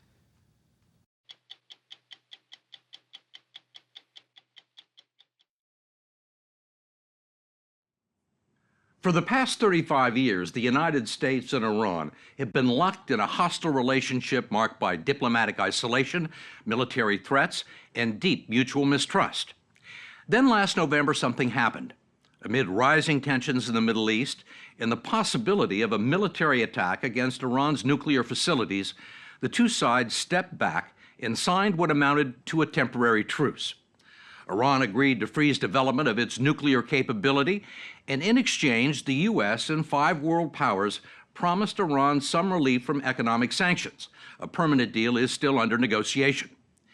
The primary catalyst was the election last year of Iranian President Hassan Rouhani, a reform-minded cleric who won a surprising and convincing victory by promising to improve the economy and end Iran's international isolation. Clearly something is going on in Tehran, and we wanted to see it firsthand. Last month, we were granted visas and packed our bags for an 8-day visit. The thing that strikes you most about Tehran is that it defies expectation. It's a sprawling, modern city with 12 million people, and most of them are offended by the perceived image of their country as a hostile, backward, dangerous place filled with terrorists. A conservative Islamic police state ruled by a religious theocracy. It's much more complicated than that. Iran is one of the wealthiest, best educated, most sophisticated countries in the Middle East, and most people here are eager to end their political and economic isolation if their government can work out a deal. There is a lot of misinformation and disinformation about Iran. Dr. Mohammad Nahavandian speaks from experience, having spent years in the United States getting a PhD in economics from George Washington University. Today, he's chief of staff to President Hassan Rouhani and considered by some to be the second most powerful person in the new government, one that would like America to forget about the rantings of former President Mahmoud Ahmadinejad and try a different approach that does not lead to military confrontation and war. Now we are opening a new chapter, a chapter of building trust. Now that both sides have recognized that this cannot and should not continue, the best way is to coming to some agreement, and instead of imposing economic sanctions, try to utilize economic relations to overcome political disagreement. In Iran, Nahavandian and his boss, President Rouhani, are both pragmatic moderates, less concerned about ideology than fixing the sick Iranian economy, which was the mandate from voters. To do it, Rouhani has to ease the economic sanctions that have been imposed by the U.S. and Europe as punishment for pursuing a nuclear program. The country's limited ability to export oil, import goods, and participate in the international banking system are largely responsible for high unemployment and an inflation rate of 30%. What about the sanctions? How difficult is the economy? He hopes that it gets better while they are negotiating. And he wants things to get cheaper. Cheaper. While the sanctions and their effects have imposed considerable pain and hardship on many Iranians, we saw no evidence that the economy was on the verge of collapse. The bazaars were filled with goods and people were shopping. It is serious, but as we said, it hasn't really brought Iran to the knee. Sayed Fateh and his son Abdullah are part of the business class that President Rouhani is trying to empower by privatizing state-owned industry, increasing competition, and opening up Iran to the world. They say the sanctions have done enough harm to get Iran to the bargaining table, but not enough to force the Iranians into a final deal they don't want to make. Do you think that Iran is willing to make concessions on its nuclear program? It depends on the concessions, doesn't it?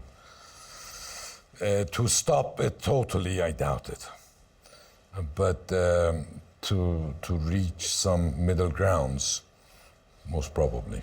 The Fatehs gave up a comfortable expatriate lifestyle in the States more than a decade ago to return here and become pioneers in the Iranian internet. Their company, Pars Online, is now one of the country's largest service providers, but not as large as they would like it to be. How do you run an internet company and build an internet company when there are sanctions in place? Everything is possible, but it's just a bit more expensive and a bit longer to bring everything. You can get practically anything you want.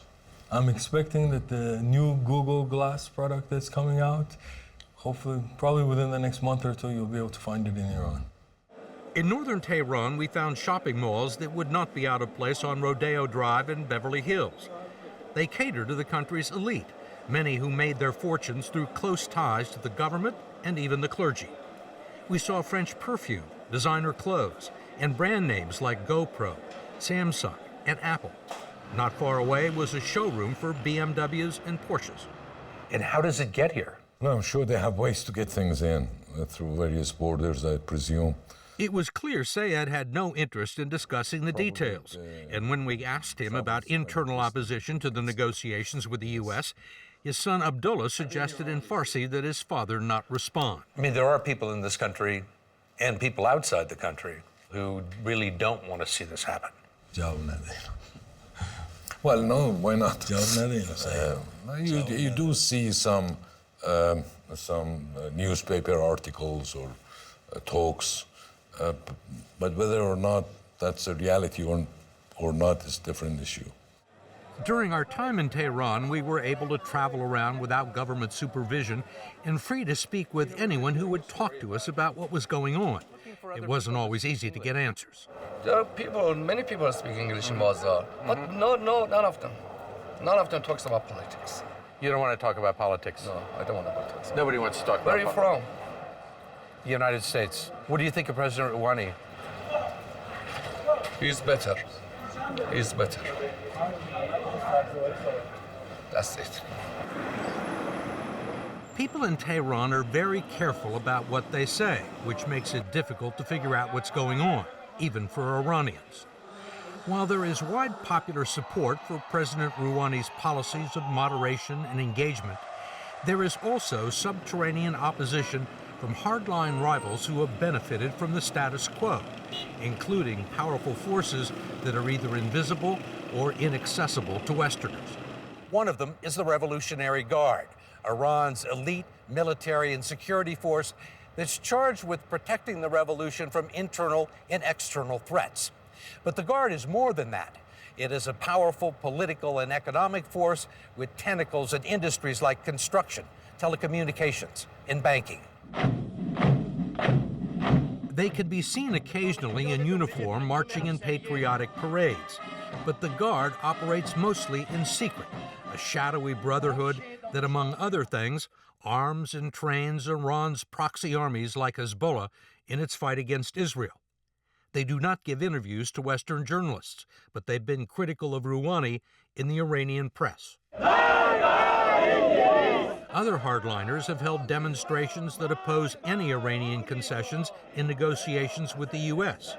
We asked Mohammad Nahavandian, the president's chief of staff, about it, and he answered very carefully. The Revolutionary Guard is very much opposed to any kind of a deal, opposed even to the negotiations. True? I think that generalization is not correct. You know, my understanding is that this is not necessarily a smooth road for President Rouhani in terms of mustering support on all the things that he wanted to do when he ran for office. Isn't that the definition of a democratic election? That seems to be an acknowledgement that there are people here that are giving you a hard time. The elected president is being accepted and supported by the supreme leader. So the whole system are supporting the elected president, and that is the case. President Rouhani was elected to run the Iranian government, but it's his boss, the supreme leader, Ayatollah Khamenei, who actually runs the country and has the last word. He doesn't give interviews to Western journalists either, but he has no problem communicating with his followers through state-run media and the local mosques. If you want to know what's on the Ayatollah's mind, and we did, you can go to places like Shah of Iran, a religiously conservative working-class suburb on the southern outskirts of Tehran. We were there during and after Friday prayers, and our presence caused quite a stir. Where are you from? We're from the United States. What? From America. America. What's your country? America. America. America? Yes. Oh my God. What, you've never seen an American? No. No? No? No. We're journalists. Word spread quickly, and within a few minutes we were surrounded by a crowd of people eager to share 3 decades worth of pent-up feelings about the United States, as told to them by the Supreme Leader. The negotiating is good, but what is bad is that America is doing very bad things. After negotiating, Obama is telling the option of army is on the table. It is not a good thing. What we want is not to impose anything to us. Nothing should be imposed by the US to us. This lady also is saying that our supreme leader said to the government people that go and make peace and make that agreement. But I'm not very optimistic about this US policies. We listened to their now familiar grievances, beginning in 1953, when a US-backed coup brought down a popular democratic government and replaced it with the dreaded Shah. All the way into the 1980s and the bloody 8-year war with Iraq, in which the US favored Saddam Hussein. Starting from foreign policy, you cannot find friends in Iran. But if you start from economics, from technological cooperation, from cultural relations, there can be some common ground. The people in the United States also have grievances. Certainly the hostage crisis, supporting some groups like Hezbollah that the U.S. considers to be terrorist groups. The refusal to acknowledge Israel's right for existence are all issues of importance to American foreign policy. For so long, those points of disagreement has been the focus of all the attention. Of course, there are some points of disagreement. You don't negotiate if you do not have disagreements. You negotiate to turn disagreements to agreements. Right now, those disagreements are scattered across the desert hundreds of miles from Tehran, where for decades, Iranians have been aggressively developing a nuclear program they insist is for peaceful purposes, all the while acquiring the technology to enrich uranium to bomb-grade quality. There are people in the international community and scientists in the United States who say there would only be one reason why Iran would have all these centrifuges, and that would be to build a nuclear device. It was not. For Iran, it was just another example of technological advancement. But when this was faced by military threats, people took it as an issue of national pride. Scientific accomplishments are a huge part of Iran's self-image. In spite of its isolation, it has launched a satellite and cloned a goat. Just a few days ago, the Ayatollah unveiled Iran's own copy of a U.S. surveillance drone. But for whatever it's worth, no one we talk to in Tehran believes the country wants to build a nuclear bomb. How do they feel about nuclear weapons? There are no nuclear weapons. Nuclear weapons are forbidden. They say it's all spelled out on the Ayatollah's website.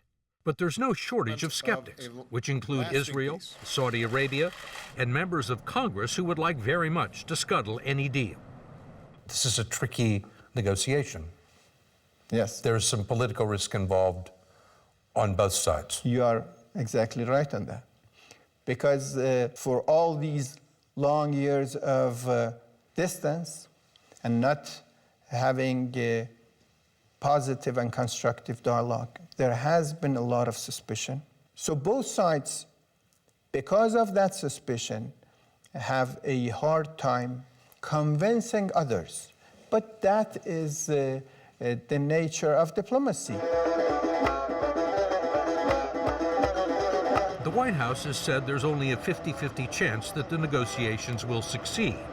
But whatever happens, this will be remembered as a moment of opportunity, lost or seized, the first one in a long time. And most people in Tehran seem ready to take the chance.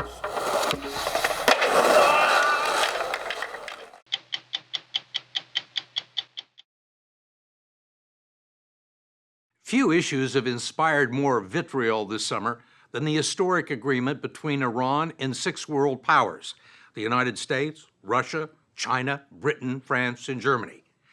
The deal drastically curtails Iran's nuclear program in exchange for the lifting of economic sanctions. Depending on where you stand politically, it's either a triumph of global diplomacy, the best available solution, or a blunder of epic proportions. Over the past few months, nearly everyone has weighed in, from President Obama and the Congress to Republican and Democratic presidential candidates to Israeli Prime Minister Benjamin Netanyahu. But not much has been heard from the Iranians. With that in mind, we traveled to Tehran last week to sit down with Iranian President Hassan Rouhani for the first interview he has given to a Western news organization in nearly a year.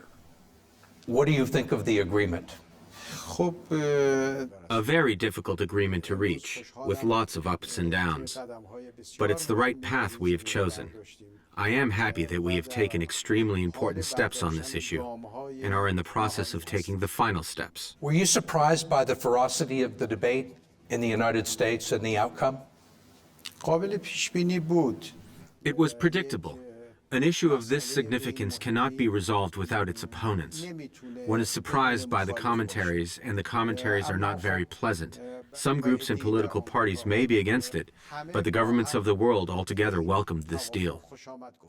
Opponents have argued that the U.S. has given away too much for very little in return from Iran, agreeing to lift the sanctions on Iran in exchange for what they call a temporary 15-year freeze on nuclear operations, after which Iran would be free to resume or begin work on a nuclear bomb with far more resources than they have now.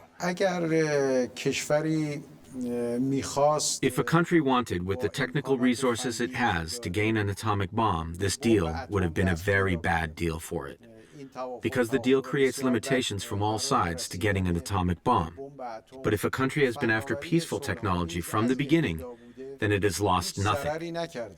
We wanted this incorrect accusation that Iran is after nuclear weapons corrected and resolved, and that the goal of Iran is peaceful activity. In this deal, we have accepted limitations for a period of time in order to create more trust with the world. The whole deal requires a leap of faith between two longtime enemies. The Iranians have always insisted that their nuclear program is peaceful and that a religious fatwa prohibits them from building nuclear weapons. But there is little doubt that the Iranians know how to build them and have had the wherewithal to do it. Now, they'll be required to ship 98% of their enriched uranium out of the country, lock up thousands of centrifuges, close its bomb-proof enrichment facility at Fordow, disable its heavy water reactor at Iraq, and submit to rigorous international inspections. The opposition here has also been ferocious. The deal has been attacked on state television and in hardline newspapers, and the head of the Revolutionary Guard has said, "We will never accept it." The United States seems to have its hardliners, and Iran seems to have its hardliners. The opponents say essentially that they think Iran has given up too much control over their nuclear program to the U.S. and other foreign countries and to the IAEA. Do you see similarities between the United States and Iran in terms of the opposition to this? There are similarities. It's natural that opponents always look for the maximum possible outcome. In an agreement, neither achieves the maximum. Both sides must always concede a little bit from the maximum to get an agreement. Therefore, the person who seeks the maximum complains. The result of this agreement benefits everyone. Benefits both sides because we've been able to reach an understanding, an agreement on a very complicated issue at the negotiating table and be able to prevent misunderstandings and take the first step towards trust. Of course, for reaching trust between the U.S. and Iran, there is need for a lot of time. Some of the opponents are very powerful. The commander of the Revolutionary Guard, for example, has condemned the deal. How do you deal with that? That's an important political force in this country. It's clear that some will be opposed, some will be in favor, will express their opinions. But at the same time, after the agreement is approved by the responsible institutions, everyone will comply with that. The Revolutionary Guards, also when the deal is approved by responsible institutions, they too will respect this agreement. President Rouhani's boss, Supreme Leader Ayatollah Ali Khamenei, has final say on the agreement and has sent it to the Iranian Parliament and the Supreme National Security Council for a vigorous debate. Publicly, the Ayatollah has maintained a hardline stance against the United States while supporting the negotiations. President Rouhani expressed confidence that the deal will be approved. The majority of our people in opinion polls have a positive view of the agreement, and usually, institutions like the Parliament and the Supreme National Security Council are usually not far removed from public opinion and move in that direction. You have been very temperate in your statements about these negotiations. You have been trying to encourage a sense of goodwill between the United States and Iran. But some of this and some of the success has been undercut by very harsh statements from both sides. Since the deal, the Ayatollah Khamenei has endorsed, even praised, the chanting of death to America and death to Israel at the Friday prayers by demonstrators. And he continues to call the United States the Great Satan. Do you believe the United States is the Great Satan? The enmity that existed between the United States and Iran over the decades, the distance, the disagreements, the lack of trust, will not go away soon. What's important is which direction we are heading. Are we heading towards amplifying the enmity or decreasing this enmity? I believe we have taken the first steps towards decreasing this enmity. Do you think the United States is the Great Satan? Satan,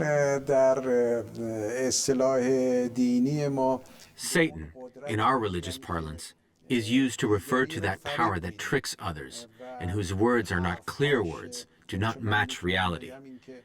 What I can say is that The U.S. has made many mistakes in the past regarding Iran and must make up for those mistakes.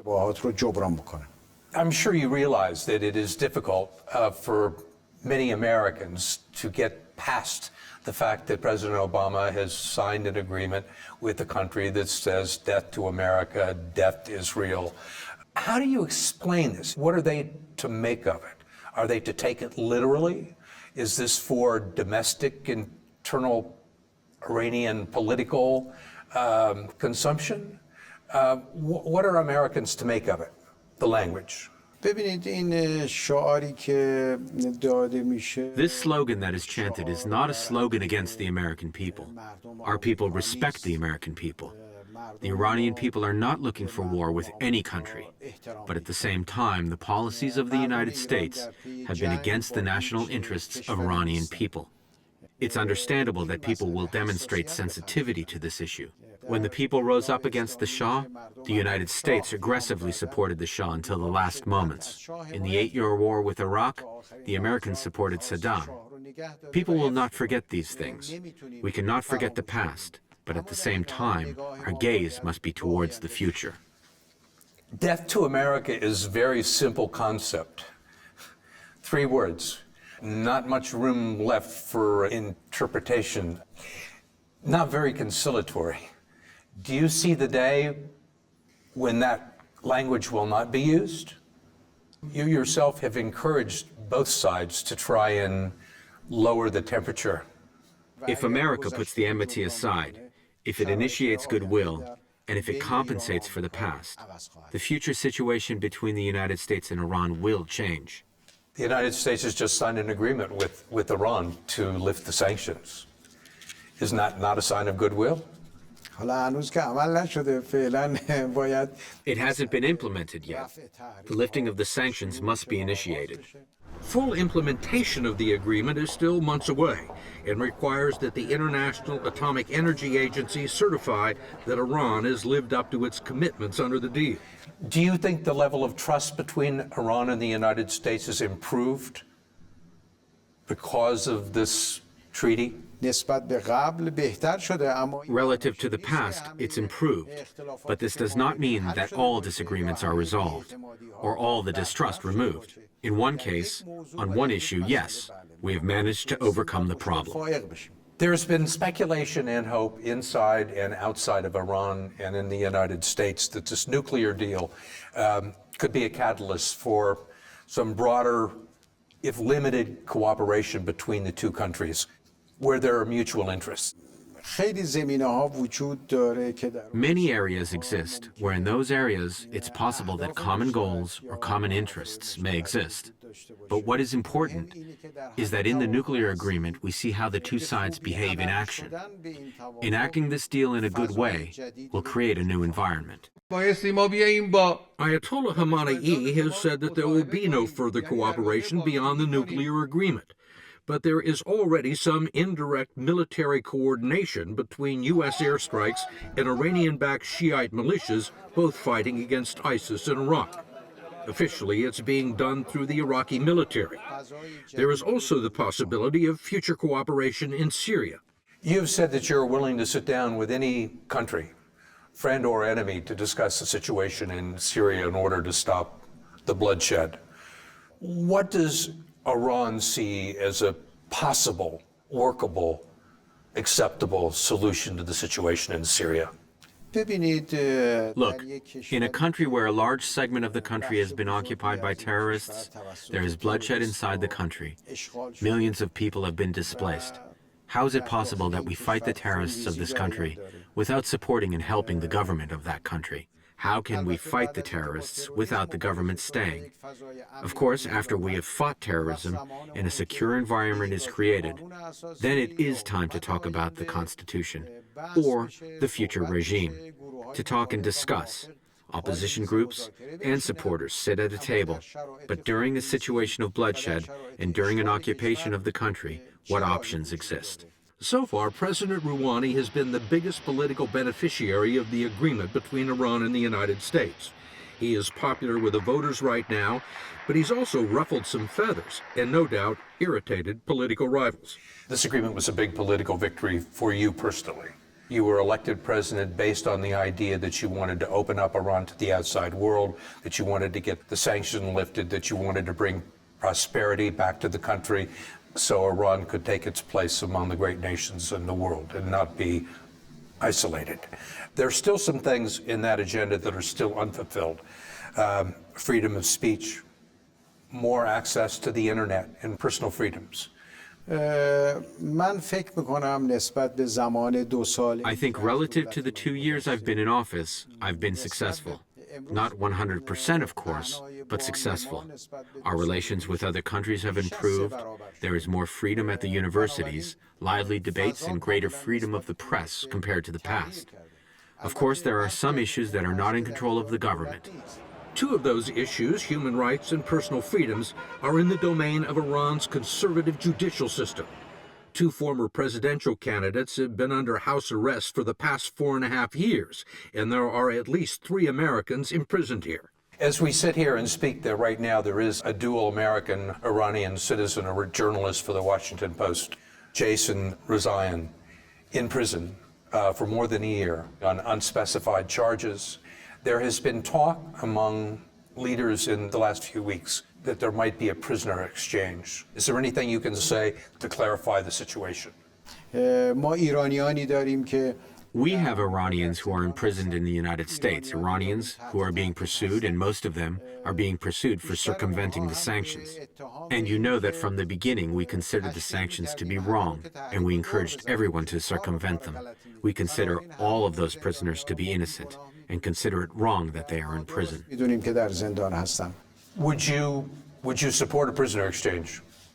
I don't particularly like the word exchange, but from a humanitarian perspective, if we can take a step, we must do it.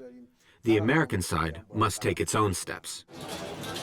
If the nuclear deal stays on track and the sanctions are lifted, the Iranian treasury will soon begin collecting $100 billion in oil revenues that have been frozen in overseas banks, and President Rouhani says Iran will be open for business. As you know, in Iran we are transferring the economy step by step to the private, non-governmental sector. Our private sector and the American private sector can improve the environment. Actually, it will strengthen the nuclear agreement, even tourism. If the people of the United States come to Iran and see its ancient history and nature of Iran, and the people of Iran go to the United States to see America, this can shorten the walls of mistrust and improve the situation for the future.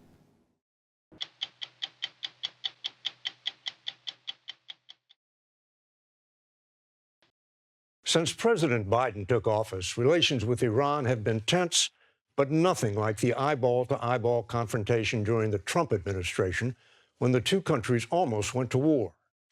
It happened over 6 days in January of 2020, beginning with an American drone strike which killed Iran's most powerful general, and ending with an Iranian ballistic missile attack against U.S. troops in Iraq. Earlier this year, we showed you for the first time drone video of what turned out to be the largest ballistic missile attack ever against Americans. And we talked to the troops who were there on the night the U.S. and Iran went to the brink. Hey, buddy. If you're seeing this video, some bad things happened to Dad last night. So I need you to be strong, okay? For Mom. And just always know in your heart that I love you, okay? Bye, buddy. A few hours after Army Major Alan Johnson recorded that message to his son, Iranian ballistic missiles began raining down on Al-Assad Air Base in Iraq, where 2,000 U.S. troops were based. As a drone recorded the attack, Americans caught in the crosshairs could do nothing but run or duck and cover. Holy God damn!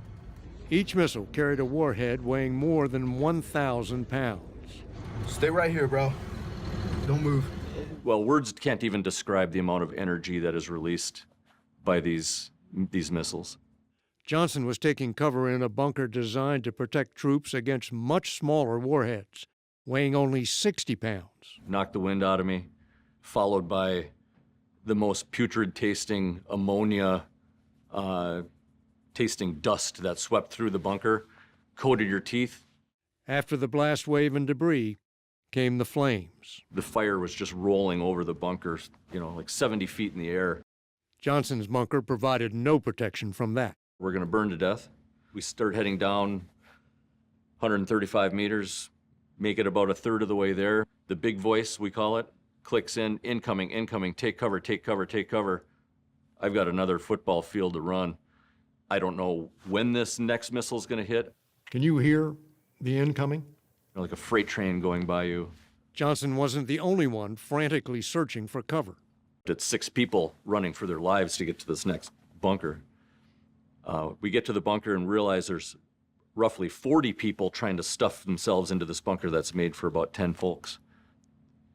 And I grabbed the guy in front of me. I'm just like, you got to get in the bunker, and just like shoved everybody in there. But when you're running between bunkers, it's just a matter of what, luck? Luck. The only thing I can actually come up with is that the hand of God protected us, because really nobody should have lived through this. Things are happening that could take us to war if we don't make the correct move here. Marine General Frank McKenzie, commander of U.S. forces in the Middle East, monitored the attack from his headquarters at Tampa, Florida. Ducking into this small room off his main operations center, where he could talk directly to the only 2 people above him in the chain of command. They bring in the Secretary of Defense, and then a little bit later they brought in the President to this conversation. We're listening to the reports of the missiles flying. You ever been on one like this? I've never been on one like this, where real missiles being fired at our forces, and where I thought the risks were so high. The Iranian attack on al-Assad was in retaliation for a stunning U.S. operation President Trump ordered 6 nights earlier. A drone strike which killed Iran's most powerful general, Qasem Soleimani. The blood of many Americans is on the hands of Qasem Soleimani. He was as close to an indispensable man as you could find inside Iran. Where he went, violence and death followed. During the American occupation of Iraq, Soleimani had orchestrated attacks which killed more than 600 U.S. troops. And according to McKenzie, he was planning to do it again. We saw intelligence reports where Qasem Soleimani was moving various attack streams forward against our forces in Iraq, against our embassy and against other bases there. Were they imminent? Perhaps in hours, perhaps in days, probably not weeks. Until then, the U.S. had shied away from going after Soleimani for fear killing such a high-ranking government official would only provoke more Iranian attacks. I never take killing anyone as an easy decision, but I think the risk of not acting in this case outweighed the risks of acting. So yes, I was good with the decision. On January 3rd of last year, an airport security camera recorded Soleimani's arrival in Baghdad on a commercial flight from Damascus. McKenzie was watching from a different angle. You have the drones overhead. Do you see him get off the airplane? Yes, yes. As Soleimani's entourage pulled away from the plane, McKenzie gave the kill order to the commander controlling the drones. And then I said, take your shot when you got it. Missiles slammed into both vehicles simultaneously. There's no backslapping, there's no cheering, because now I have to prepare to deal with the consequences of the action. General McKenzie was sure Iran would retaliate, but he didn't know how. And neither, for a while, did the Iranians. I believe they went into a period of disorganization because they had lost the officer who really spoke up and shaped everything up and told them what they were going to do. So it was kind of an ominous silence. It was a very ominous silence. And what was the first sign that Iran might really be thinking of a ballistic missile attack? They began to move their ballistic missiles. The attack was just hours away when Major Alan Johnson got the word Iran's most powerful weapons were aiming for al-Assad. My intelligence officer pulled me aside and basically said, "Sir, I've got some bad news for you." "What's up?" "We have information that Iran is fueling 27 medium-range ballistic missiles, and their intention is to level this base. And we may not survive." This was a completely different threat. Lieutenant Colonel Tim Garland commanded an Army battalion at al-Assad. a sprawling airbase about 120 miles west of Baghdad, where the U.S. operated scores of helicopters, drones, and other aircraft. Did the base have any defense against ballistic missiles? No, sir. It was such an unprecedented threat. I don't think it was ever calculated. So the capability to prevent a ballistic missile attack, it wasn't there. Did you have a plan for what to do? We came up with a plan. The only real defense against a ballistic missile attack is to get out of harm's way. Air Force Lieutenant Colonel Stacy Coleman and the rest of al-Assad scrambled to evacuate more than 50 aircraft and 1,000 troops before the missiles hit. But the base still had to be manned. We still needed to be able to do our mission.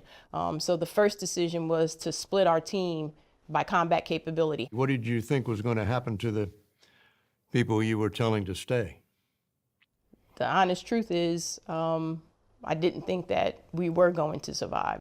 The best shelter was air raid bunkers built during the rule of Saddam Hussein, but there weren't enough of them. And I just remember a very heavy sinking feeling setting in. I was like, man, we are not going to come up with a bunker plan that's going to be adequate for the number of people that we're talking about. So Garland sent most of his soldiers out into the desert, where they watched the attack from a safe distance. Holy! There was a lot of people who didn't want to leave. They didn't want to be that guy that was going to relative safety. A lot of people might have trouble understanding what you just said. Tell me why a soldier wouldn't want to go to a safe place. They want to carry the burden. They want to share in the danger. From his headquarters in Tampa, General Frank McKenzie had tried to time the evacuation just right. If you go too early, you risk the problem that the enemy will see what you have done and adjust his plans. The Iranians monitored al-Assad by purchasing photos like these taken by commercial satellites. McKenzie waited until after Iran had downloaded its last picture for the day. So the last time the Iranians took a look with their commercially acquired spy photos, what would they have seen? They would have seen airplanes on the ground and people working. So when they launched those missiles, they thought that was going to be a full flight line. I think they expected to destroy a number of U.S. aircraft and to kill a number of U.S. service members. A clock stopped at 1:34 a.m. when it was knocked off the wall, recorded the moment the first missile landed. It's like the sun rising instantaneous. That's how bright it was. Air Force Master Sergeant John Haynes and his security team were outside their armored patrol vehicle when the first missile struck. Across the radio, we heard incoming, incoming, incoming. And what do you do? I just threw the phone down and ran to my vehicle. And then once that impact happened, the back pressure blew our doors closed, and then you just see a cloud of dirt, fire. They call it a shock wave, and you kind of feel that wave almost internally. Like it's almost as if your organs are, kind of wavering around inside. Sergeant Kimo Keltz was outside the bunkers manning a guard post in case the missile barrage was followed by a ground assault. We got down and we protected our vital organs, our heads, and we waited. Did it blow you around? And one of the closest ones that had hit directly near us had actually lifted my body about 2 inches off the ground. Iran fired a total of 16 missiles from 3 locations. 5 missed, 11 landed at al-Assad. This was an attack like no other. It was an attack certainly like nothing I've ever seen or experienced. What have you learned so far? Their missiles are accurate. Did that surprise you? We knew it, but to see it, they fired those missiles to significant range, and they hit pretty much where they wanted to hit. From first launch to last impact was 80 minutes. Somehow, no one was killed. When the sun came up, the survivors surveyed the damage. Holy shells of a building, skeletal frames left with nothing else. Craters about a room size deep into the ground. Concrete barriers blown across a field or a street. It looked like a scene from a movie where everything is destroyed around you, but yet no one was killed. I still have no idea or understanding other than, God being on our side, that no one was seriously injured and there were no fatalities. The news traveled fast up the chain of command, and President Trump tweeted, "All is well." That turned out to be premature. There are people throwing up. Everybody had headaches. I had a concussion for 2 weeks. What did it feel like? Someone hitting me over the head with a hammer over and over and over. Finally, hours later, we realized we have a mass casualty event here of traumatic brain injury. Military doctors diagnosed more than 100 cases of traumatic brain injury. Major Alan Johnson and 28 other soldiers received Purple Hearts. Do you have any lingering effects today? Headaches every day, horrible tinnitus or ringing in the ears, PTSD. I'll be willing to admit that. I still have nightmares. But the nightmare of war with Iran had been averted. Had Americans been killed, it would have been very different. Have you ever done an estimate on if you hadn't evacuated, the damage that would have been done? So I think we might have lost 20 or 30 airplanes, and we might have lost 100 to 150 U.S. personnel. You had a plan to retaliate if they killed Americans. David, we had a plan to retaliate if Americans had died. Iran was on alert for a possible U.S. strike, and hours later shot down a Ukrainian airliner thinking it was an American bomber. 176 entirely innocent people died.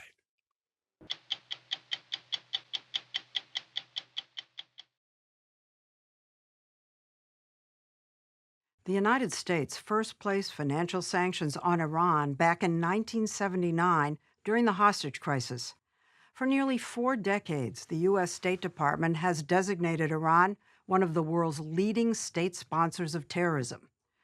But the Obama administration, along with 5 other countries, agreed to billions of dollars in sanctions relief in exchange for Iran's agreement to dismantle much of its nuclear program and open its facilities to extensive international inspection. The Trump administration, distrusting Tehran, pulled out of the deal and stepped up crushing economic pressure. That's where Ibrahim Raisi found himself when he was elected president a year ago.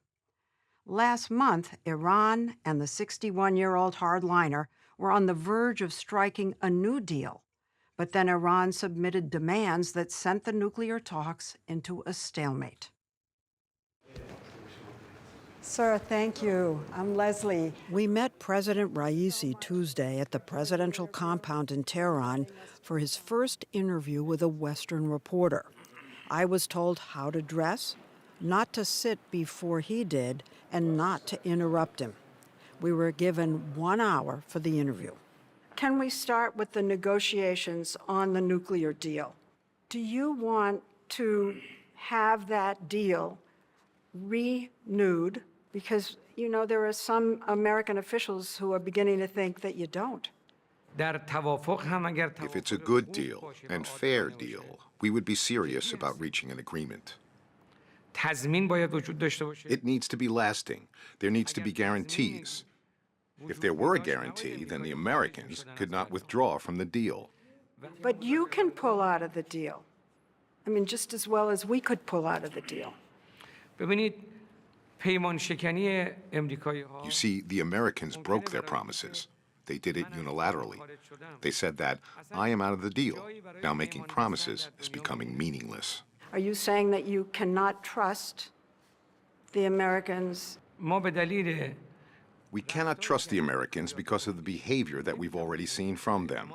That is why if there is no guarantee, there is no trust.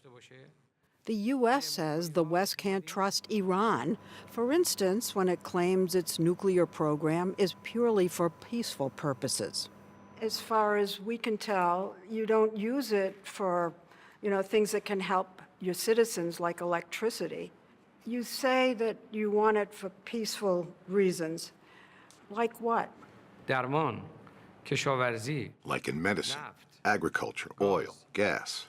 In terms of peaceful purposes, one available figure from the UN nuclear watchdog agency, the IAEA, is that only 1.8% of the country's electricity is generated by nuclear power.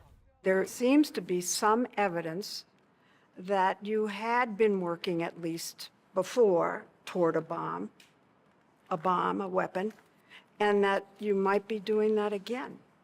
We have responded to these claims several times. They are baseless. The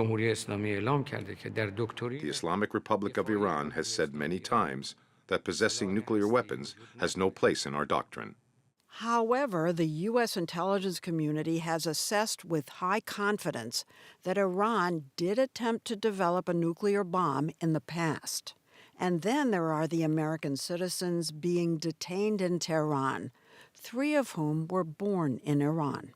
If there is a deal, would you agree to release the 4 Americans who are being held here? Could that be part of it? There are Iranian nationals also imprisoned inside the U.S.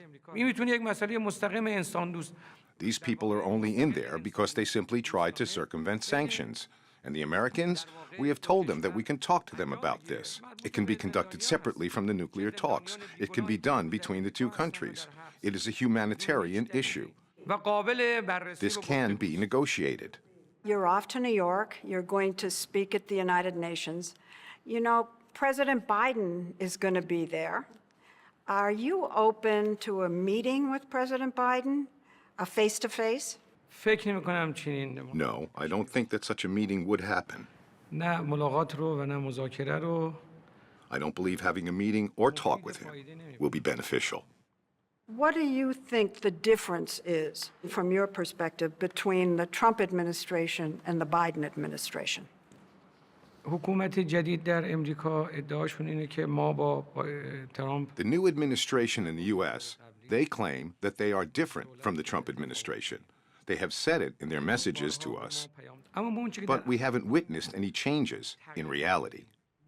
His major grievance against President Biden is that he has maintained the sanctions on Iran that President Trump imposed. The sanctions are very tyrannical. This is a tyranny against the people of Iran. It is important to us to have the sanctions lifted. The sanctions thrust Iran into a 2-year recession, mainly because oil exports from refineries like this one fell overnight from 2.8 million barrels a day to about 200,000. Businesses have been cut off from international banking. With inflation today in Iran at over 40%, virtually everything is more expensive. And yet, we found traffic here as clogged as in New York. And as we saw, Tehran's bazaars are teeming with shoppers. Hello. The ones we met were friendly to us. How are you? Oh, I'm good. How are you? Fine, thanks. And you? Good. Do you study English in school? No. One reason for the bustling commerce is something the president calls the resistance economy, in which businesses are encouraged to make more of the things themselves that they used to import. So, do you know where these are made? Made in Iran. In Iran? Yeah. Homemade blue jeans. For our country. Also made in Iran, washing machines, refrigerators, TVs.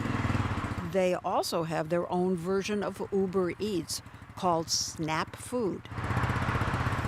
Iran is home to one of the world's oldest civilizations, dating back to 4000 BC. It's where the foundations of algebra and chemistry were developed. Today, while there's attention to religious tradition in the Islamic Republic, it's one of the most westernized countries in the Middle East, with a well-educated population. This mall could be anywhere in America, with an ice skating rink, a food court with hot dogs and burgers, and the least expected, sexy window displays. And yet, President Raisi just signed a decree making women who don't dress modestly subject to arrest. A young woman died Friday after the morality police took her into custody for violating the rules on head coverings. Eyewitnesses say they saw her being beaten while in a police van. President Raisi's office says he ordered an investigation. Syed Ibrahim Raisi descends from the Prophet Muhammad, as his black turban signifies, according to Shiite Muslim tradition. He's a hardline conservative cleric like his mentor, the supreme leader Ayatollah Khamenei. I want to ask you about your own record. There is a personal sanction against you. You took part in a commission that was responsible for executing up to 5,000 political dissidents. They were hanged or shot by firing squad. I want to ask if you regret that action. What kind of proof can you offer for this? These are just allegations and claims made by members of a terrorist group. You're saying that that was not true and that هر کس که در ایران مرتکب جرم و جنایتی شده Anybody who commits a crime in Iran stands trial in official courts of law, and they receive punishments for what they did. They were assassinating people, and what happened to them was exactly proportionate to what they did. But the U.S. Treasury Department sanctioned Raisi personally for human rights violations over this, and Amnesty International called it a crime against humanity. The president was feisty with us, sprinkling his answers with a predictable antipathy toward Israel and Jewish people.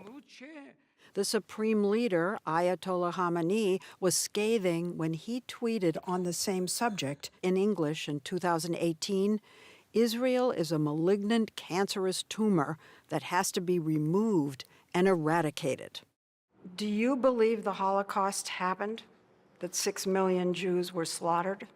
ببینید مسئله تاریخی یک مسئله Look, historical events should be investigated by researchers and historians. یک نشانه‌هایی هم وجود داره برای اینکه این اتفاق واقع شده. There are some signs that it happened.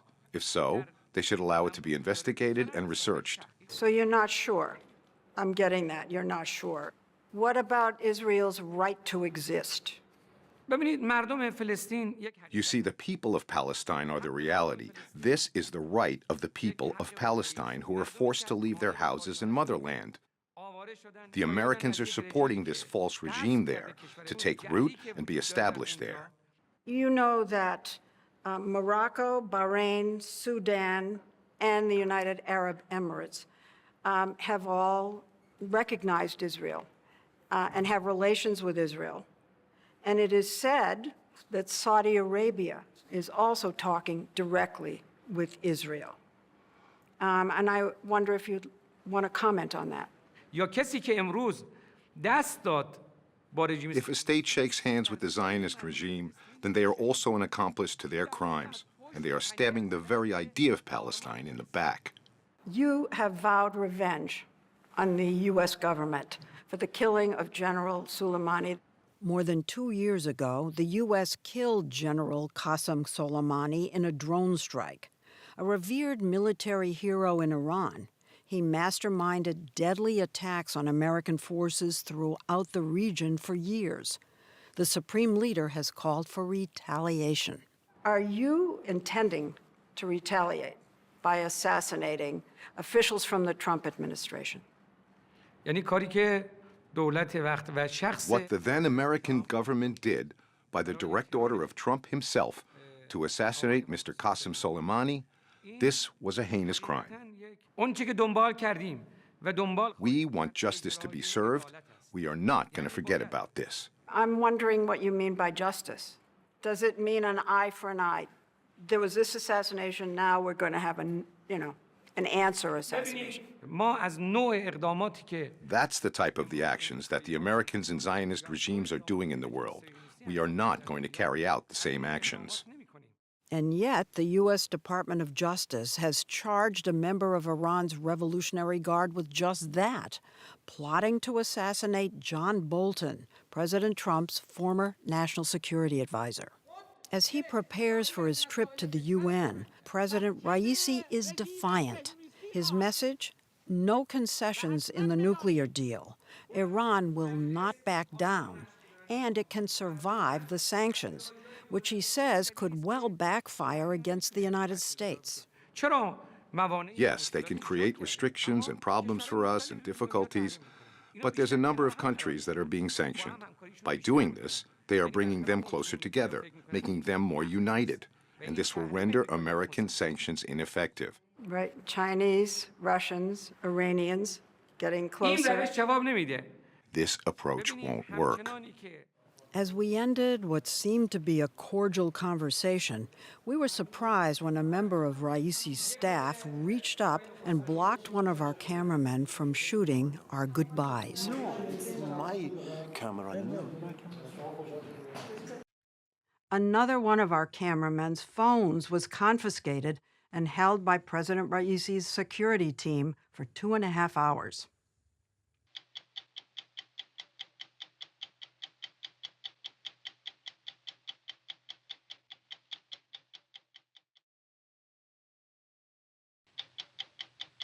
Now, Margaret Brennan on assignment for 60 Minutes. For more than 5 years, 1,975 days, American businessman Ahmad Shargi was a prisoner of the Islamic Republic of Iran. He spent much of that time in a notorious prison run by Iran's Revolutionary Guard. In September, Shargi and 4 other Americans were freed in a complicated deal involving $6 billion in restricted Iranian oil revenue. As we first reported last fall, the deal drew criticism for granting financial relief to a regime that the U.S. government considers the world's largest state sponsor of terrorism. It drew even more scrutiny after Hamas, which is financially supported by Iran, attacked Israel on October 7th. It is a tense moment in the region, and the death of Iran's president has added uncertainty about its political leadership. With more than 120 hostages still unaccounted for in Gaza, including 5 U.S. citizens, and dozens of other Americans the U.S. says are held without cause around the world, Shargi's story is a stark illustration of the difficulties involved in bringing Americans home. This story should have never happened. But I didn't waste 5.5 years, Margaret. I learned a lot about myself, about humanity, about what is important in life. Being thrown in a cell, it's the closest you come to death. Ahmad Shargi is a dual citizen of the U.S. and Iran. He left Iran at age 13 before the 1979 Islamic Revolution. In the U.S., he went to college, met his wife Bahre, and started a business representing U.S. chemical companies in the Middle East, and later worked for a private equity firm in Abu Dhabi. By 2016, with their daughters off to college, Ahmad and Bahre, who is also Iranian-American, decided to travel to Iran and rediscover their roots. Iran had just agreed to a landmark deal to limit its nuclear development in exchange for sanctions relief, which made Shargi think the country was full of opportunity. His father thought otherwise. He said to me, Ahmad, you don't know this country. People like you will dual nationalities. They pick these people up once in a while for whatever use they have for them. And I said, Dad, give me a break. You know, I've never been in the U.S. government, nothing. And I guess if anybody asks me in one sentence, what have you learned from this experience? I would say, listen to your dad. The couple, both in their 50s, began spending time in Iran. Shargi found work consulting for an Amsterdam-based company investing in Iranian businesses. Was there anything that suggested to you that you were a target, that there was going to be a problem? You know, I thought I have a better chance of getting hit crossing the road by a motorbike. When I was there, I did not see this coming. Just past midnight on April 23, 2018, about 15 armed agents showed up at the family house in Tehran. Gentleman walked in. He said, this is an arrest warrant for you and for your wife. On what grounds? He wouldn't tell me at the time. Around 2:30 in the morning, they said, okay, get ready, we are taking you. And my wife said, no, you can't take him. And they told her to sit down and mind her business, that they'll get to her later. What did that mean? I didn't know at the time. So when they took me out of that house, I did not know what was going to happen to my wife. That's terrifying. Yep, it's not a position you want to be in. He was taken to a place in Tehran Iranians have long feared, Evin Prison, to a special ward known as 2A, run by the intelligence division of the Islamic Revolutionary Guard Corps. They took me to a room. They told me to strip naked. They gave me some blue garbs. They told me, this is the end of the line for you, and most likely you'll never see the outside world. From now on, nobody will address you by your name. You're a code now. 97010 was my code. That's dehumanizing. They are experts at that. And then hell starts. Torture. Threats of torture and psychological torture. They take you to a very small room, and then they throw a giant of a human being in there who proceeds to hit you, to push you around, to threaten to kill you. And then the good cop comes in, and he says, look, I can put a stop to this. You just need to confess. Confess to what? They said, you have to confess that you are a spy. Which is ludicrous. Shargi says his interrogators threatened him with electrical shocks, waterboarding, and hanging, but never followed through. So I realized they don't want to damage their product at that point. Product. Correct. Why do you choose that word? Because that's what I was. You believe you were taken simply because you were American to extract a price. Correct. He told us some interrogations went on for 9 hours a day. What did you tell them during all those hours of questioning? I mean, the most mundane things. The first day they kept asking me, why did you go to the White House church? And I'm just thinking to myself, going, I know the White House doesn't have a church. And then it clicked. They had hacked my Facebook. They had seen the pictures of us attending my daughter's events at school at the National Cathedral. They had no idea the National Cathedral had nothing to do with the White House. This is an intelligence service. You would be surprised. They had my telephone, so they had gone through the list of every person I'd ever met during the last 30 years of my business career. Who are these? Who are those? These questions would go on day after day after day. In December 2018, after 8 months of interrogation, Ahmad Shargi was suddenly released on bail. His wife Bahre, who'd never been arrested, was able to leave the country. Ahmad expected to join her soon. He says he received a letter of exoneration, but he wasn't allowed to leave Iran. Now my story takes a bizarre turn. My file had been sent to the Revolutionary Court. It's where a gentleman by the name of Judge Salavati sits, also known as the hanging judge. In November 2020, the hanging judge sentenced Shargi to 10 years in prison under a broadly worded statute which prohibits cooperating by any means with foreign states against Iran. Before Shargi had to report back to prison, a friend came up with a plan. To escape. To escape. And I said, let's go. Smugglers helped him make his way to Iran's mountainous border with Kurdistan, but about 30 miles from freedom.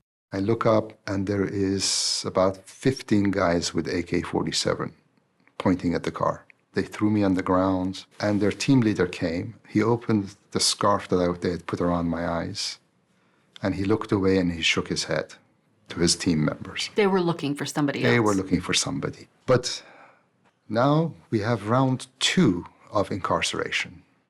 This Iranian propaganda photo taken in January 2021 shows him bearded and shackled, being escorted back to Ward 2A, where he says he underwent another 8 months of interrogation. The second 8 months, I was interrogated close to 400 hours. How do you stay sane? All those times, there was never a doubt in my mind that my government would get me out. That was my hope. Back in Washington, Bahre and her daughters campaigned for Ahmad's release and sought help from the State Department, which reviewed Shargi's case and determined he was wrongfully detained. The Biden administration had been trying to broker both the release of American detainees and the renewal of the Iran nuclear deal, which the Trump administration had pulled out of. But the talks stalled. In the fall of 2022, widespread protests broke out following the death of a young woman in the custody of Iran's morality police.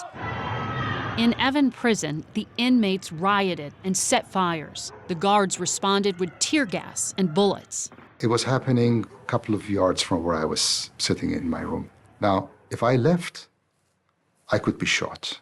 If I stayed, I could suffocate. With no good option, he stayed in his cell. Shargi says he was rescued, ironically, by his tormentors, a team of Revolutionary Guards. They were pale white when they saw me. They were like, Ahmad, let's get the hell out of here. Because you're worth more alive than you are dead. Correct. Shortly after the fire, Ahmad's sister Neda sought a meeting with Iran's top diplomat at the United Nations, Amir Saeed Iravani. She wanted to learn what was holding up a prisoner deal. He acknowledged to you that there were people inside his own government that didn't want the deal to happen. Yeah, I mean, he acknowledged that, and just as there are people in our government who didn't want this to happen. You know, we're dealing with innocent human lives, and we want to rectify the situation, but for other people, it's politics and it's power, and they get in the way. Arranging a meeting with President Biden proved more difficult for Neda. Determined to help her brother, she went to this crowded White House reception for the Persian New Year and managed to buttonhole the president after he spoke. I told him they are American citizens who are innocent and need to come home as soon as possible because time is not on our side. After roughly 2 years of start and stop negotiations, the U.S. and Iran reached a complex agreement. $6 billion that Iran had earned from selling its oil had been tied up in a foreign account for years due to U.S. sanctions. According to U.S. officials, Iran can use the money to buy humanitarian goods like food and medicine once the U.S. approves the transactions. The money goes to the suppliers, not the government of Iran. On September 18th, President Biden granted clemency to 5 Iranians accused of nonviolent crimes. 5 Americans, including Ahmad Shargi, were released and flown to Qatar. From there, they flew to a military base in Virginia, where their families were waiting. We're home. I hadn't seen my daughters for 5.5, 6 years. I had missed all their graduations, birthdays, anniversaries with my wife. It's like being born again. We had thought we were going to be freed so many times, and this was it. Since his release, Ahmad's making up for lost time with his family. He's also had time to reflect. You think to yourself, what was this all about? Why did they do this to me and to my family? For 5 years. And the short answer is hostage-taking as statecraft. If you are an American. Yes. An Iranian American. No. Iranian American, Italian American, American, do not go to Iran. Less than 3 weeks after Shargi's release, Hamas, which is financially backed by Iran, attacked Israel. As Israel counterattacked in Gaza, some U.S. lawmakers have called for blocking Iran's access to the $6 billion. The White House insists no money has been released so far, and sources told us the arrangement has not changed. When you watch the news right now and you see what has happened in Israel, not just about the people killed, but the hostages that have been taken, what is that like for you? I cannot imagine what it must feel like to have your daughter, your son, your wife, your father being taken hostage. And I cannot believe what their families are going through. I just wish them a safe return home.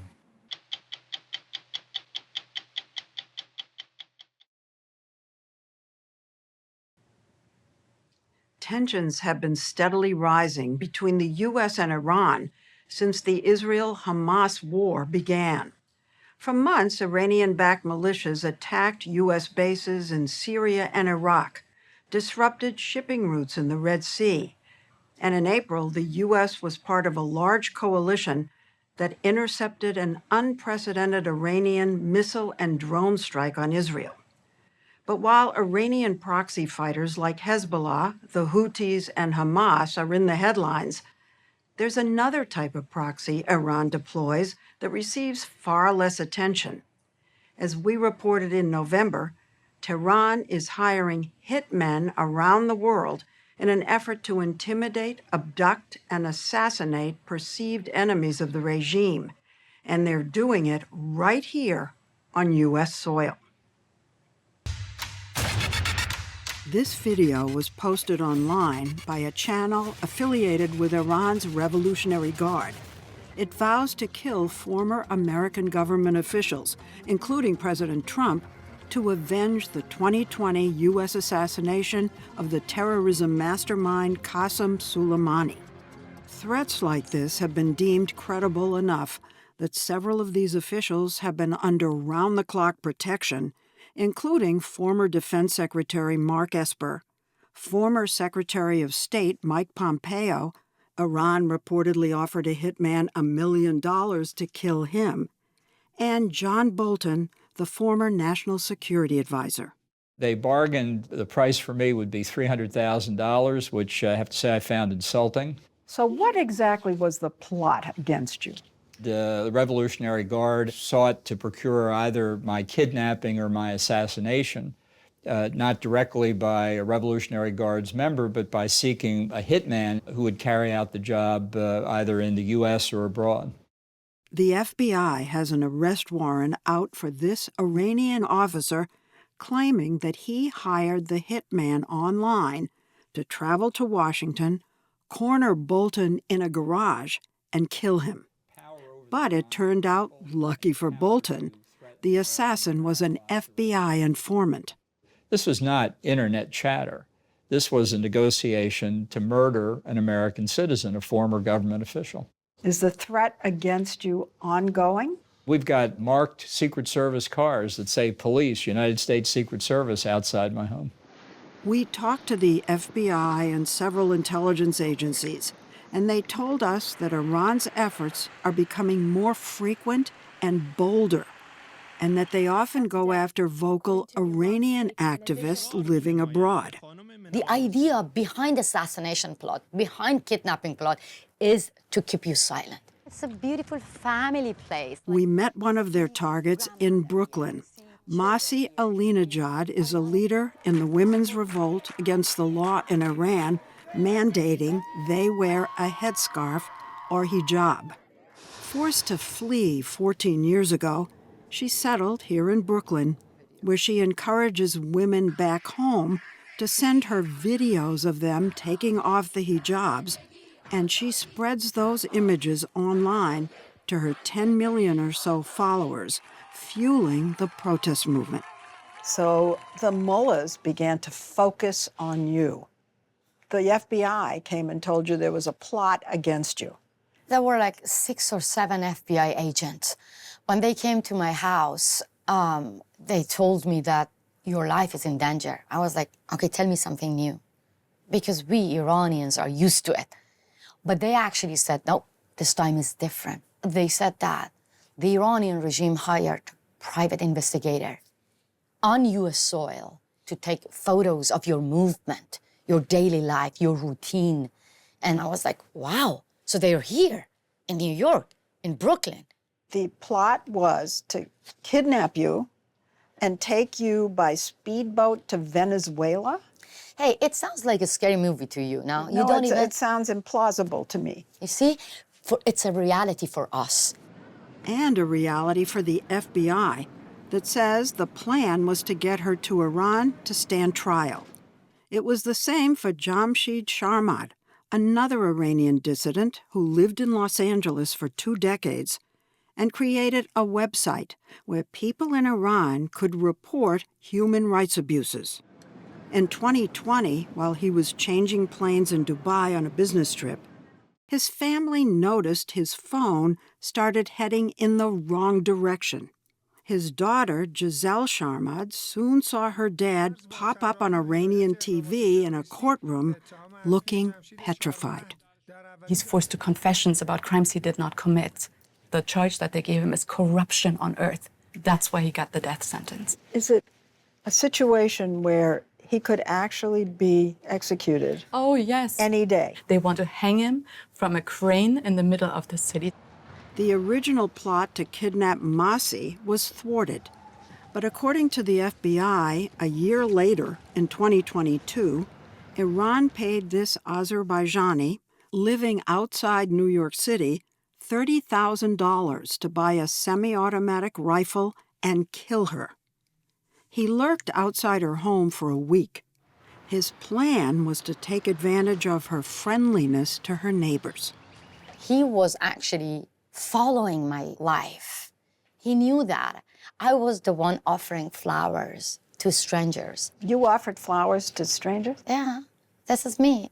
So he received a text message from the guy inside Iran saying that, go and knock the door, then take her to the backyard garden.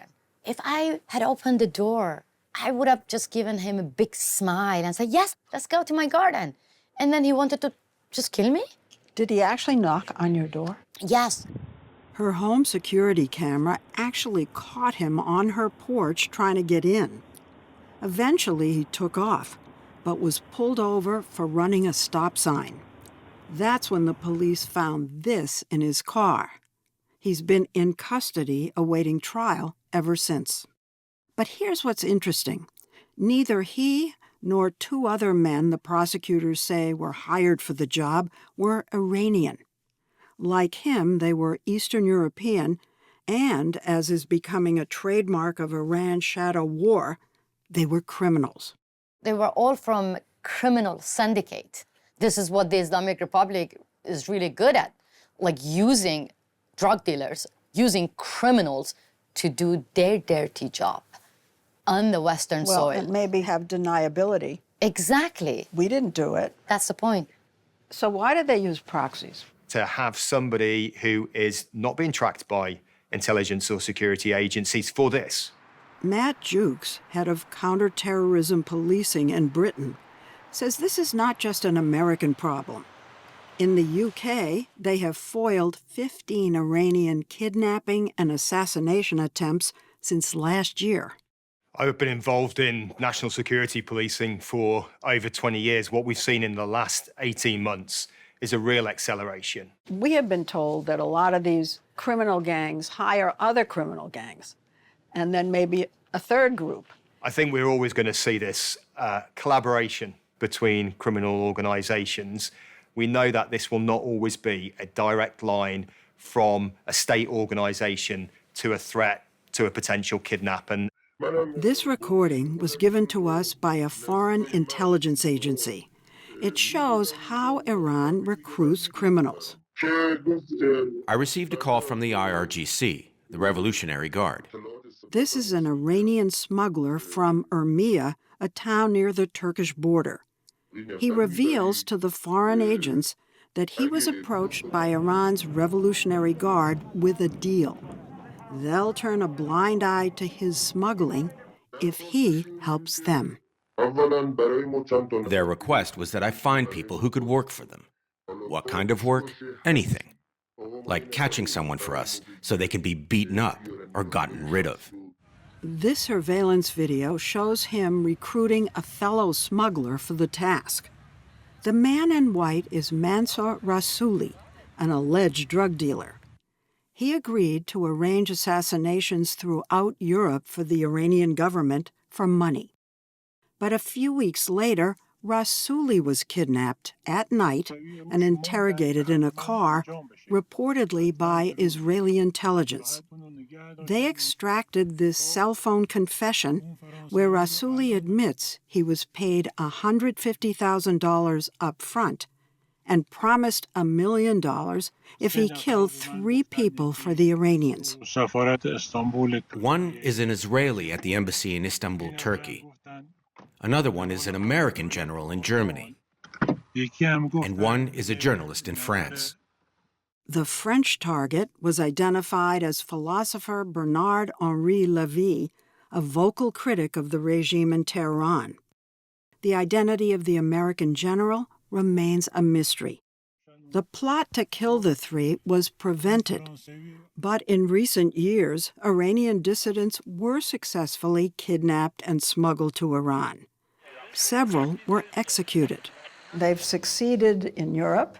They haven't succeeded in the United States, even though we know there are targets. Right. So many American officials and others are being targeted. Why is it not a bigger issue? Look, I think the targeting of American citizens by a hostile foreign government is very close to an act of war. What would happen if they succeeded in assassinating someone like you, a well-known former official? Well, I wouldn't like to find out for myself or for the country, but why are we sitting here quietly talking about this when they're in effect saying they're going to commit acts of war against American citizens on American soil? Does the fact that Iran feels emboldened to come after our citizens, does it mean we've lost our deterrence? Well, I think we have lost deterrence, and I think this also goes to an unwillingness on the part of the administration to confront the Ayatollahs in a way that they understand. They can challenge U.S. government on U.S. soil without any punishment. Then what's the reason to stop? There are sanctions against them. Sanction is not sufficient. Sanction is not helping. What do you want us to do, drop a bomb? No. Look, when you negotiate with the killers, you're empowering them. The Biden administration didn't respond to our request for an interview. The Islamic Republic... When Masih Alinejad was called to testify before Congress about Iran in September, she said that unless the administration's policy changes, her life will continue to be in danger. I believe that when I'm not in the spotlight, when media like you are not paying attention to me, finally they're going to come after me. While she now has the freedom to speak her mind in America, she does not have the freedom to live where she wants. Masih and her family have had to go into hiding under FBI protection. It's like, wow, the government from my own country trying to kill me, but my adopted country trying to protect me. You have to be an Iranian to survive assassination plot, to understand that how it feels to survive in America and to have the platform and to criticize the U.S. government. You're tearing up. Tell me why you're tearing up. Because people in my country get killed for criticizing, get shot in head for the crime of criticizing.